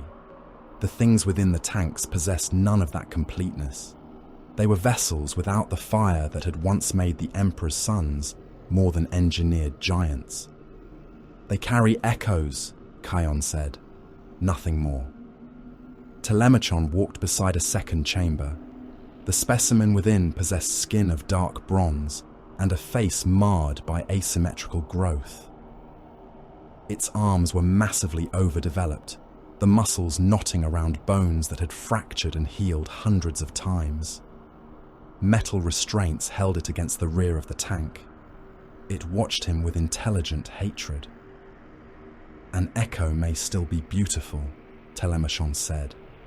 Lior looked into another tank and saw a mass of red muscle wrapped around a skull with tusks growing through its cheeks. It has a throat, the World Eater said. That is enough to kill it. Kybre moved deeper into the vault. There were 20 primary alcoves. Some contained several failed growths. Others held remains preserved after termination. Fabius had attempted to reproduce every bloodline of the Emperor's lost sons, perhaps using fragments of gene seed, tissue harvested during the Great Crusade, or biological samples stolen from Legion vaults. One adolescent specimen possessed wings. They had grown inward. Feathered bones curved through the back and entered the chest cavity. Pinions filled the lungs. Each attempt to breathe drove barbed feathers deeper into organs that regenerated around them. The creature convulsed endlessly. Its face retained a fraction of impossible grace. Telemachon stared longer than the others. Kybre noticed. Do you recognize it? I recognize intention. It suffers. Yes. You admire that? No. Telemachon's voice became quieter. I admire what survives despite it. Another tank contained a body without skin. Natural armor had ossified around its undeveloped organs, forming overlapping plates that left no space for growth. Hearts beat within, gaps too narrow to contain them. Every pulse cracked another bone. The injuries healed and broke again. A third specimen possessed no coherent body at all. Organs grew in a spherical mass around a recognizable face. 2 eyes moved beneath the fluid, following the attackers with pleading intelligence. Veins connected the face to lungs, hearts and digestive structures suspended without skeleton or limbs. Kaon felt a mind trapped within it. Not a full Primarch consciousness. A fragment, enough to understand confinement, enough to know pain. The creature reached toward him through the warp, not with words, with a plea. Kaon turned away. A voice entered the hall. Your revulsion is disappointingly primitive. Fabius Bile appeared upon the surface of every growth tank. His image overlaid the malformed specimens, his pale face surrounded by the limbs of the chirurgeon. The pick projection flickered as battle damage moved through the vessel. Kibre raised his combi bolter. Show yourself. I am occupied preserving work that your emotional rampage threatens to contaminate. Abaddon entered behind the assault force. The gene vault doors sealed after him. You preserved nothing, he said. You made deformities and called them progress. Fabius smiled. Ezekiel, still speaking with your father's certainty while denying his influence. The talon opened. Where is Horus? Everywhere within you. Kibra aimed at the nearest picked emitter. Abaddon raised one claw. The Widowmaker held his fire. Fabius continued. The body you guarded upon Malium was wasted. Your legion offered slaves blood and prayers to dead tissue while understanding nothing of its value. You built a fortress around material you were intellectually incapable of using. He was not material, Kibre said. To you, perhaps. To history, he was evidence. To me, he was opportunity. You cut him apart. I learned from him. Kibre's bolter shook in his grip. Abaddon did not look toward him. The clone dies. Fabius regarded him across the tank displays. Why? Because it should never have lived. Sentiment. Purpose. Fear. Abaddon's eyes narrowed. Fabius saw the reaction and continued. You fear that he will command them. You fear that Falcus will kneel. You fear that the broken sons of your legion will look upon Horus and remember that you were always his subordinate.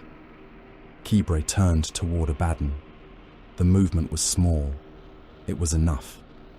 Fabius smiled again. Horus could end the wars consuming the Eye. The legions remained genetically and psychologically conditioned to recognize Primarch authority. A viable Lupercal could impose order where your speeches offer only another warlord's ambition. Order through dependence. Order through design. A legion united beneath another false father remains a legion of slaves. Fabius's expression hardened slightly. The language of a resentful child. Abaddon looked upon the failed clones. No. The judgment of the son who survived him. The picked image vanished. Warning runes appeared upon every tank. Kaon felt the locks disengage. Move back. The growth cylinders opened. Armored shutters withdrew. Nutrient fluid flooded across the deck in warm torrents. The malformed bodies inside the tanks fell forward. The winged specimen struck the floor first. Its legs broke beneath its weight. The inward-growing pinions tore deeper through its lungs. It lifted its head and screamed. The sound possessed no authority, only pain. Kibra fired.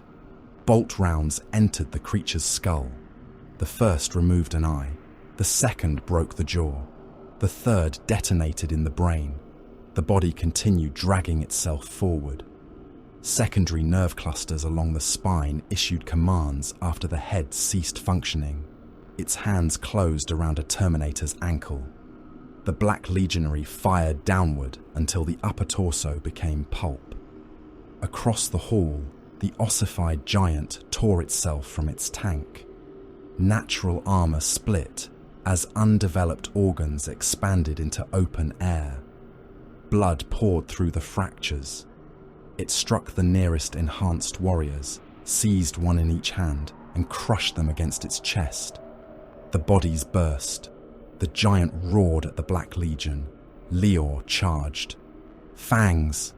The World Eaters met the failed demigod beneath a storm of bolter fire. Chain axes tore strips from its bone armor. The creature backhanded Ugrivian across the hall. His augmetic arm ripped from the shoulder and spun away trailing cables, blood and fragments of blackened plate. Leor struck the giant's knee. The chain axe entered hardened tissue and jammed. The clone seized him around the waist. Armor screamed beneath its grip. Leor drove both augmetic thumbs into the creature's eyes. It threw him through a growth tank. Glass and nutrient fluid exploded around him. The malformed clone turned toward Kibra's formation. A Terminator stepped forward with a power fist raised. The creature caught both his arms. It pulled. Shoulder joints ruptured. Armor seals burst.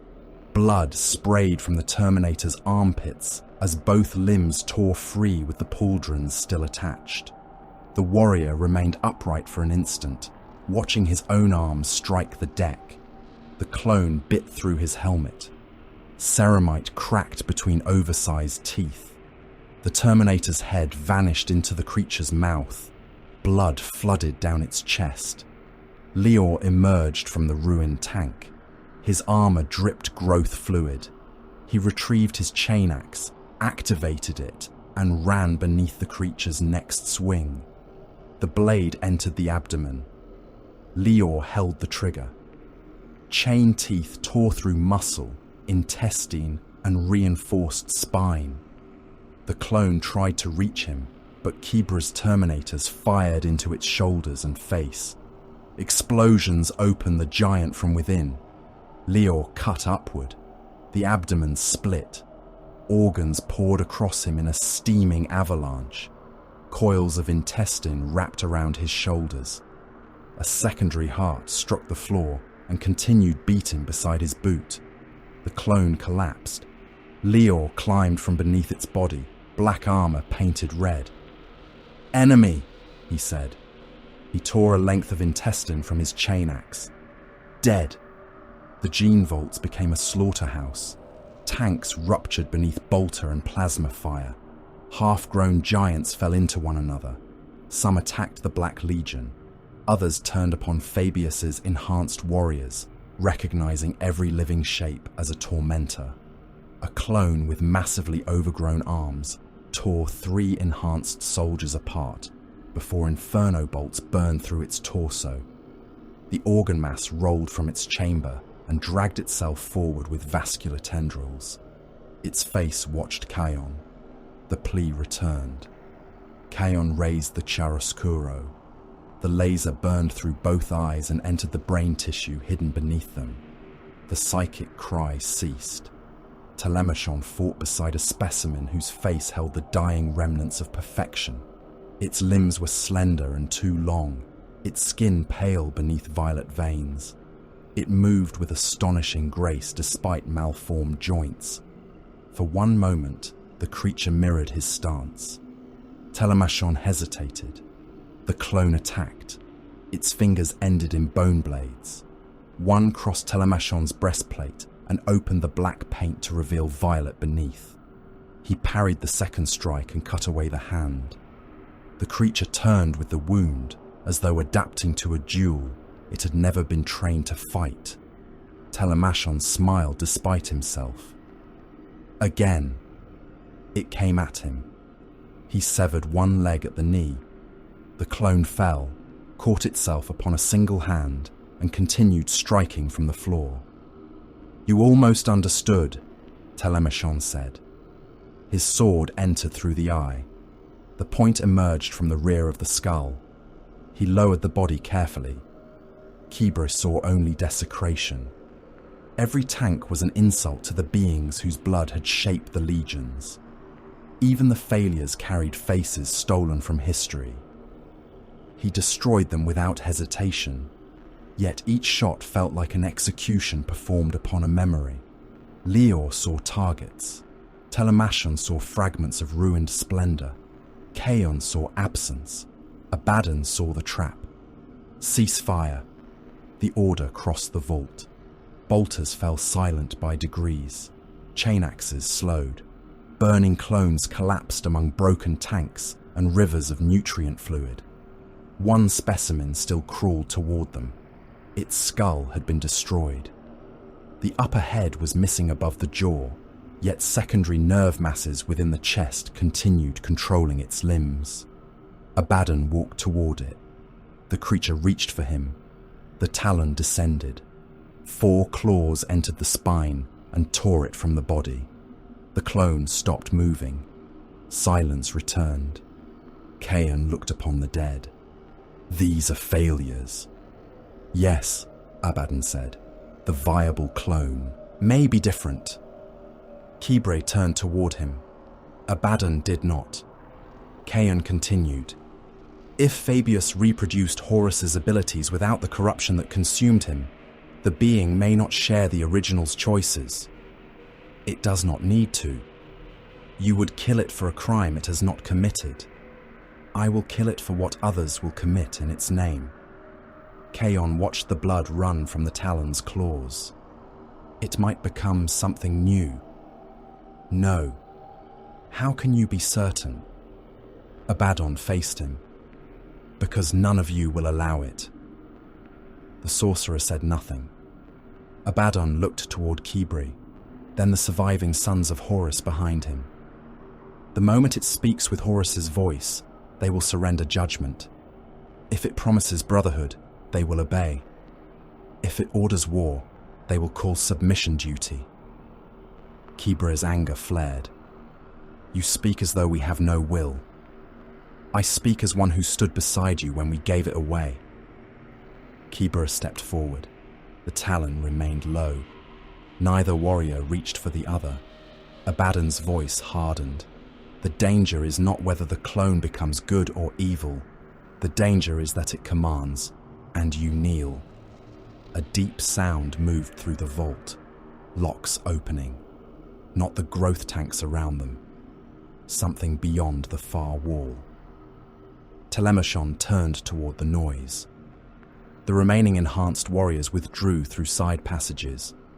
Surgical servitors climbed into ceiling recesses. Even the Emperor's children defenders abandoned the galleries above.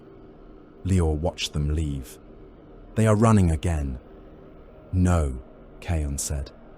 He felt the presence approaching. It was greater than the failed specimens, greater than any transhuman mind. Not complete, not whole, but vast enough that the warp reacted to it. The far wall divided.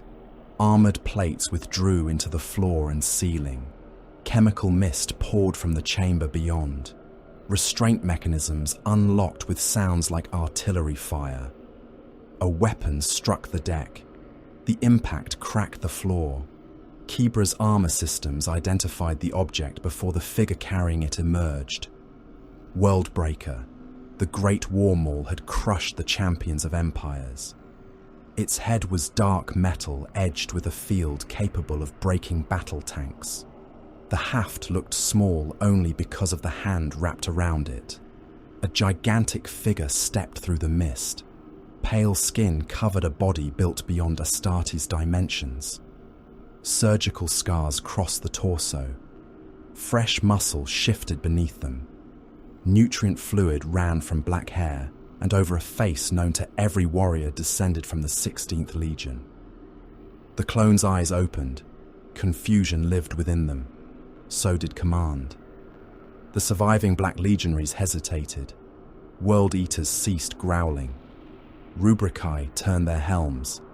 Telemachon's sword lowered by a fraction. Kaon felt reality make room for the being before them. The clone lacked the full psychic magnitude of a true Primarch, yet the biological authority remained. It entered the nervous system before thought.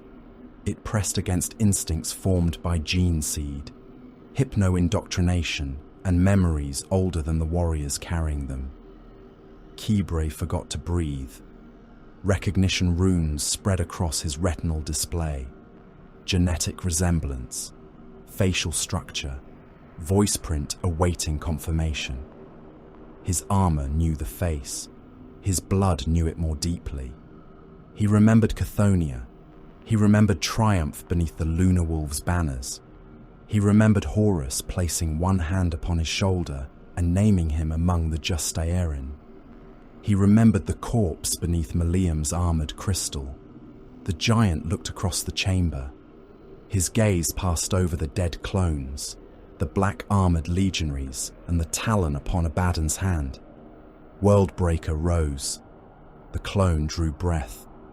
Kibre's conscious mind still rejected what every implant, instinct, and memory declared.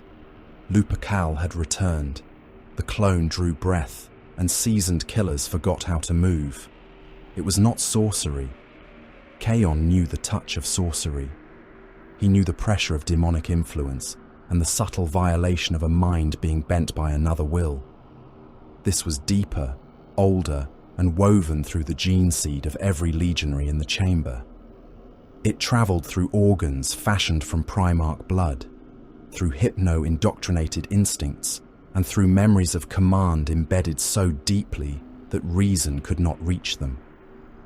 The Emperor had created the Primarchs to lead. The Legiones Astartes had been created to follow. Horus Lupercal looked upon the warriors before him, and ancient obedience stirred within their flesh.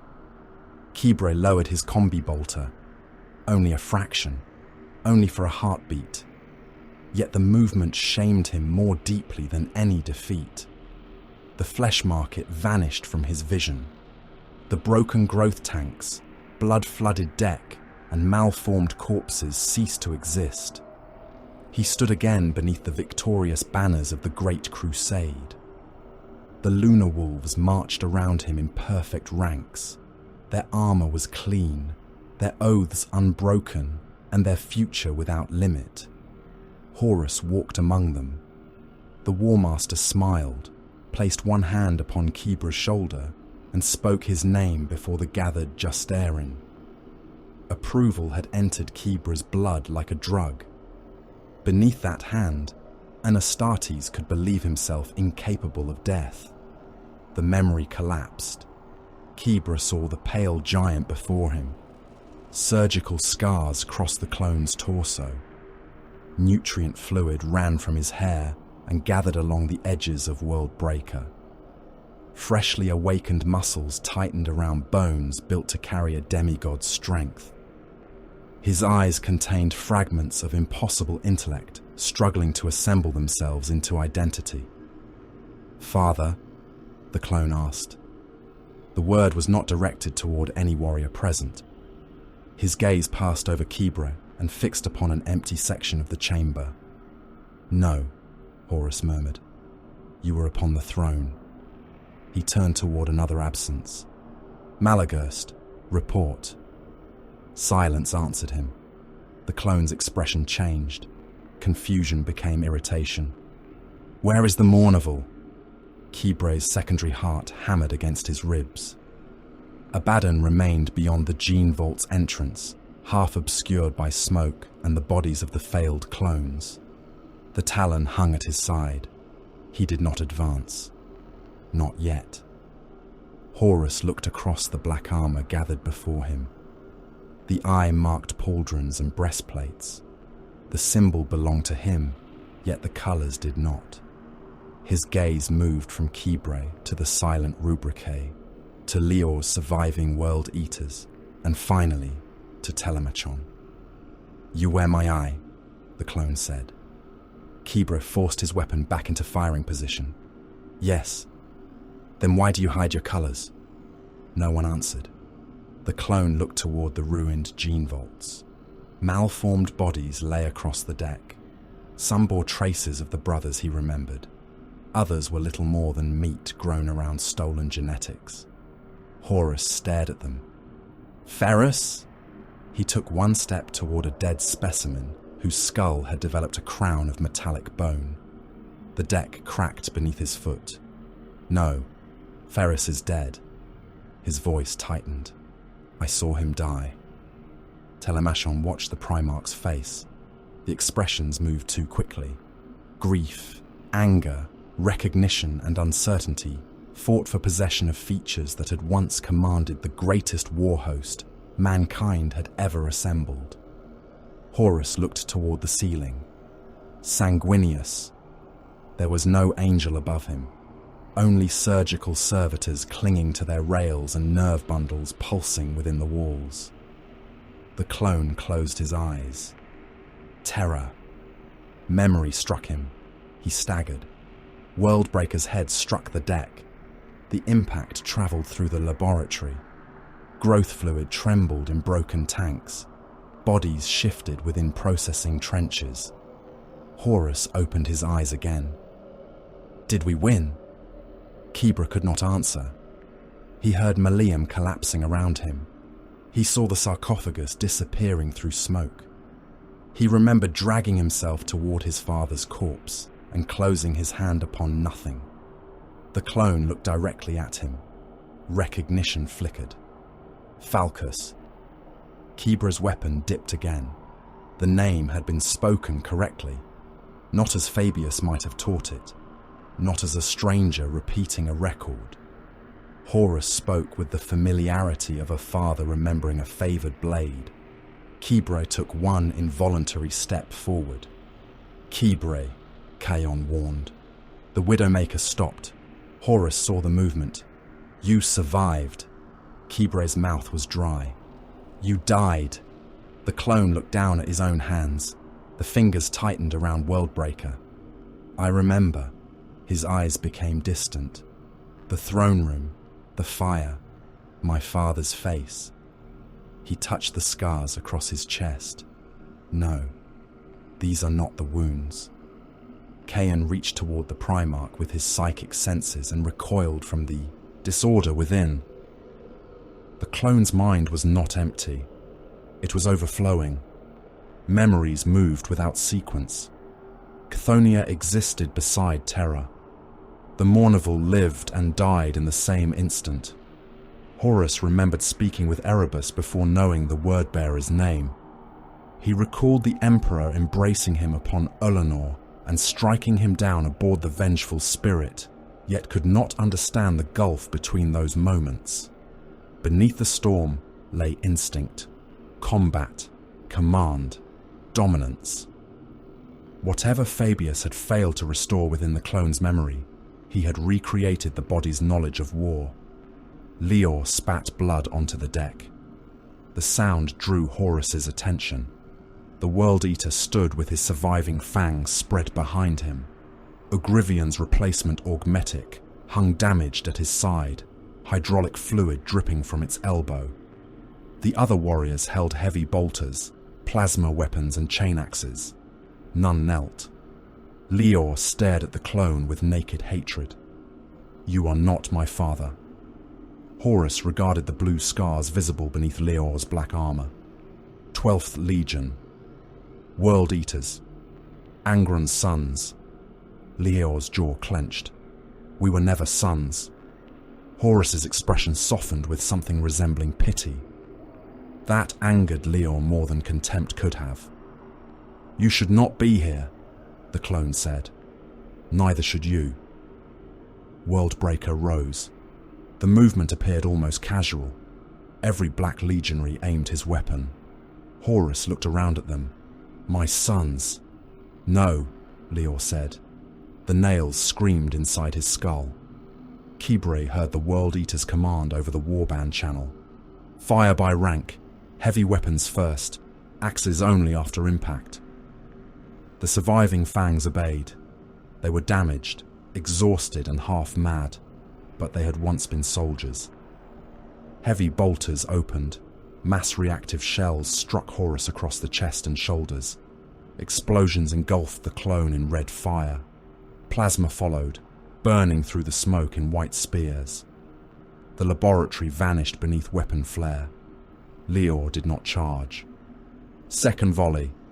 The fangs fired again. Worldbreaker came through the smoke. Horus crossed the distance between heartbeats. The maul struck the first World Eater. It did not merely break armor.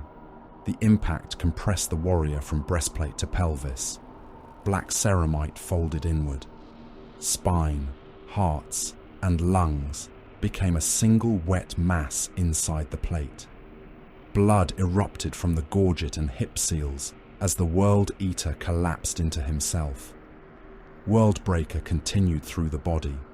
The return arc took another warrior across the helm. His head disappeared. The maul did not decapitate him cleanly. It removed helm, skull, and upper spine in an explosion of metal, teeth, and brain matter. The headless body remained upright for 2 steps, chain axe still running, before falling against Leor. "Spread!" Leor roared. The fangs divided. Heavy weapons fired from opposite sides of the chamber. Horus turned within the crossfire. Bolt rounds detonated across his back. Plasma burned a trench along one arm, exposing muscle beneath the skin. He did not slow.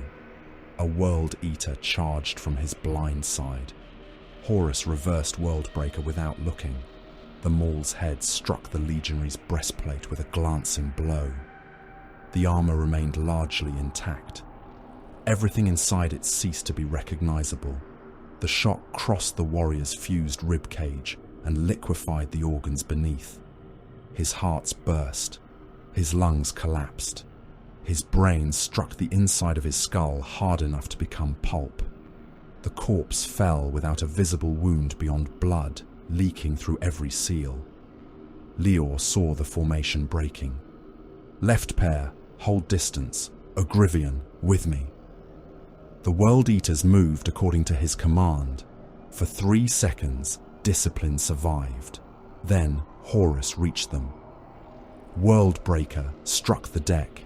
The impact opened a crater beneath the fangs and threw them into the air.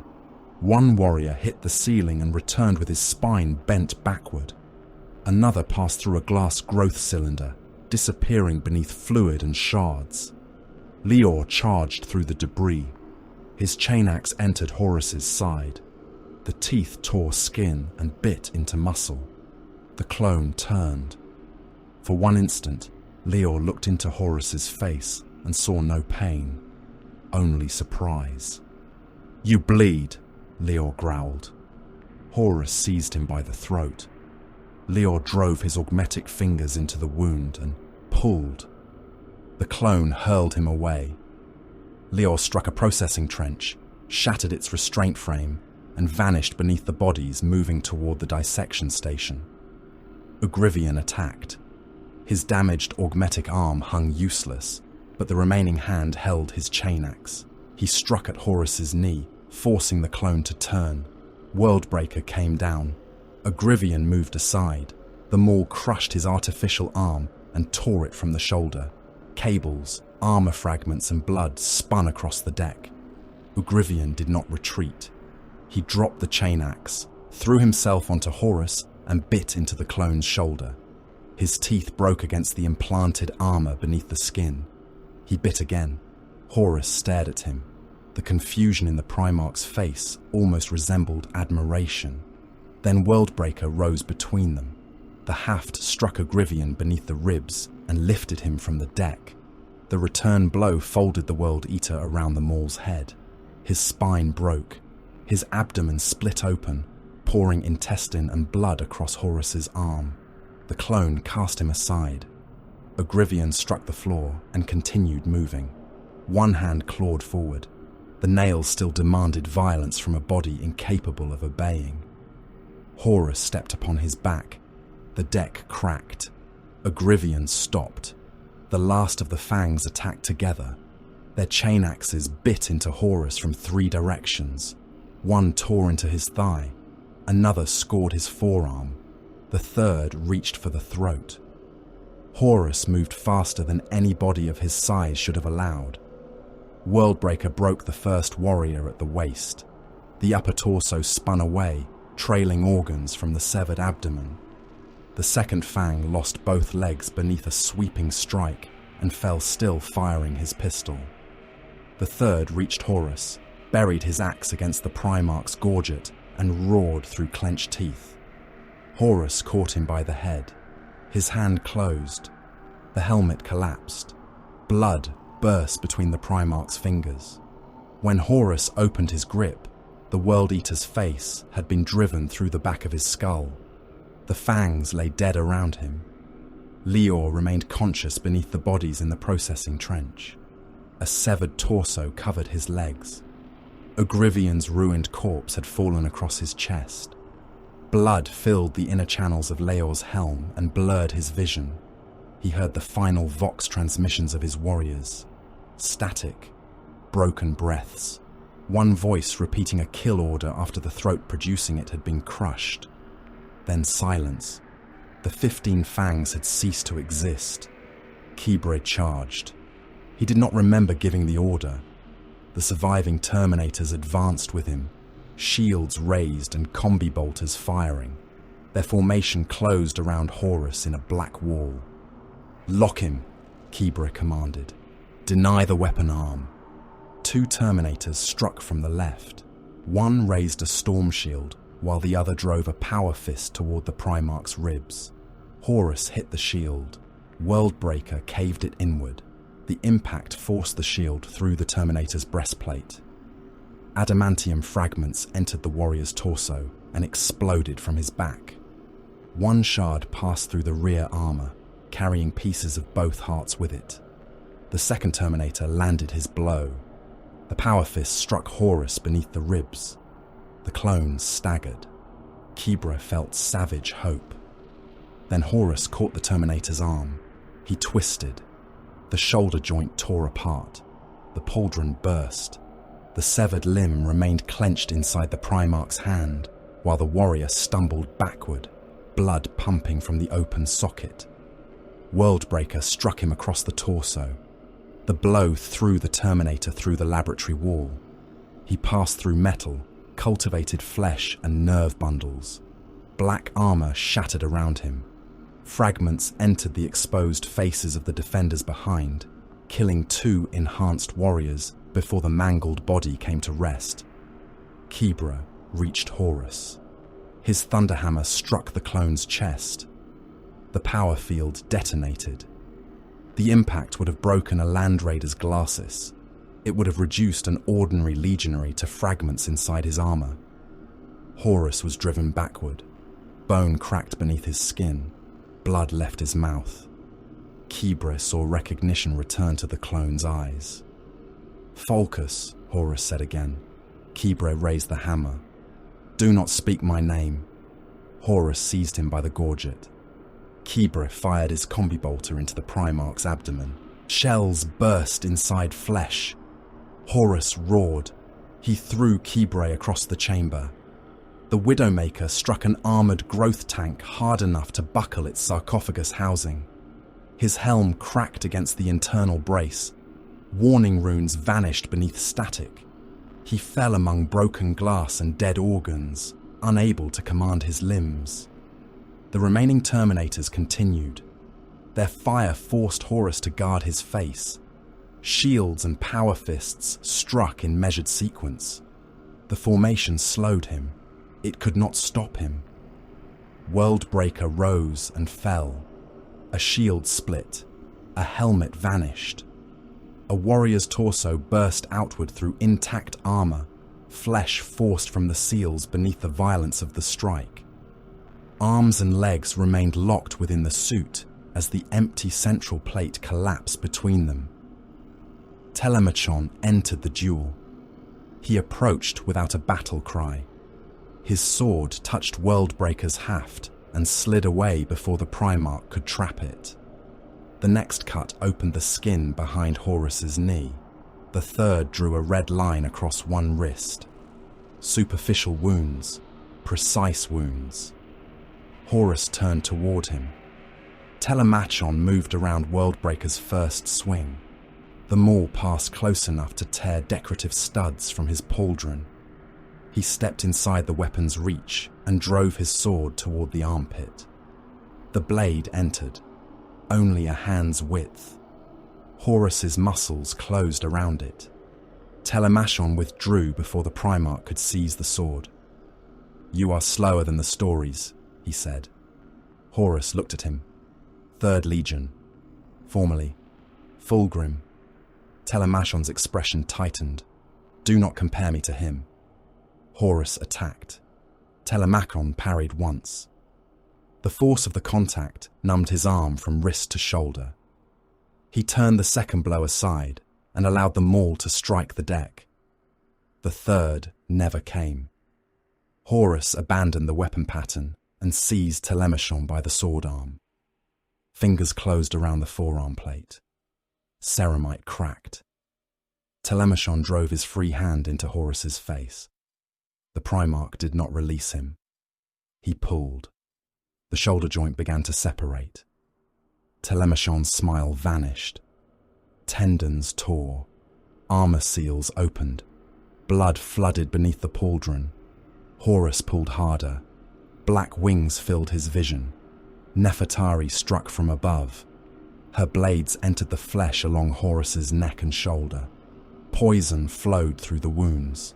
She beat her wings once, tearing the weapons sideways before kicking away. Horus released Telemachon.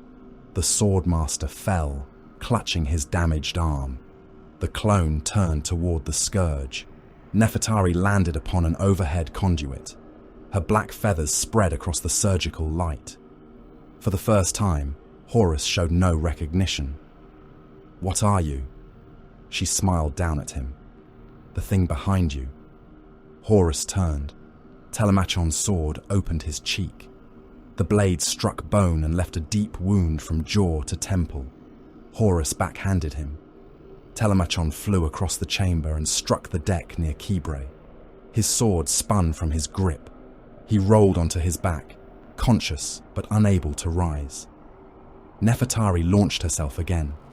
Horus raised Worldbreaker. Kaon intervened.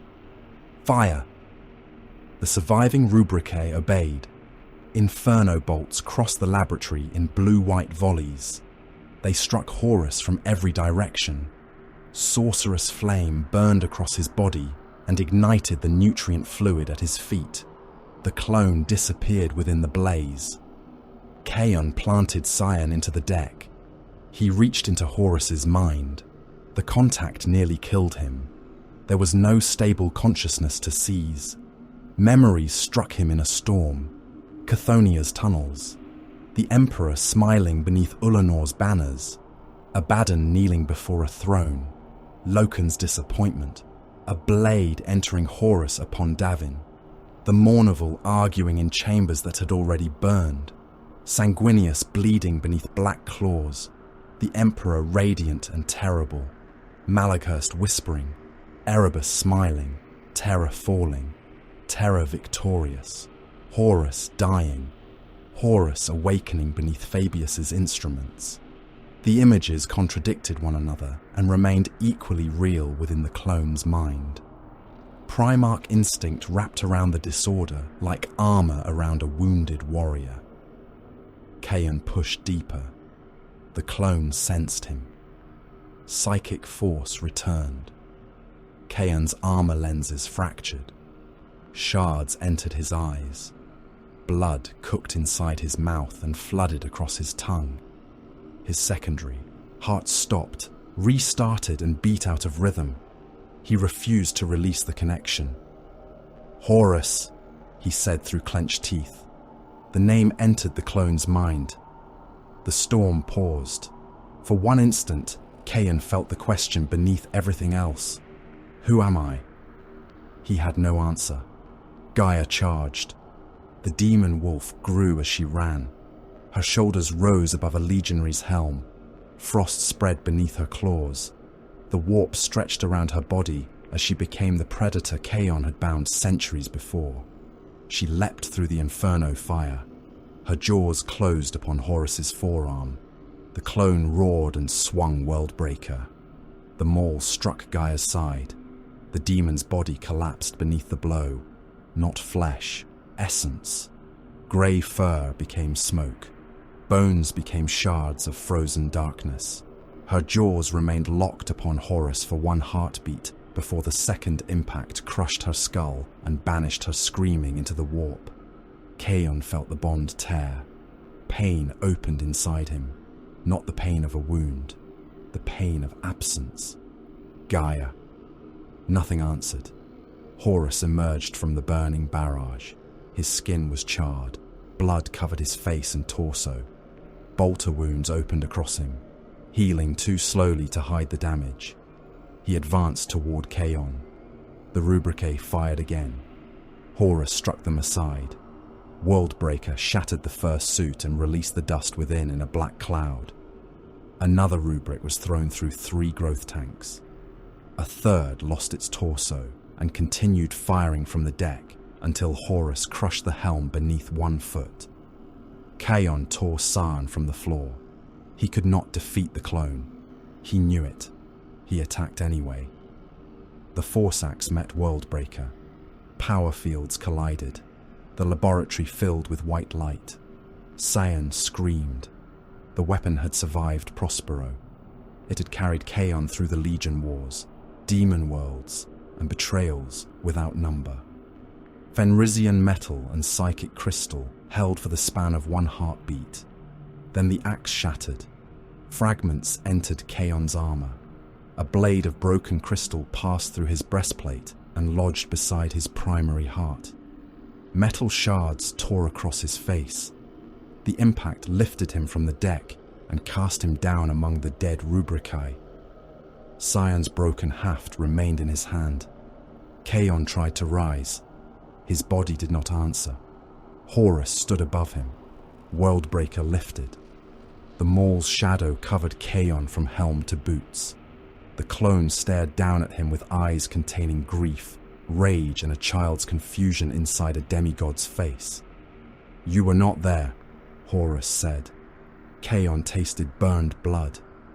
At Terra, at Prospero. The memories had collided again. Horus raised Worldbreaker higher. A burst of bolter fire struck him across the shoulder and neck. The shells came from the Talon. Explosions tore flesh from the clone's upper body and turned his face away from Kaon. Worldbreaker paused. Heavy footfalls crossed the gene vault. Abaddon walked through the corpses of the newborn Legion. He passed the remains of the 15 fangs. He stepped over broken Terminators, shattered Rubricae, and failed Primarchs lying in rivers of blood and nutrient fluid. The Talon of Horus remained raised upon his arm, smoke curling from the integrated bolter. The clone turned toward him. For the first time since leaving the containment chamber, Horus became still, his gaze fixed upon the Talon. Recognition entered his face slowly. Abaddon lowered the smoking barrels and opened the lightning claws. He looked upon the image of everything he had worshipped, everything he had hated, and everything he had failed. Horus stared at his former weapon. Then he looked into Abaddon's eyes. Ezekiel. The name crossed the laboratory more softly than Worldbreaker had crossed flesh. Alarms continued to howl. Burning growth fluid crawled through trenches in the deck. Surgical machinery cycled through commands issued by dead overseers, lifting hooks, lowering saws, and opening restraint frames that contained nothing but dismembered bodies. The sounds seemed distant. Horus stared at the Talon. Recognition came first for the weapon. His eyes followed the black gauntlet from the lightning claws to the integrated bolter, lingering upon scars in the casing that no artificer had repaired. He remembered the weight of it. He remembered the recoil traveling through his arm. He remembered blood drying between the joints of the claws. Only then did he look upon the warrior wearing it. Abaddon stood among the dead. Black armor enclosed him from throat to heel. Fire reflected from his battle plate. His topknot hung behind a face made harder by old scars, exile, and the knowledge of defeat. The clone searched that face. Fragments shifted behind his eyes. Ezekiel, he repeated. Abaddon said nothing. Kaon lay beneath Worldbreaker's shadow, one hand still wrapped around the broken haft of Saern. Shards of the force axe protruded from his breastplate. His armor lenses had fractured, leaving blood to run across his cheeks and into the grill of his helm. Horus no longer looked at him. The pressure of the Primarch's attention settled upon Abaddon. It had once been enough to make armies kneel. Kibra felt it from where he lay among the ruins of a growth tank. His armor refused half his commands. His thunderhammer had fallen beyond reach. Through static-filled vision, he watched his father and his first captain face one another. The past stood between them. Abaddon remembered Luna. He remembered Horus before the title of War Master, when victory followed him with such certainty that even defeat seemed an error reality would soon correct. He remembered the Primarch elevating him above warriors older than himself. He remembered standing among the Mournival while Horus listened, laughed, and turned counsel into conquest. He remembered love. The admission tasted like weakness. Then came Davin, the lodges, the lies, a father who claimed betrayal while betraying everything he had sworn to defend, a general who offered his sons to gods he imagined he could command, a war master swollen with borrowed power, sitting within the heart of the vengeful spirit while the rebellion burned itself to ruin around him. Abaddon remembered Horus dead. The corpse had seemed smaller, not in body. Nothing could diminish the Primarch's physical magnitude. He had seemed smaller because the will that once filled every chamber was gone. The master of half the galaxy had become meat cooling within broken armor. Now that face lived again. Enough of the true Horus remained within the clone to make hatred painful. That pain decided Abaddon. If the past possessed no power over him, killing this creature would have been simple. The pain proved the chains remained. He would break them. Horus lowered Worldbreaker from above Kaon. The sorcerer drew a ragged breath. The Primarch stepped over him. "Where are the others?" Horus asked. Abaddon opened the talon.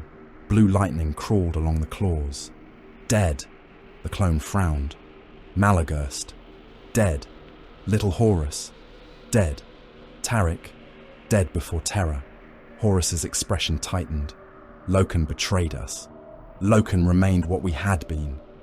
The clone's hand closed around Worldbreaker's haft. "And what were we?" "Better than what you made us." Horus moved. Worldbreaker struck where Abaddon had been standing. The maul hit the deck and opened it. Metal folded downward. Processing trenches split. A shockwave hurled broken servitors and clone corpses across the laboratory. One enhanced warrior still crawling from the gene vaults was thrown into a surgical column, its body wrapping around the iron before bursting apart. Abaddon had already stepped inside the swing. The talon raked across Horus's forearm. Lightning claws entered flesh and scraped against implanted reinforcement. Blood sprayed across Abaddon's breastplate. The integrated bolter fired. 3 mass-reactive shells struck beneath the clone's ribs at point-blank range. The first detonated inside muscle. The second opened the wound wider. The third burst against bone dense enough to resist complete penetration. Horus struck with his free hand. The blow caught Abaddon across the helm.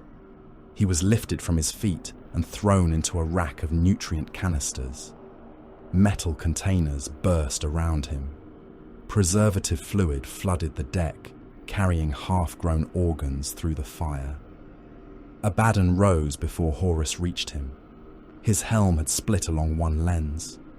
Blood ran from his nose and mouth inside the faceplate. The impact had cracked teeth and bruised one of his secondary organs.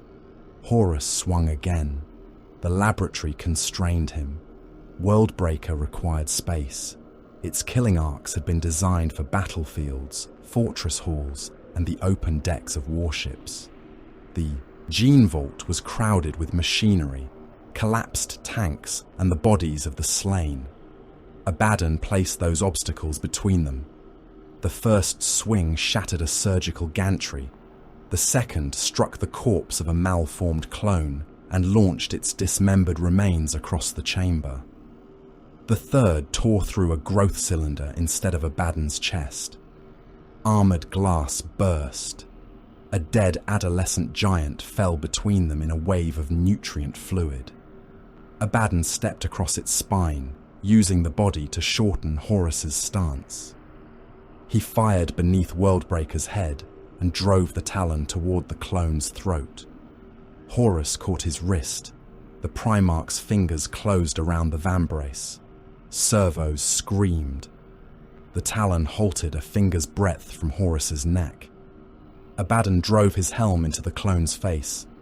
Bone struck bone. Horus's nose broke. He smiled. For one instant, he looked like the commander who had welcomed violence because battle revealed truth. "You still fight close," Horus said. Abaddon twisted beneath the Primarch's grip and fired the integrated bolter into his shoulder. Explosions tore muscle from the joint. Horus released him. "First Company," the clone continued. "The spear beneath the spear." Abaddon stepped backward as Worldbreaker cut through the space before him. Another memory entered Horus. The Justaerin assembled in black. Abaddon standing at their head. The Mournival gathered before the War Master's throne. 4 warriors permitted to speak where others obeyed. "You argued with me," Horus said. "I should have argued more. You were loyal. I was blind." Worldbreaker struck a Terminator corpse and split the armor from shoulder to hip. The body inside erupted beneath the maul. Blood, organs, and ceramite fragments sprayed over both combatants. Horus advanced through the remains. Loyalty is not blindness. It becomes blindness when obedience is praised above judgment. You judged me often, and followed you anyway. Horus moved faster. Worldbreaker came low. Abaddon leapt onto a collapsed dissection table as the maul passed beneath him. The strike clipped one boot and spun him sideways. Armor broke around his ankle. He landed hard, rolled through burning growth fluid, and came to one knee. Horus attacked before he rose. Abaddon caught the haft between the talon's claws. The impact drove him backward. His boots carved trenches through blood and broken glass. The claws scraped along Worldbreaker but failed to hold it. Horus tore the weapon free and struck Abaddon across the breastplate with the haft. The blow collapsed armor. Abaddon hit the deck. His heart stumbled. The clone stood above him. "Rise," Horus said. The command entered Kibre like a blade. He had heard it before battlefields without number. Rise, advance, kill, conquer. Simple words spoken by a being who made obedience feel like destiny. Kibre tried to move. His armor did not answer. Horus was not speaking to him. Abaddon planted the talon against the deck and forced himself upright. The clone watched with something close to approval. "My son."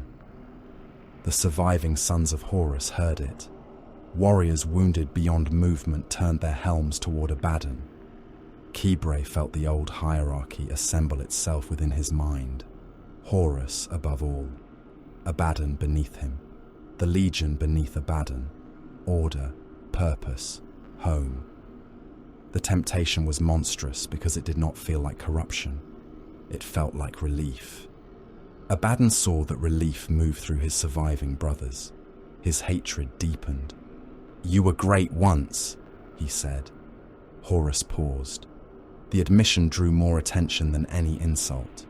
"You led from the front. You listened before pride deafened you. You made warriors believe conquest could become something greater than slaughter." The clone's confusion eased. A memory returned.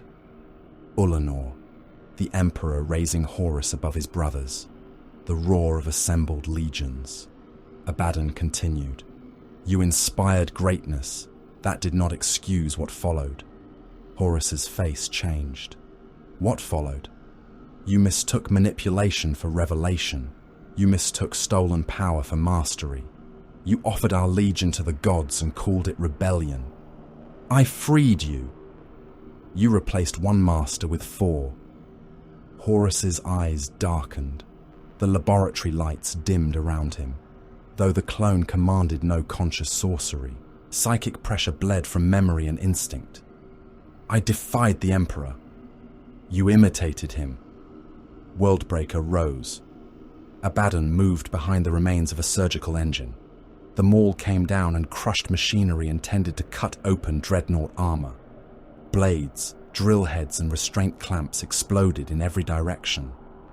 Abaddon came through the debris. The talon tore across Horus's abdomen.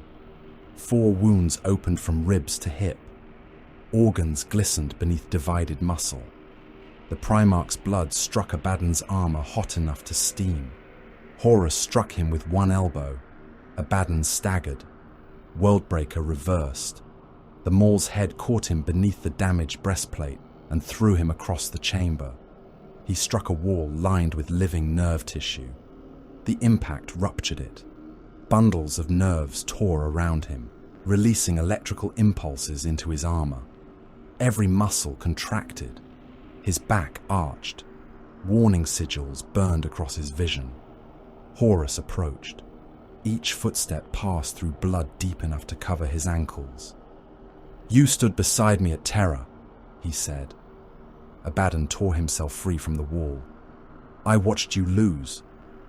The Emperor feared me. The Emperor destroyed you. I wounded him beyond healing and died at his feet. Horus roared. The sound shook glass from the remaining tanks. He swung Worldbreaker in a horizontal killing arc. Abaddon saw the blow coming. There was no time to evade, no space to retreat. Behind him lay the ruptured wall. To either side stood broken machinery and the bodies of the newborn legion. He raised the talon. Worldbreaker met it. The power fields collided. The sound was not metal striking metal. It was a sustained scream. Lightning erupted across the chamber. Blue-white fire wrapped both warriors. Surgical servitors ignited upon the ceiling and fell trailing flames. Armor systems failed across the laboratory. Kibre's display vanished entirely. Telemachon's damaged plate locked around his wounded arm. The remaining Rubricae staggered as sorcerous sigils burned out upon their warplate. The deck buckled beneath Horus and Abaddon. Worldbreaker pressed downward. The talon held the maul's head between its claws. Abaddon's arm shook. Internal braces fractured. Muscles tore beneath his black carapace. Blood vessels burst along his shoulder and chest. His armor fed every reserve of power into the locked gauntlet, draining systems from life support, stabilization, and weapon control. Horus leaned closer. The clone was stronger. It was not a matter of courage or skill. A Primarch's body had been created beyond the limits of the Legionis Astartes. Even diminished, confused, and wounded, Horus possessed strength Abaddon could not equal. Worldbreaker descended. One of the talon's claws was forced toward Abaddon's own helm. You cannot deny what you are, Horus said. Abaddon's boots sank into the broken deck. I can deny you. He fired the talon's bolter. The weapon was trapped between their bodies. Its muzzle pressed against the underside of Worldbreaker's head. The first shell detonated against the maul. The second entered a fracture opened during the power field collision. The third exploded within the relic's internal mechanisms. Worldbreaker shuddered. Horus's grip shifted. Abaddon used the instant. He rotated the talon. The lightning claws closed around the maul's head. Power fields shrieked against one another. Metal split. Cracks spread across Worldbreaker in lines of incandescent light. Horus tried to tear the weapon free. Abaddon held it. Every servo in his arm overloaded. The Talon's claws tightened. Worldbreaker broke. The Maul's head exploded between them. Burning fragments crossed the laboratory like shrapnel from an artillery strike. One piece entered the skull of a wounded enhanced warrior, carrying half its face into the wall. Another passed through a surgical servitor and nailed its twitching body to the ceiling. A shard cut Horus from brow to jaw. Blood covered one side of the clone's face. The broken haft remained in his hands. For the first time, he looked afraid, not of death, of memory. Worldbreaker had been certainty, authority. The weight of conquest made physical. Its destruction opened something within him. The fragments aligned. The lunar wolves. The sons of Horus. Abaddon laughing within the Mournival. Abaddon raging at the failures of the siege. Abaddon standing over the dead Warmaster. Horus looked into the face before him. Recognition became complete. "Ezekiel," he whispered. Abaddon stepped through the falling debris. Horus released the broken haft. His hands opened, not in surrender, in welcome. "My son." Kibre stopped breathing. The words carried affection, command, and possession. Horus expected them to restore the world. He expected Abaddon to lower the Talon. He expected the old order to return because it had always returned when he spoke with that voice. Abaddon's answer was quiet. "I am no son of yours." The Talon entered Horus's chest. 4 claws passed through skin, muscle, and reinforced ribs. They tore through the first heart, opened the lungs, and split organs engineered to endure wounds that would have killed any lesser being. Horus convulsed. Blood left his mouth in a heavy spill. Abaddon drove deeper. The claws emerged from the clone's back. Horus stared down at the weapon inside him. The Talon had once been his. Now it held him upright. His hands closed around Abaddon's shoulders, not to strike, to understand. "Why?" Abaddon looked into the face of his father. "Because you taught us to kneel." The Talon opened wider inside the clone's torso. Ribs separated. The second heart ruptured.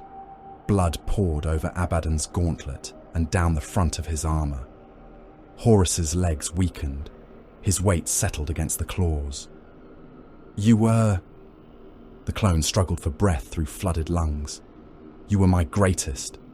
"No." Abaddon held him upright. "Only your last." Horus tried to speak again. No words came. Confusion remained in his eyes until the end.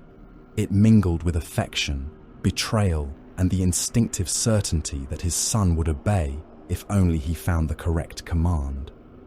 The command never came. The clone's hands slipped from Abaddon's shoulders. His body stopped resisting gravity. Abaddon withdrew the Talon. Horus fell among the ruined experiments. The impact sent blood across the deck. No one cheered. Abaddon looked down at the corpse. He did not remove the head. He did not take Worldbreaker's remains. He did not preserve blood, bone, or armor as relics. He had not come to replace one shrine with another. The body meant nothing. That was the point. A tremor passed through the flesh market.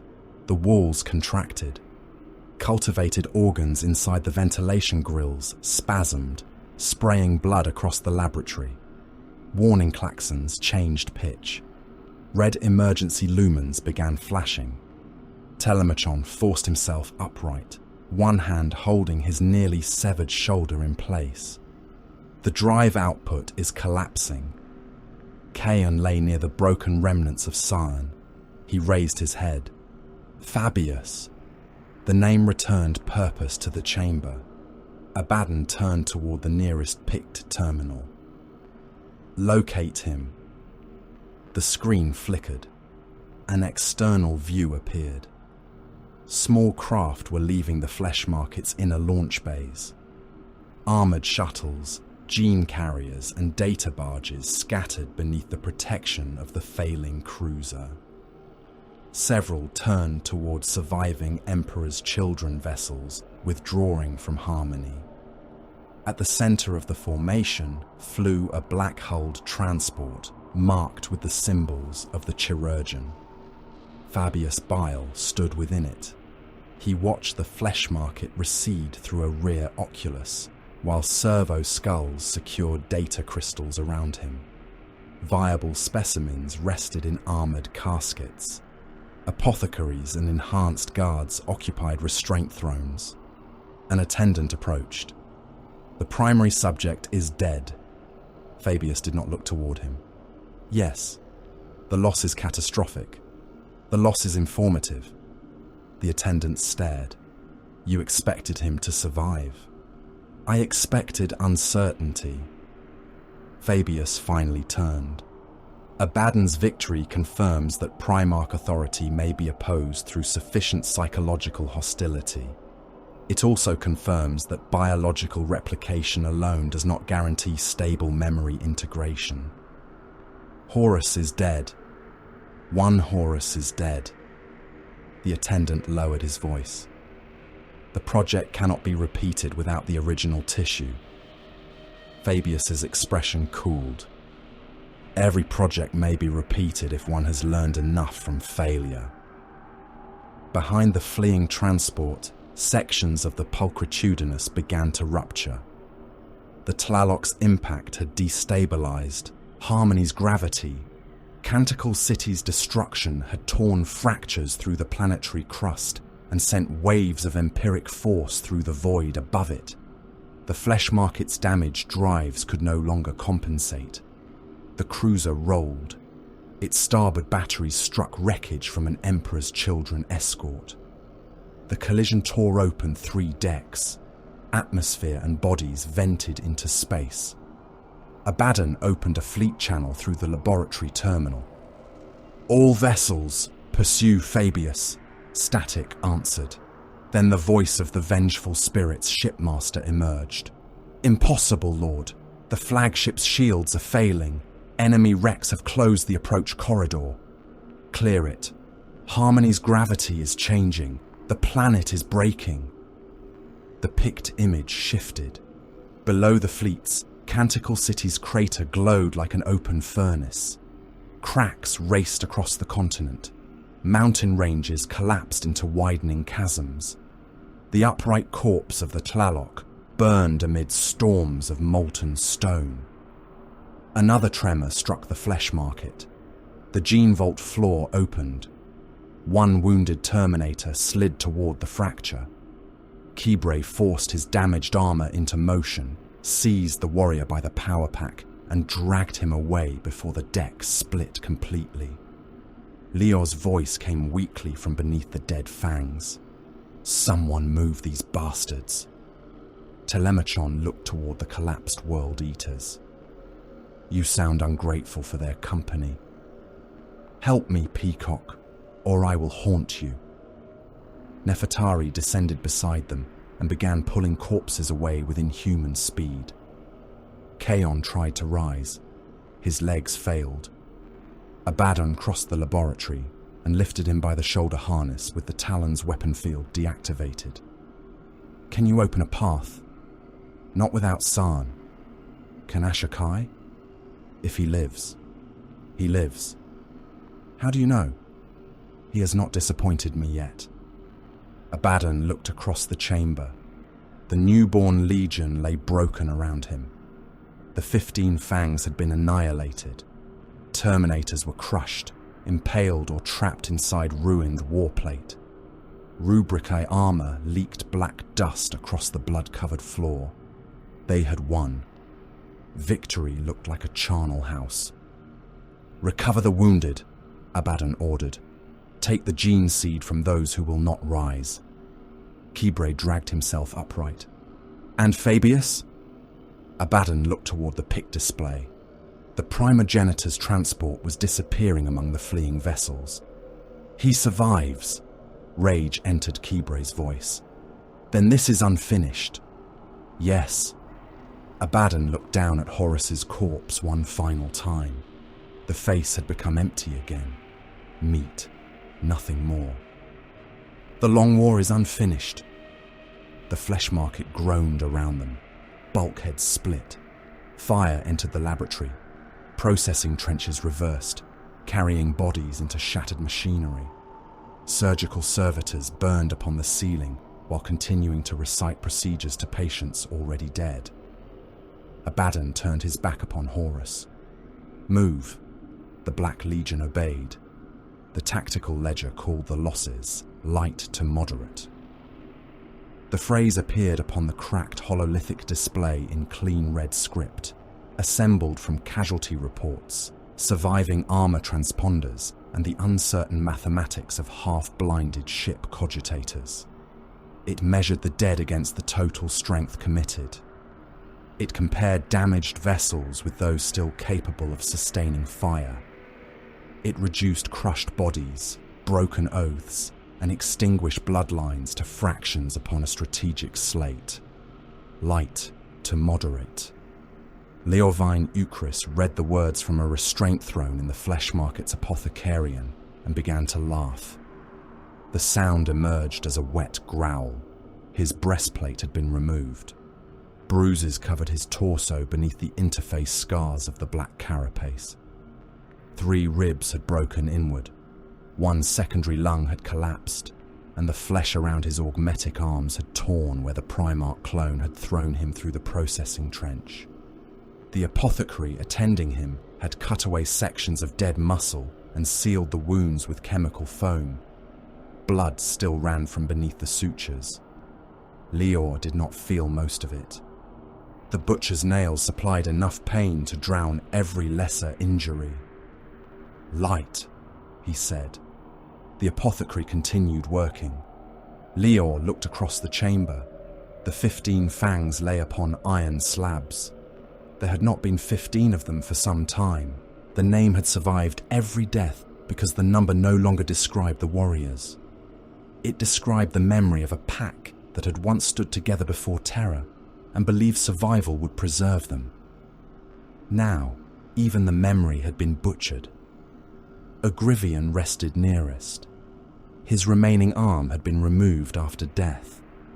The shoulder joint was crushed beyond recovery, the armor driven so deeply into his torso that the apothecaries had been forced to cut through ceramite, bone, and fused ribs to reach his progenoid glands.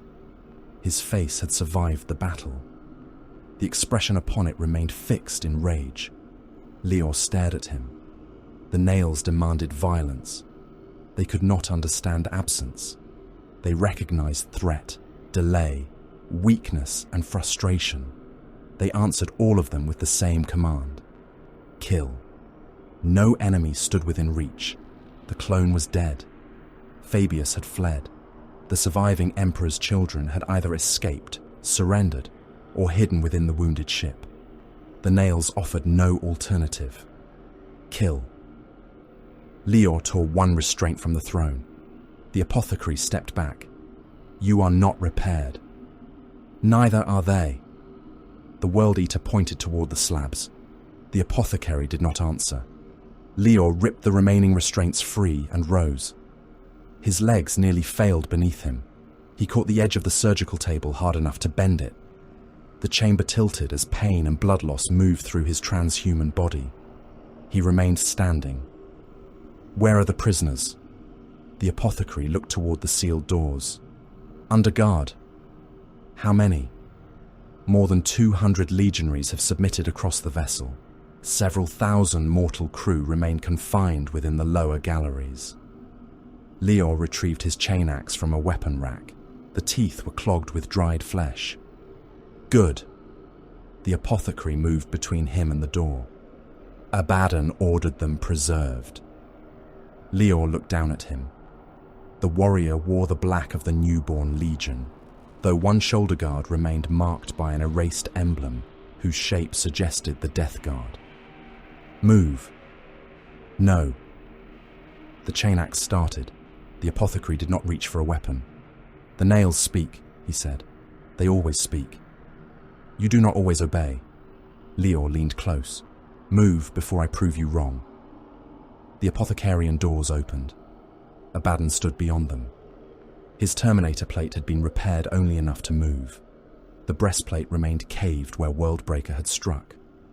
Dried blood covered the talon of Horus. One lightning claw had lost its power field and hung dark beside the others. He looked past Leor toward the dead fangs. No false sorrow entered his face. No ritual words. No claim that their deaths had purchased glory. How many? Abaddon asked. Leor's grip tightened around the axe. You saw them. How many still live?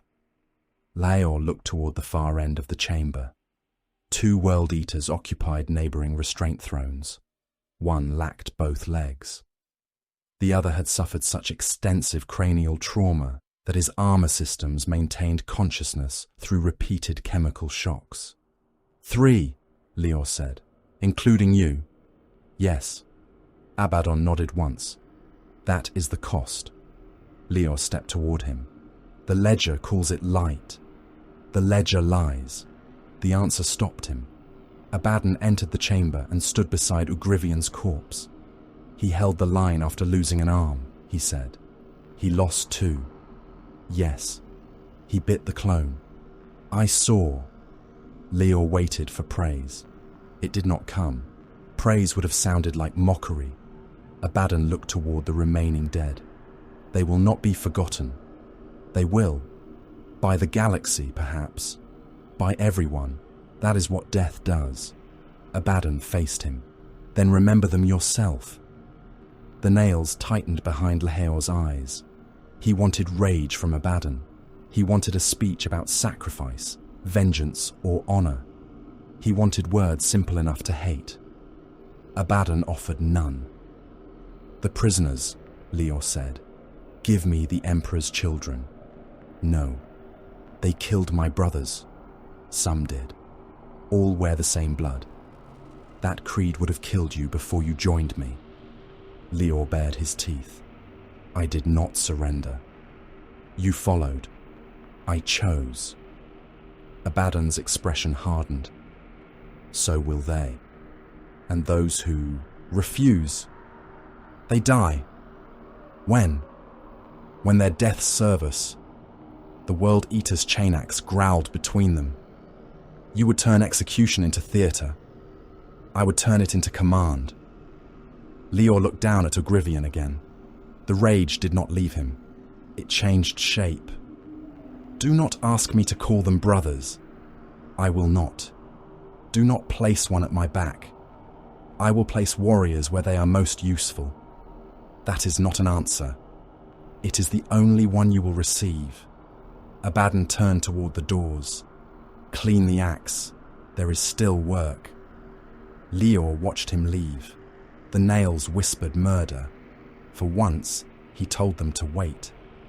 The pulchritudinous had not died. Its hull continued bleeding atmosphere from a dozen ruptures.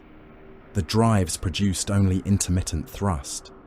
Fabius's cultivated organs spasmed within the ventilation system, forcing warm preservative vapor through compartments that should have remained sealed. Yet the flesh market endured. It had been built to preserve specimens through bombardment, containment failure, and mutiny. Fabius had expected betrayal from every creature he created and planned accordingly. Internal bulkheads isolated infected sections. Automated gun nests activated against unauthorized movement. Laboratory vaults flooded themselves with acid when Black Legion warriors attempted to breach them. Falcus Kebra secured the vessel one chamber at a time. His damaged Terminator armor had been cut away and replaced with scavenged plate taken from a dead brother. The mismatched sections had already been painted black. No sea green remained visible except around one damaged seal beneath his arm, where the old color showed like gangrenous flesh beneath a wound. The Duraga Kal Esmejak advanced behind him. There were fewer now. They moved with the deliberate rhythm of warriors who understood that every corridor might contain an enemy capable of killing them. Kibre raised one fist. The formation stopped. The passage ahead curved through a section of the flesh market devoted to virology. Glass cylinders lined the walls, each containing clouds of coloured vapour. Warning runes glowed upon their surfaces. Telemachon Lyras stood beside the Widowmaker. His sword arm remained bound within a powered brace. Apothecaries had reattached most of the torn muscles, but the joint would not carry full strength for many weeks.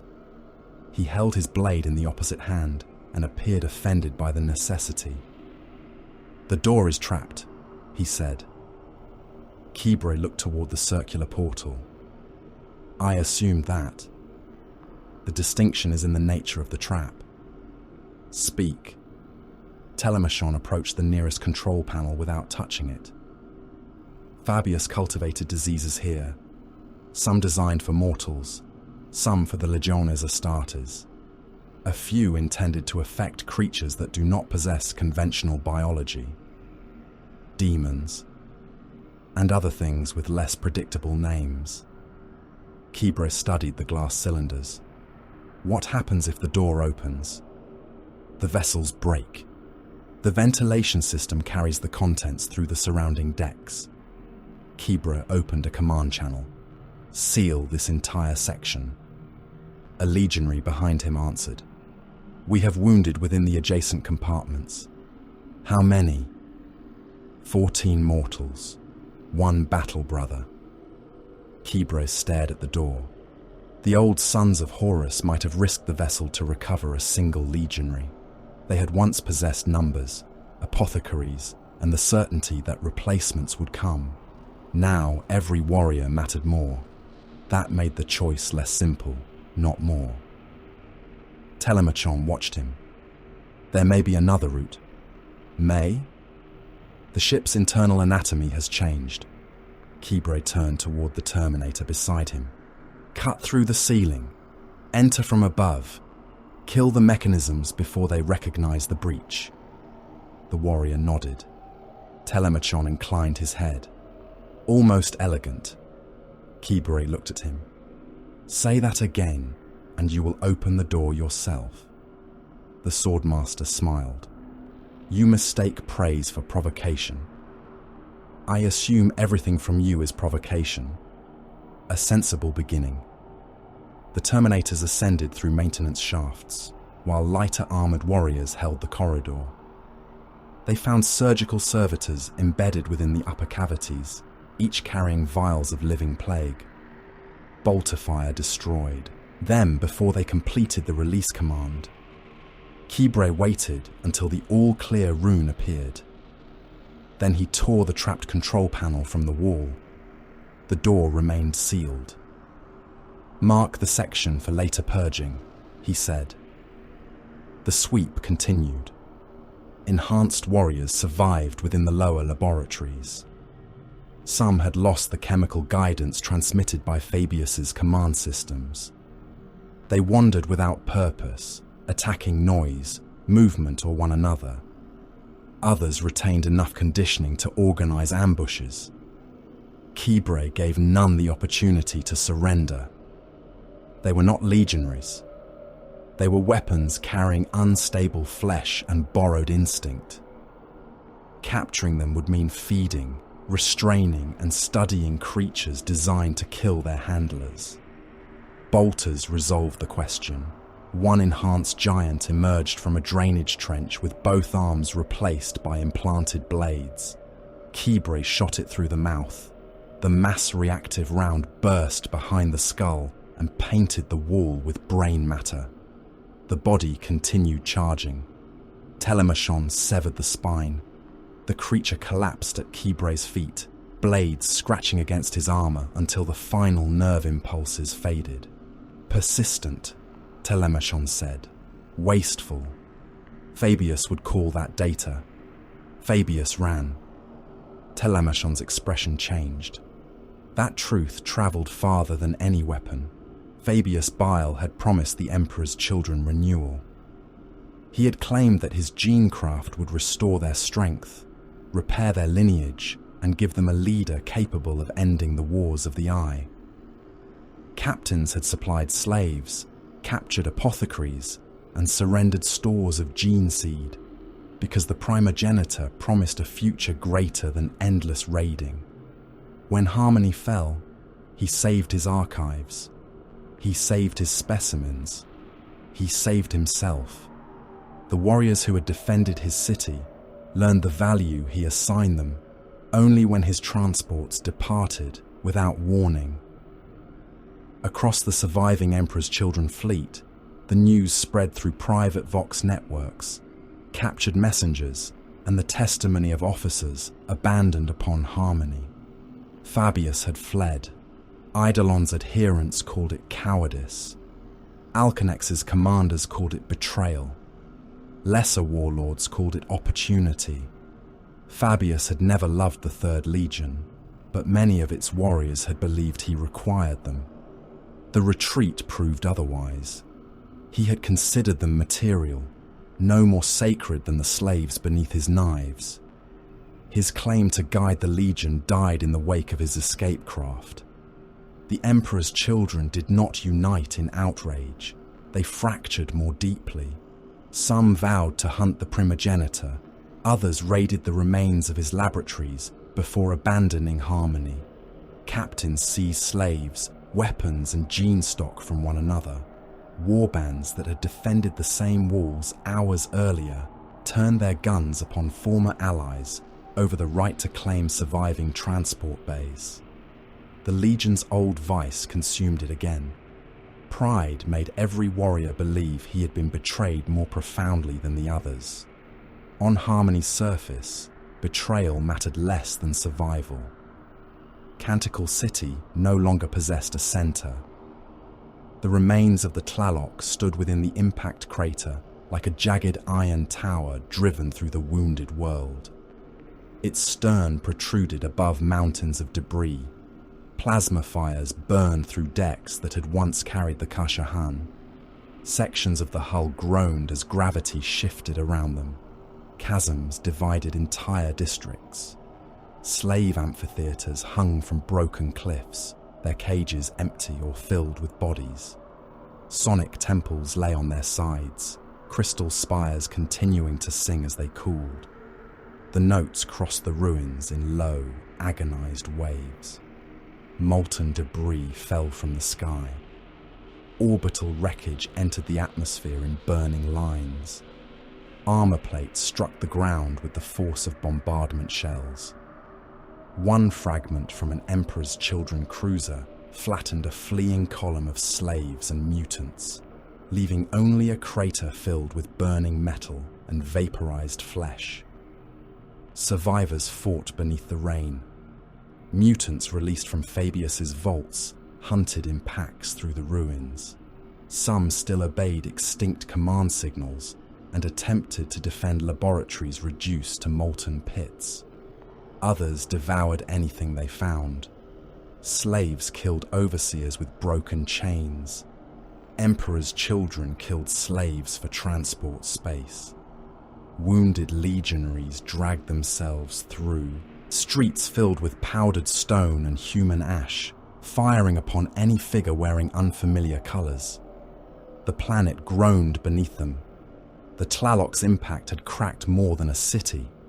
Tectonic faults opened across the continent. Mountains split. Rivers of magma climbed through wounds in the crust.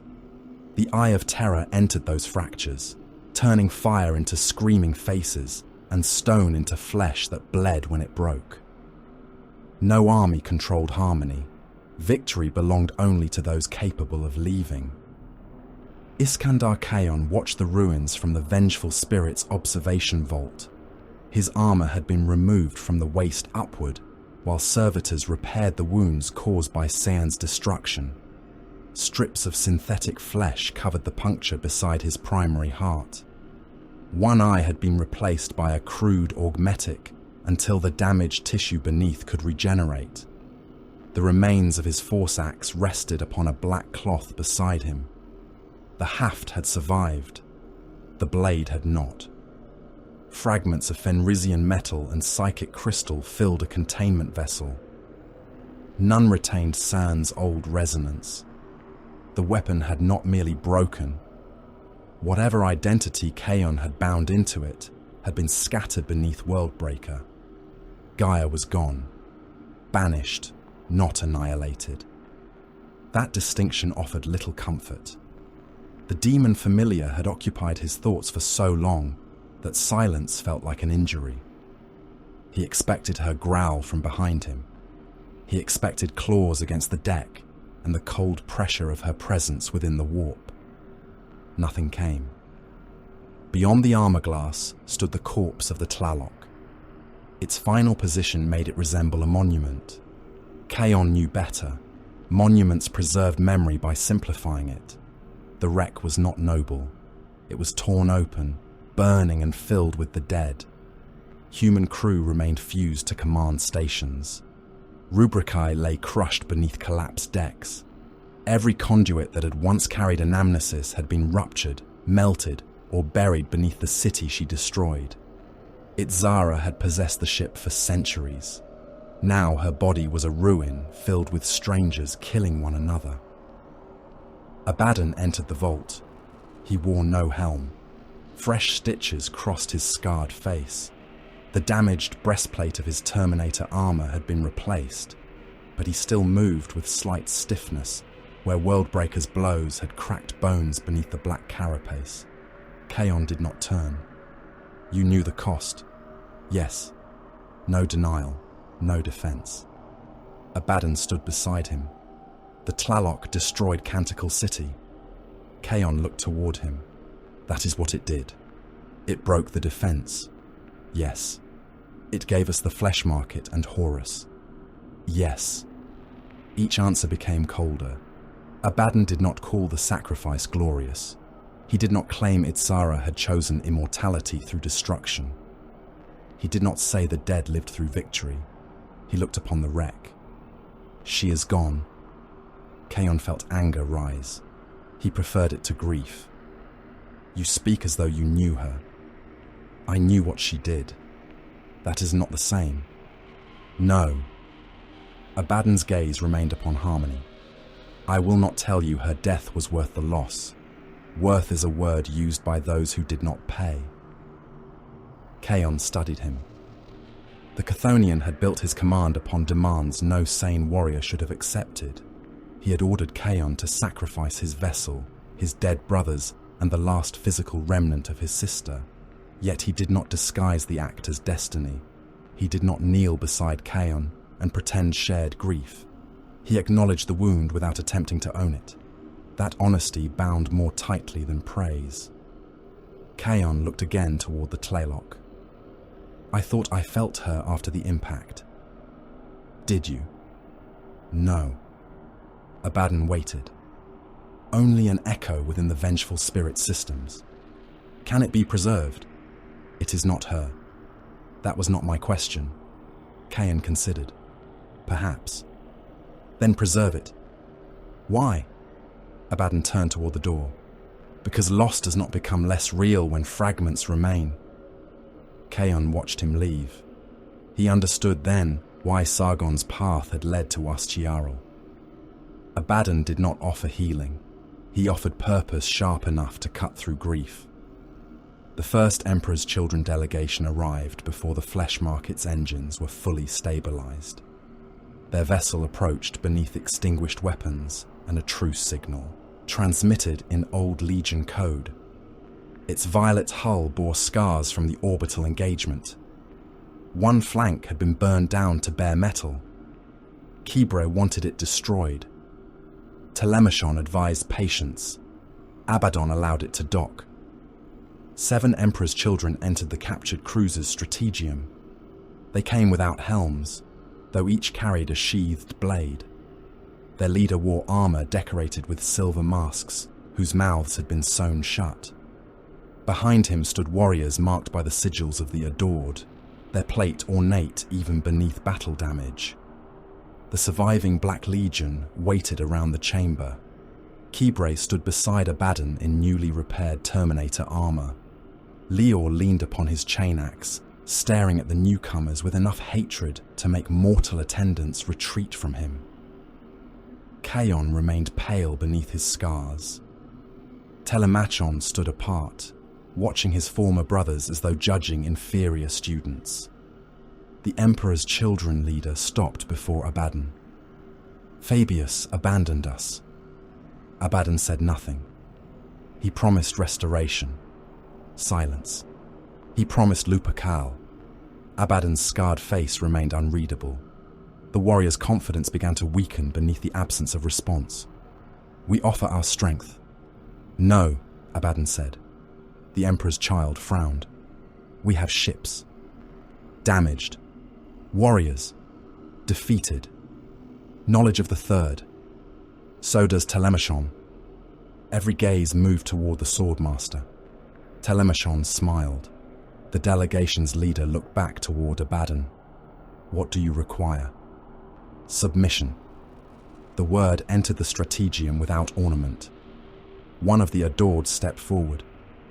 "We kneel to no mongrel warband." Leor's axe started. Abaddon raised one hand. The World Eater held position. "This is not a warband," Abaddon said. "It was born yesterday and killed Horus today." The Emperor's children exchanged glances. The fact possessed more force than any title. Abaddon descended from the command dais. "You may join us. Your bloodline will not be held against you. Your skill will be measured. Your former oaths will be forgotten." The leader inclined his head. Generous. "No." Abaddon stopped before him.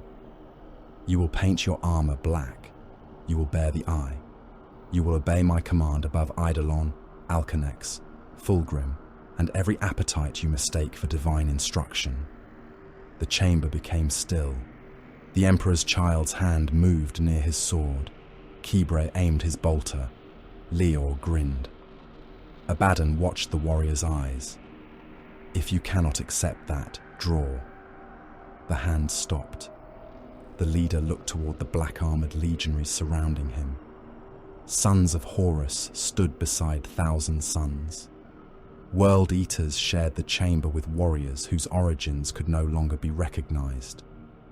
Their armor differed in shape, age, and damage. The color united them, not like uniform. Like a wound burned into all of them. The Emperor's children leader lowered himself to one knee. The warriors behind him followed. The member of the Adored remained standing longest. Telemachon watched with open contempt. At last, he too knelt. Abaddon looked down upon them. "Rise." The command carried no affection, only possession earned through choice. More vessels arrived over the following days. Some came from the defeated Emperor's children fleet. Others belonged to isolated sons of Horus, who had heard what happened upon Harmony. A World Eater's assault ship requested docking clearance after executing its captain for refusing to approach. A small band of Thousand Sons offered sorcerous knowledge in exchange for protection. Abaddon accepted no one merely for arriving. Every captain was required to choose. Some painted their armor, some drew weapons. The latter died upon the flesh market's execution deck, while the former watched. Abaddon did not allow Leor to kill them in private.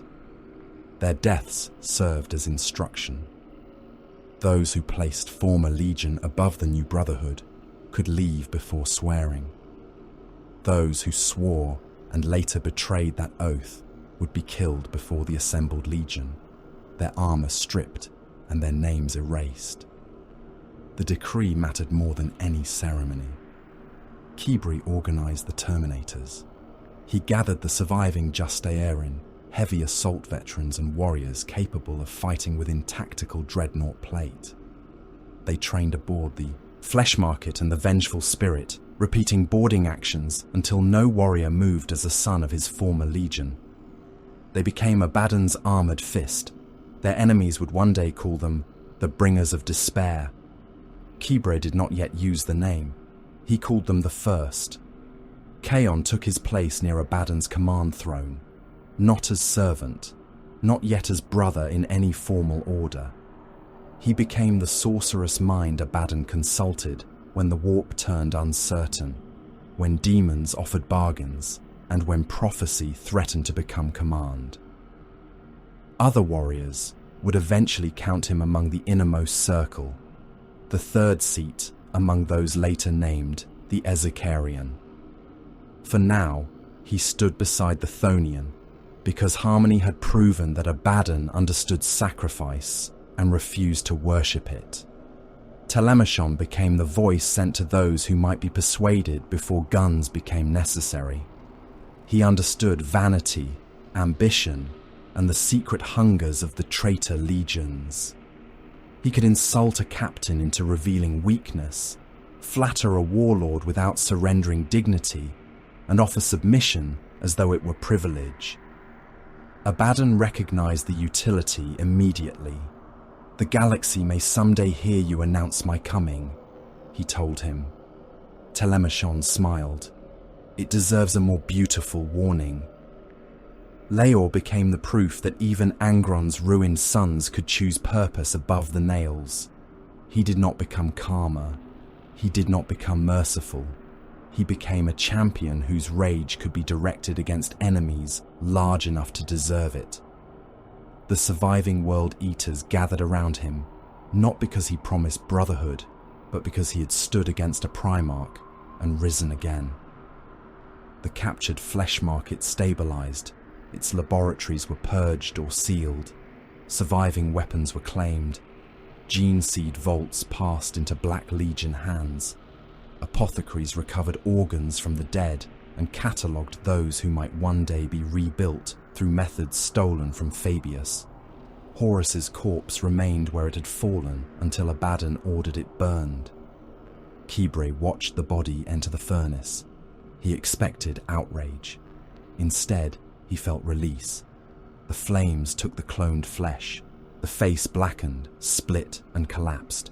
The body that had carried Horus's voice became ash without shrine, sarcophagus, or honor guard.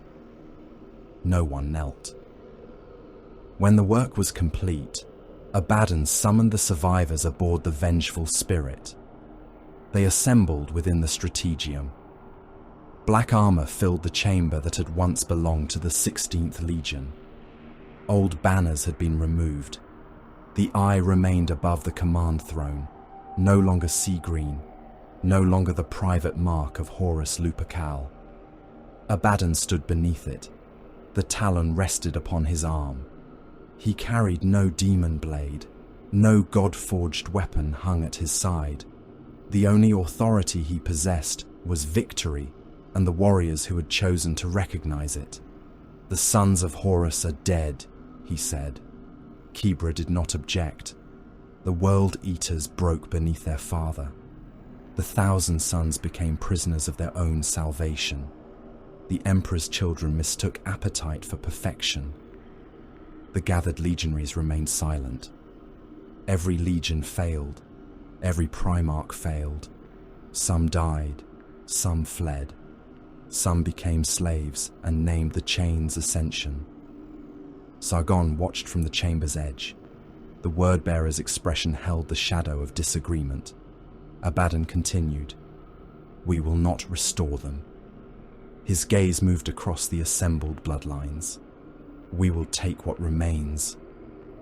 A sea-green shoulder guard hidden beneath black, the faint blue scars upon Leor's armor, Prosperine runes burning beneath Kaon's new colors, a violet line visible inside Telemachon's gorget. "You may remember your Gene Father. You may hate him. You may worship gods, deny them, or bargain with them. I do not command your thoughts." The talon opened. "I command your war." Lightning crawled along the claws. "No warrior will place Old Legion above this one. No brother will abandon the battle because a dead father calls through his blood. We are not Horus reborn. We are those who survived him." Kibre lowered his head. Leor tightened his grip upon his chain axe. Kaon felt the warp gather around the chamber, listening as it had listened upon Askiarol. Telemachon smiled. Abaddon looked toward the main oculus. Harmony burned beyond it. "Let the legions rot in the eye," he said. "Let their captains murder one another for slaves, fortresses, and the favor of thirsting gods." The flagship's engines awakened. Deep within the vengeful spirit, plasma reactors increased output. Macro batteries retracted into traveling position. Docking clamps released the repaired escorts gathered around the flagship. The war is not here. Harmony began to fall behind them. The broken city, the upright corpse of the Tlaloc, the captured flesh market, the grave of the false war master. Our enemy remains where it has always been. The main display changed. The Eye of Terror gave way to old charts of imperial space. Worlds filled the darkness. Forge worlds, fortress worlds, hive planets crowded with untold billions.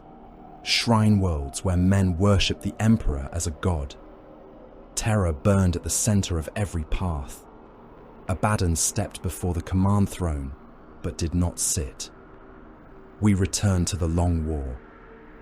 The Black Legion's guns turned away from Harmony. Their enemy was no longer another broken legion. It was the Imperium. Harmony did not heal. Healing belonged to worlds that obeyed time, gravity, and the patient laws of matter. Harmony existed within the Eye of Terror, where physical law endured only until something hungry persuaded it to change. Years passed above the ruined world. Centuries passed beneath it. In some districts of Canticle City, the Battle of Harmony had ended only moments before. Fires still climbed from ruptured laboratories. Slaves still ran from shadows cast by weapons that had struck generations ago. Warriors slain during the final bombardment repeated their deaths whenever the dead sun crossed a particular line in the sky. A headless emperor's child stalked one shattered avenue at every false dawn. His armor gleamed violet beneath layers of dust. He emerged from a wall that no longer possessed a doorway, raised a sonic weapon that had been destroyed centuries before, and fired into a crowd that existed only within the wounded world's memory. The ghosts of slaves burst apart before him. Blood became light. Then the warrior vanished. When the cycle began again, he returned. The cracks opened by the Tlaloc's impact never cooled. They glowed beneath the planet's crust, illuminating chasms deeper than oceans. Warp fire moved through them in slow currents. Faces formed within the light, vast and malformed, whispering names stolen from anyone who listened too long. Canticle City leaned over those wounds. The surviving towers no longer pointed toward the sky.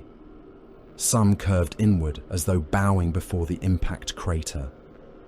Others rested at impossible angles, supported by nothing visible. Resonant crystals sang whenever tectonic movement passed through the ground. The notes traveled across the ruins in waves strong enough to crack mortal teeth and reopen old scars. One tower sang with the voice of Horus Lupercal. It spoke no words. It produced only a low, broken tone that caused sons of Horus who heard it to remember kneeling. Those warriors seldom survived the memory. At the center of the wound stood the corpse of the Tlaloc. The cruiser rose from the impact zone like an iron cathedral built by a civilization that worshipped annihilation. Its prow lay buried beyond recovery. Its stern projected into the blackened sky, surrounded by rings of broken towers and mountains of fused armor. The vessel had struck with such force that sections of its hull had become part of the world's geology. Adamantium mixed with molten stone. Deck plating formed cliffs. Gun barrels emerged from the ground kilometers from the central wreck, their mouths filled with nests, bones, and devotional offerings. Black Legion iconography scarred the exposed armor. The eye had been carved into the hull in places where the metal remained cool enough to approach. Some symbols were the work of warriors returning to honor the victory. Others had been cut by mortal cults that knew nothing of the battle, but had learned to fear the black-armored sons who claimed it. None of the symbols established ownership. The wreck belonged to whatever could survive inside it. Its decks had become vertical labyrinths. Passageways once running from prow to stern now rose like shafts through a mountain. Artificial gravity returned without warning in isolated compartments, hurling intruders sideways or upward. Bulkheads opened onto empty sky, engine chambers filled with stone. Frozen crew decks thawed for a few minutes during each cycle of the demon sun, releasing the smell of preserved blood and dead machinery. Scavengers entered through wounds in the hull. Most never returned. Mortal warbands searched for ammunition, armor components, and fragments of Thousand Suns artifice. Mutants hunted them through maintenance tunnels. Failed experiments descended from the upper decks upon ropes made from nerve tissue and human hair. Somewhere in the dark, rubricae still moved. Their armor had been crushed, burned, or partially fused into the vessel, yet Kaon's final commands lingered within them. Empty suits dragged themselves through collapsed corridors. Inferno bolters clicked upon dry magazines. Helms turned towards sounds no living warrior could hear. Occasionally, a scavenger found one standing motionless before a sealed door. The wise retreated. The foolish touched it. Blue fire followed. Fabius Bile had abandoned more than laboratories upon Harmony. He had left ecosystems of failure. Creatures bred for single experiments escaped during Canticle City's destruction and adapted to the ruins. Some reproduced through implanted organs designed for rapid battlefield replacement. Others divided into smaller versions of themselves whenever wounded. A few laid eggs inside the bodies of living captives, producing young that inherited fragments of the host's memory. One strain had been designed to recognize Emperor's children gene markers. Fabius had intended them as guardians against theft. Centuries after his retreat, they continued their task. The creatures resembled skinless hounds, built from elongated human torsos. Their forelimbs ended in cutting hooks. Sensory organs along their spines tasted blood through the air. When they detected the gene seed of the Third Legion, they attacked without regard for injury or numbers. Emperor's children warbands learned to burn entire districts rather than cross their hunting grounds. Another creation guarded a laboratory that no longer existed. It had once been a mortal giant enhanced with fragments of transhuman tissue. The impact had fused the creature into a defense tower, leaving most of its body buried beneath crystal and iron. Only the head, shoulders, and one enormous arm remained exposed. Every few hours, it woke. It asked intruders for authorization codes belonging to men dead for centuries. No answer satisfied it. Those who failed were crushed against the tower and added to a mound of armor, bone, and weapons beneath its hand. The creature forgot each killing immediately. It woke again. It asked again.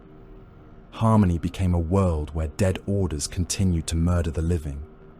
The Emperor's children returned in fragments. No single fleet reclaimed the planet.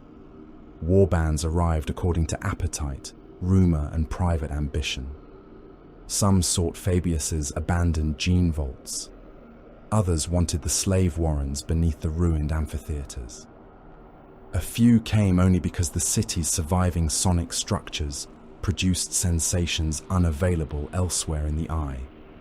They fought one another before they fought the ruins.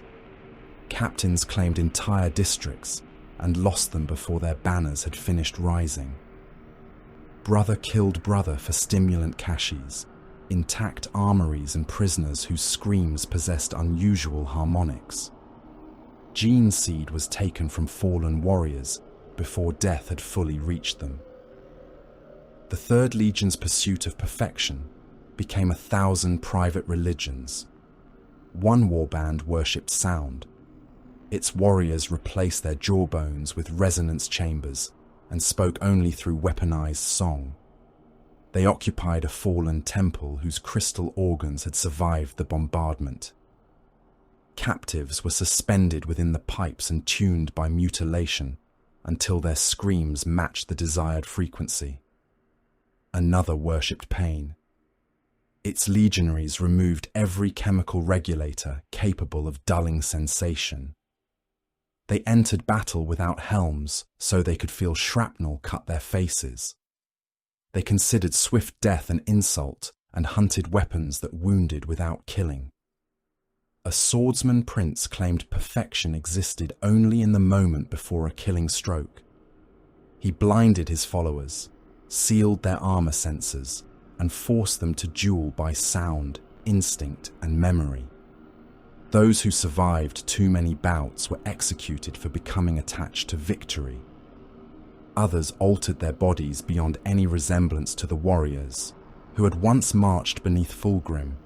Arms multiplied. Faces were divided into masks. Spines became instruments. Skin was peeled away and replaced by living metal, translucent membrane, or the preserved flesh of rivals. Every warlord believed his obsession represented the true future of the Legion.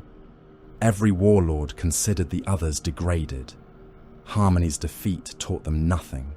It did not restore discipline. It did not temper pride. It accelerated the collapse. Fabius's retreat became a curse spoken across their private wars. The primogenitor had promised rebirth and fled with his archives while the city burned. His followers defended the act as preservation of irreplaceable knowledge. His enemies called it proof that he had never considered himself one of Fulgrim's sons. Both were correct. Far from Harmony, Fabius studied the records of his failure. He had carried enough data from the pulchritudinous to reconstruct years of work. Servo skulls repeated combat observations, while gene servitors cultivated tissues inside new vats. Samples taken from the viable Horus clone remained sealed inside armored caskets. The project had not ended because Abaddon killed one specimen. Fabius did not believe in endings. He believed in revision. Yet the conclusion became unavoidable. The Primarchs could be recreated in flesh. That did not make them controllable. Their bodies carried authority beyond discipline. Their minds, even fractured and incomplete, possessed will sufficient to reject the hand that shaped them. A viable clone might accept education, conditioning, and restraint for a time. Eventually, it would discover the difference between guidance and ownership. Then, it would rebel. Fabius had no interest in replacing one failed pantheon with another. The Emperor's sons had been magnificent biological constructions, but they remained chained to the flaws of their creator. Pride, dependency, rage, the need to be loved by a father who had designed them as instruments. Horus had sought freedom and become a slave. Fulgrim had sought perfection and become appetite. Angron had sought release and become endless violence. Magnus had sought knowledge and become conspiracy incarnate. The materials were exceptional. The pattern was defective. Fabius turned away from the dead Primarch project. He began looking beyond the Legiones Astartes, not backward toward demigods created by the Emperor, but forward toward beings shaped according to his own principles. Men and women stronger than humanity, more adaptable than Astartes, and free from the ritualized failures of the legions. His new men would not kneel before dead fathers. They would replace the species that produced them. They would inherit what remained after the Imperium, and the traitor legions finished destroying one another. Fabius carried the lesson of harmony into every experiment that followed. He would never again confuse power with obedience. Eidolon learned a different lesson. Centuries after the battle, the Lord Commander returned to Canticle City at the head of a growing host. His vessels descended through skies filled with psychic storms and orbital wreckage. Emperor's children warbands watched from their fortresses, pleasure temples and slaughter pits. Some opened fire, others waited. Eidolon landed beneath banners bearing the Phoenician sigil.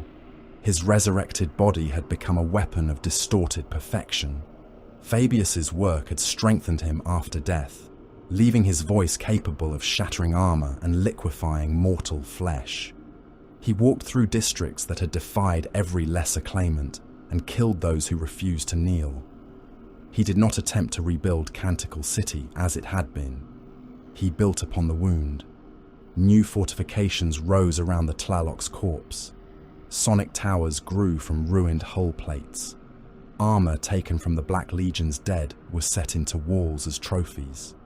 Slave gangs cleared avenues through mountains of broken crystal and fused bodies. Eidolon gathered captains who still spoke of legionary unity. They came from warbands devoted to incompatible excesses. Some sought Fulgrim's favor. Others desired vengeance against Abaddon. Many simply understood that isolated packs would eventually be consumed by stronger predators within the Eye. Together they formed the Phoenix Conclave. They claimed the Third Legion would rise again. Their declarations echoed across Harmony. The world did not answer. The new stronghold stood upon the remains of the battle that had shattered Fabius's authority and announced Abaddon's arrival. Every tower Eidolon raised cast its shadow across the wreck of the Tlaloc. Every oath of restoration was spoken above graves left by a smaller force that had destroyed a numerically superior host through discipline, sacrifice, and purpose. The Emperor's children reclaimed territory. They did not erase defeat. Harmony remained Abaddon's scar upon them. By then, the warrior who had killed Horus's clone had travelled far beyond the wounded world. The Battle of Harmony did not make Abaddon uncontested master of the traitor legions. It made him credible. Before Harmony, he was the former first captain of a dead legion hiding aboard a wounded flagship. His name carried memories of the siege and the shame of retreat. Sons of Horus captains called him deserter. Rival warlords called him relic. The gods watched him, but they had not yet decided whether he would become champion, corpse, or amusement. After Harmony, they called him dangerous. He had gathered warriors from broken bloodlines. He had turned former enemies into a single assault force. He had destroyed Canticle City, captured the flesh market, and killed the image of Horus before witnesses who had once worshipped that face. The deed travelled through the Eye faster than any fleet. Rumour enlarged it. Some claimed Abaddon had strangled the clone with his bare hands. Others said Horus had knelt before him. A word-bearer prophet declared the battle fulfilled a covenant written before mankind first left Terra. World Eaters told one another that Abaddon had endured Worldbreaker and laughed. Every version carried the same truth. Horus had returned. Abaddon had refused him. That refusal became a weapon. Sons of Horus warbands began approaching the vengeful spirit. Some came willingly, stripping sea green from their armor before requesting audience. Others demanded Abaddon restore the old legion. He rejected them. A few attempted to kill him. Their bodies were displayed in the flagship's lower halls until the armor was stripped for use. Captains who had ruled isolated fleets discovered that Abaddon did not require their love. He required ships, warriors, and obedience in battle. Those who joined retained their rivalries, private beliefs, and old hatreds. They could worship the gods or spit upon their altars. They could not place those loyalties above the legion. Not all accepted. Some sons of Horus preferred extinction to surrendering the name they had already failed. Abaddon destroyed them. He absorbed useful warriors, took their vessels, and erased their banners. Each victory strengthened the Black Host and weakened the scattered remnants that refused him. Other rivals rose. Among the most dangerous was Thagus Daravek, a warlord swollen with demonic favor and supported by hosts that believed him destined to command the Eye. Daravek possessed armies, sorcerers, and the blessings of the gods. Abaddon possessed purpose. Their struggle did not end quickly. The Eye demanded more blood before it accepted a new war master. Harmony was not the coronation's completion. It was the first crown hammered into shape through violence. The lesson of the battle remained within every campaign that followed. A numerically inferior force had entered a defended system and refused the enemy's preferred war. Abaddon had not conquered Harmony street by street. He had not attempted to match every Emperor's Children vessel with one of his own. He had not wasted strength destroying fleeing warbands after their cohesion broke. He identified the center, Fabius's project, the clone, the belief that Horus could return and command the shattered legions again. Everything else was armor around that heart.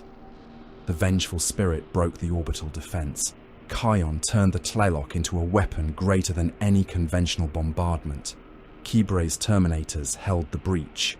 Lior's World Eaters became controlled fury rather than scattered madness. Telemachon transformed enemy knowledge into a blade. Different bloodlines, different hatreds, one objective. The doctrine would return. Abaddon would gather forces whose captains despised one another, bind them with a purpose larger than rivalry, and drive them toward the enemy's true center of gravity. Fortress worlds would fall because another system was struck first. Imperial armies would bleed defending ground that no longer mattered. Crusades would appear to fail while achieving objectives no mortal commander had understood were under threat. The Imperium would count ships and bodies. Abaddon would count consequences. His wars would not always bring victory. Some would end in retreat. Some would cost fleets, champions, and centuries of preparation. Yet even defeat could conceal another wound. A relic taken. A prison weakened. A pylon destroyed. A path opened. Harmony had proven the principle. Kill the hand. The shield becomes irrelevant. The founders of the Legion stood together upon the bridge of the vengeful spirit as Harmony receded behind them. Kibre wore black Terminator plate. The Eye marked his pauldron. Beneath the armor, old scars from Malaeum and the flesh market pulled whenever he moved. He had watched Horus return, heard the Primarch speak his name, and seen Abaddon kill him. Part of Kibre still mourned. Another part understood that mourning had nearly enslaved him. He looked upon Abaddon and felt loyalty stripped of illusion. The warrior before him was not a father. That made following him safer. Kaon stood near the Strategium's sorcerer stations. Scion was gone. Gaia's absence remained beside him like an invisible wound. The echo of anamnesis persisted within fragments of the flagship systems, appearing sometimes as a door opening before he reached it, or a navigation correction entered without command. He never called the echo Itzara. He never destroyed it. Kaon did not trust Abaddon completely. Trust belonged to simpler men. He recognized instead a convergence of purpose. Abaddon required his knowledge. Kaon required a war capable of giving shape to all he had lost. That bond would endure until one of them changed. Leor stood with one augmetic hand resting upon his chain axe. Fresh world eaters had joined him, warriors drawn by rumours of the Fang's last stand and the Chthonian who refused to kneel before a Primarch. None could replace Ugrivian. None could restore the brothers crushed beneath Worldbreaker. Leor did not ask them to. The nails still ruled his pain. They no longer ruled every decision. Abaddon promised enemies without end. For the moment, that was enough. Telemachon stood beneath the bridge's upper gallery, black armour polished more carefully than any other warrior's. A violet line remained concealed beneath his gorget. His sword arm had healed. The blade at his side belonged to no legion, but his own vanity. He considered Kibre crude. He considered Leor damaged beyond elegance. He considered Kaon dangerous in ways sorcery alone could not explain. He considered Abaddon the most ambitious barbarian he had ever followed. Telemachon trusted none of them. He stayed. Curiosity had become commitment slowly enough that he could still pretend otherwise. None of the four believed the others noble. None mistook the Legion for family. Family had led them to Terra, Prospero, Nuceria, Chemos, and ruin. Their unity was stronger because it required no innocence. Kibre followed because Abaddon gave the sons of Horus a future without resurrecting their shame. Kaon followed because purpose acknowledged loss more honestly than prophecy. Leor followed because the long war was large enough to contain his rage. Telemachon followed because victory possessed a beauty decadence had failed to provide. They shared a banner because the war beneath it was vast enough for all their hatreds. Harmony burned behind them. The vengeful spirit rose from the wounded world surrounded by newly sworn vessels. Some retained patches of old colours beneath black paint. Others carried fresh eyes upon armour still scarred from fighting Abaddon only days earlier. The captured Pulchritudinous travelled among them. Its laboratories had been sealed, its weapons turned and its name spoken now with contempt rather than pride. It carried gene seed, armour, and the remains of Fabius's work. The baleful eye held station near the flagship. World Eater's assault ships moved along the lower formation. Thousand Suns vessels followed at a distance, their sorcerers unwilling to place themselves too close to the vengeful spirit's growing shadow. The fleet entered the upper reaches of Harmony's atmosphere. Canticle City shrank beneath them. The Tlaloc remained visible, at the centre of the crater, until cloud and warp fire swallowed it. The wreck stood amid burning districts, screaming towers and creatures born from abandoned laboratories. A monument no one controlled. A grave that refused silence. A wound carrying the name of victory. Abaddon stood before the command throne. He did not sit. The Eye of Horus looked down from the Strategium wall. Once, it had represented a Primarch's authority. Now it belonged to warriors who had watched that authority die twice. No demon's sword hung at Abaddon's side. No god had crowned him. He possessed the Talon, the flagship, and the obedience of warriors who had chosen him after seeing exactly what he required. That was enough to begin. The main oculus filled with empiric light. Ahead waited the Eye of Terror, and every rival who still believed the Black Host another temporary alliance. Beyond them waited the Imperium, rotting behind fortress walls and prayers to a corpse upon a throne. The Imperium believed the traitor legions remained trapped within exile.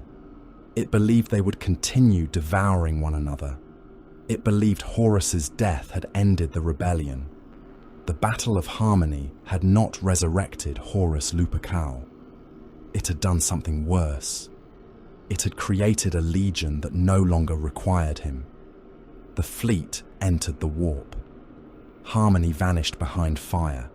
The Black Legion went to war.